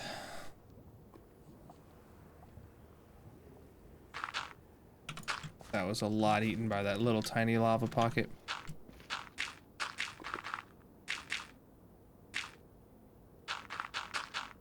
Same here. Oof.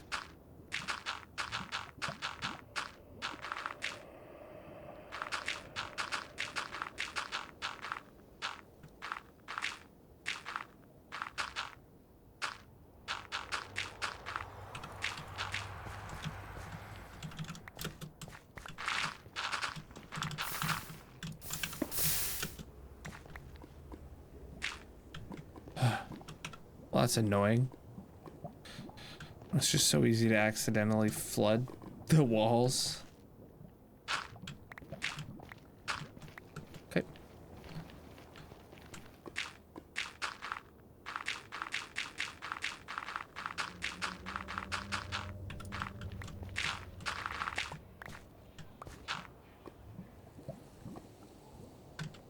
These are very inconsiderate pockets of lava. I do say so myself.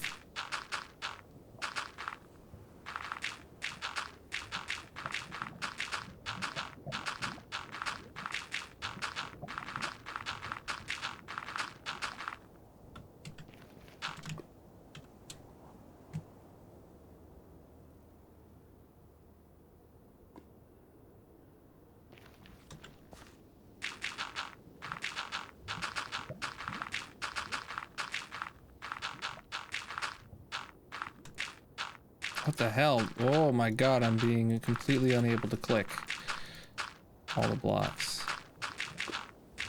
Whoa, what? The block I was standing on? Oh, and that's... Of course, the block I was standing on just like kind of fell after standing on it forever.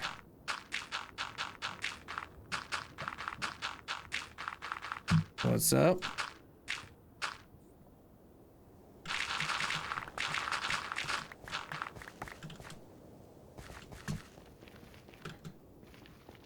Alright, is there any more? There is more lava right around here, but we definitely don't have enough to fill it all in. We can get it started till we run out, though.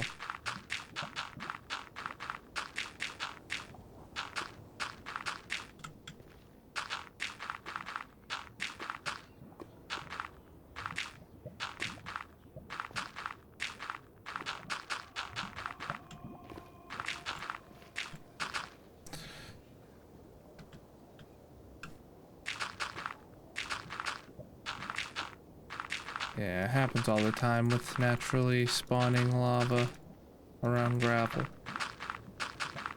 It is what it is.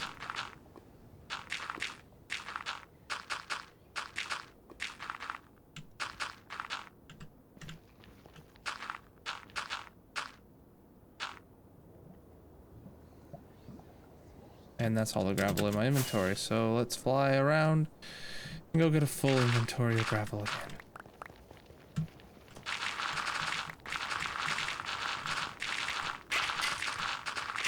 Whoa, Scruffy Pikachu with a raid. Welcome in, raiders. How was your stream? What were you up to? My name's Colonel. We're digging a perimeter in the nether. Massive. Absolutely massive of you stopping in.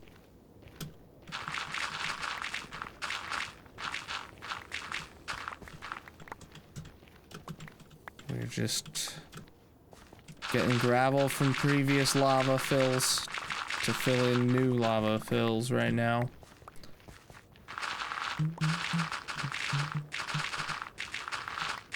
Do we have a mod in to get a shout out?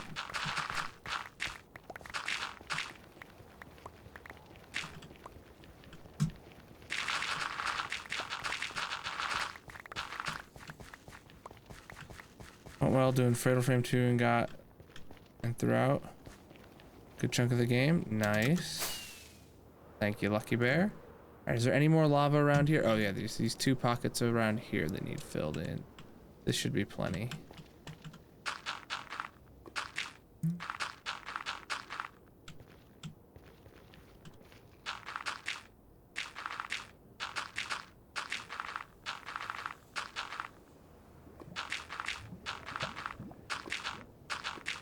No worries. If you gotta raid and run and take care of yourself or whatever, I understand. If you're sticking around, that's cool too.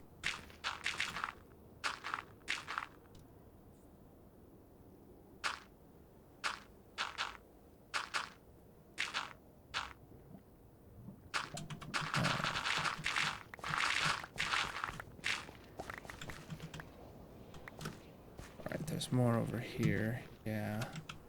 Let's break these away. Oops.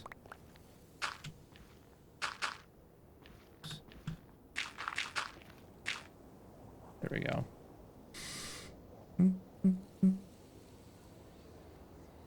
All right, peace out, man.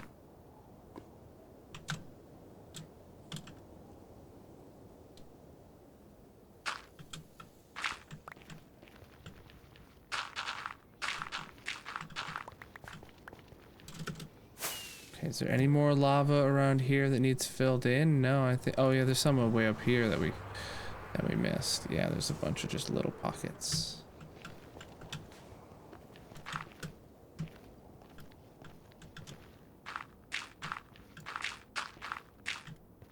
Okay.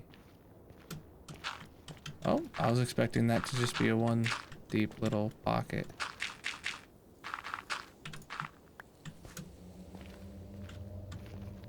Like, I bet all these have more lava underneath them, but like, I don't quite have the energy to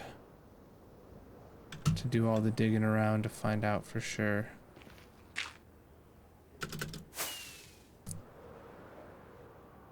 Oop, here's some, and there's another little one. See, like, these are just single sources that we left exposed in case they were deeper, because if we didn't fill them in with a gravity block, I would have felt pretty bad in case that there was. There's something lighting up right here. Why so? Why do that? Found it. Also, I didn't know why we laid this here at all. This should have gotten ripped out.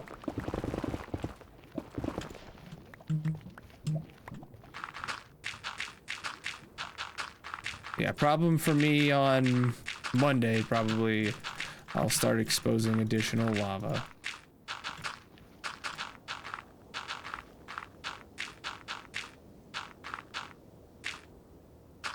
Alright. Oh. Yeah. Yeah, I can definitely see more under this one, but I don't even care. Just getting it filled up to the floor.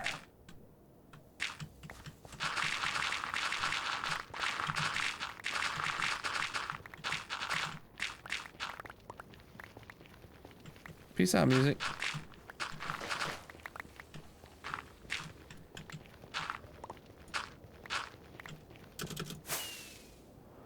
Oh, there's a little pocket right here. Alright, then the rest I saw. Oh gosh, I see some. Oh, there's a whole bunch under here. What is this?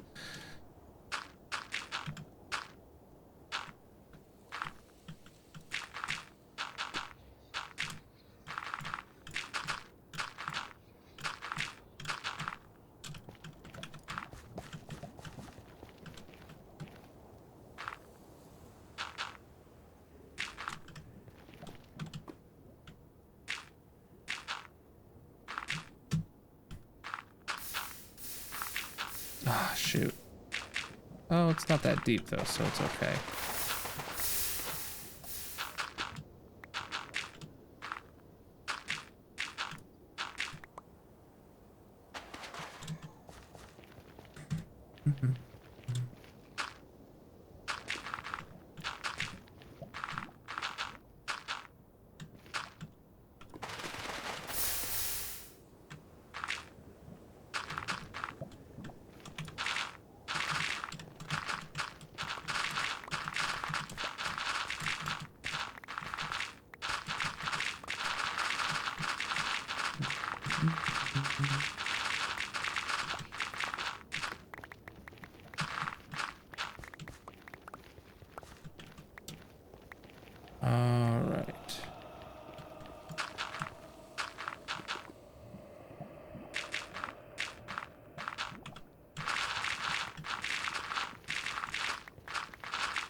Okay.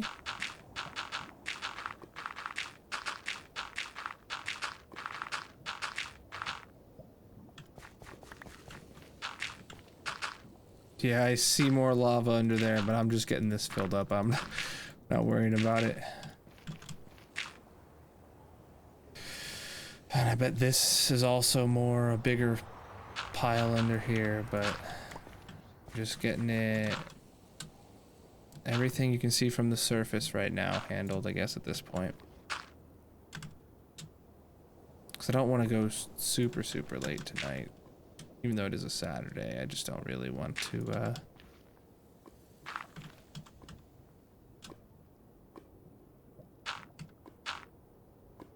Or try getting some sleep tonight. Just always been so tired recently, chat. Just always.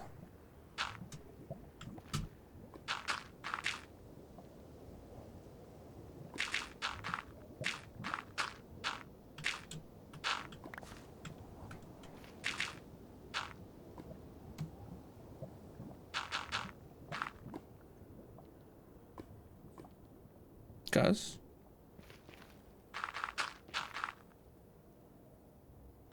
Good for you?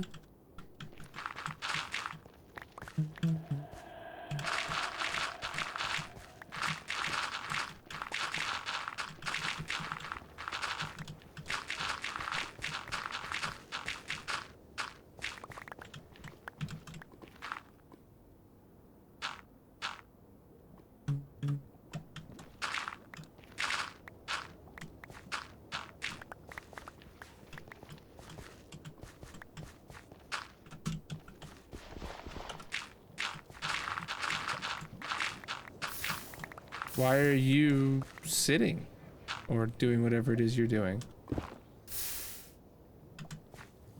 Cuz?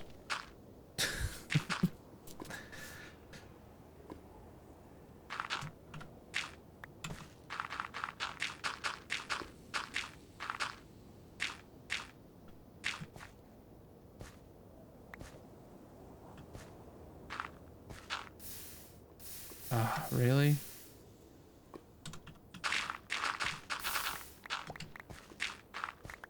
This is gonna require a lava potion for me to deal with. That means I can deal with it tomorrow then, right?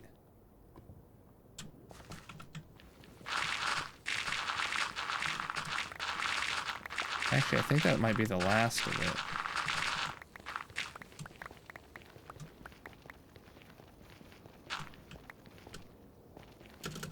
I don't know if there's any more lava that does need dealt with. Oh, there's a little patch right here I missed.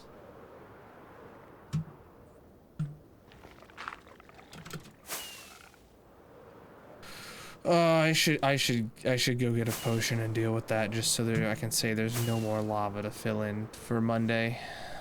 I keep saying tomorrow, by the way, chat, and I mean Monday. I 100% mean Monday, not tomorrow. Oh, I see another little patch. Oh, I see two over here.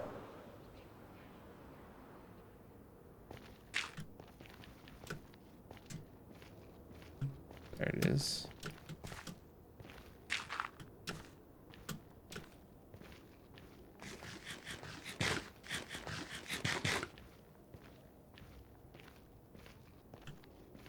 I never stream on Sundays.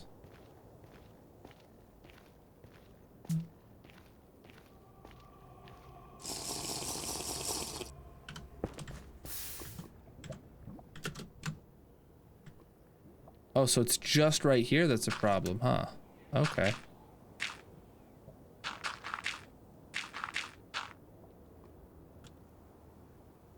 Didn't know that.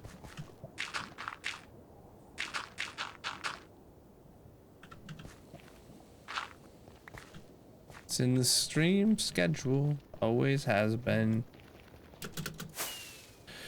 All right, chat. So that is all the lava handled. Tomorrow. Wait, did I see lava? No, that was gold. That was gold. Yeah, let's get up top and do a quick look.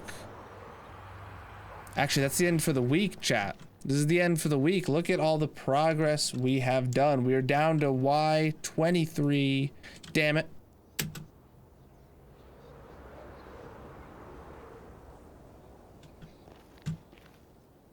No, I don't care about it.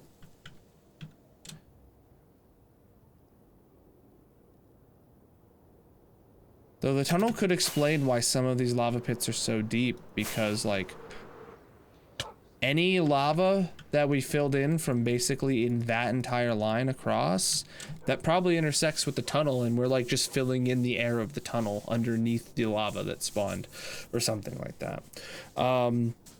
All right, but we are down to Y23 across the board for Netherrack, and we just got some of the gravel and the soul sand left to bring down to that level, and we'll be completely down to Y23 for the week. And yeah, next week, I mean, I am hoping we just keep hammering this out and we get down to definitely low teens by end of next week, I would expect, for sure.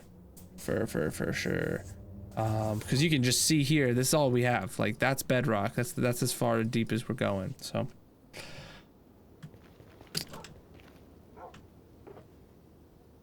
all right, got all that put away. Put those extra shovels away. Pick those up. Oh, let me actually grab more rockets.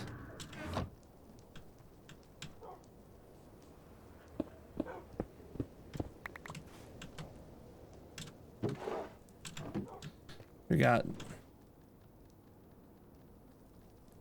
Oh, this is an empty shulker. Okay, so we got 4 shulkers of stuff today. Not bad.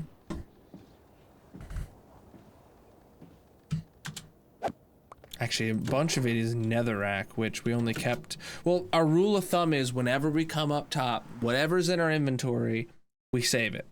And we try to optimize what slots are what when we're filling it down at the bottom. But if we only get a bunch of netherrack and nothing else, then we're saving that netherrack. So that's just our method that we've been doing. And it's just been backing up our system. It's been backing up our system like crazy. But I love it. Up to 31 ancient debris. Tomorrow there's a very good, or to Monday there's a very good chance we'll be finishing with more than half a stack of ancient debris. And that'll be a very good sight. That'll be very, very good times. Woo! All right, let's make our backup like we always do. And chat, let's find someone to raid. Who is live playing the hardcores? We could do Viking is live with hardcore right now. Wow, this never happens, chat. Viking pilot. Boom, chat. Here we go.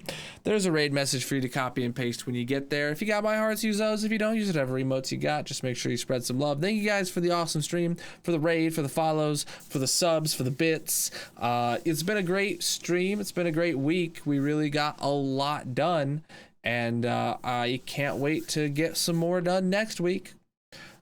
Peace out.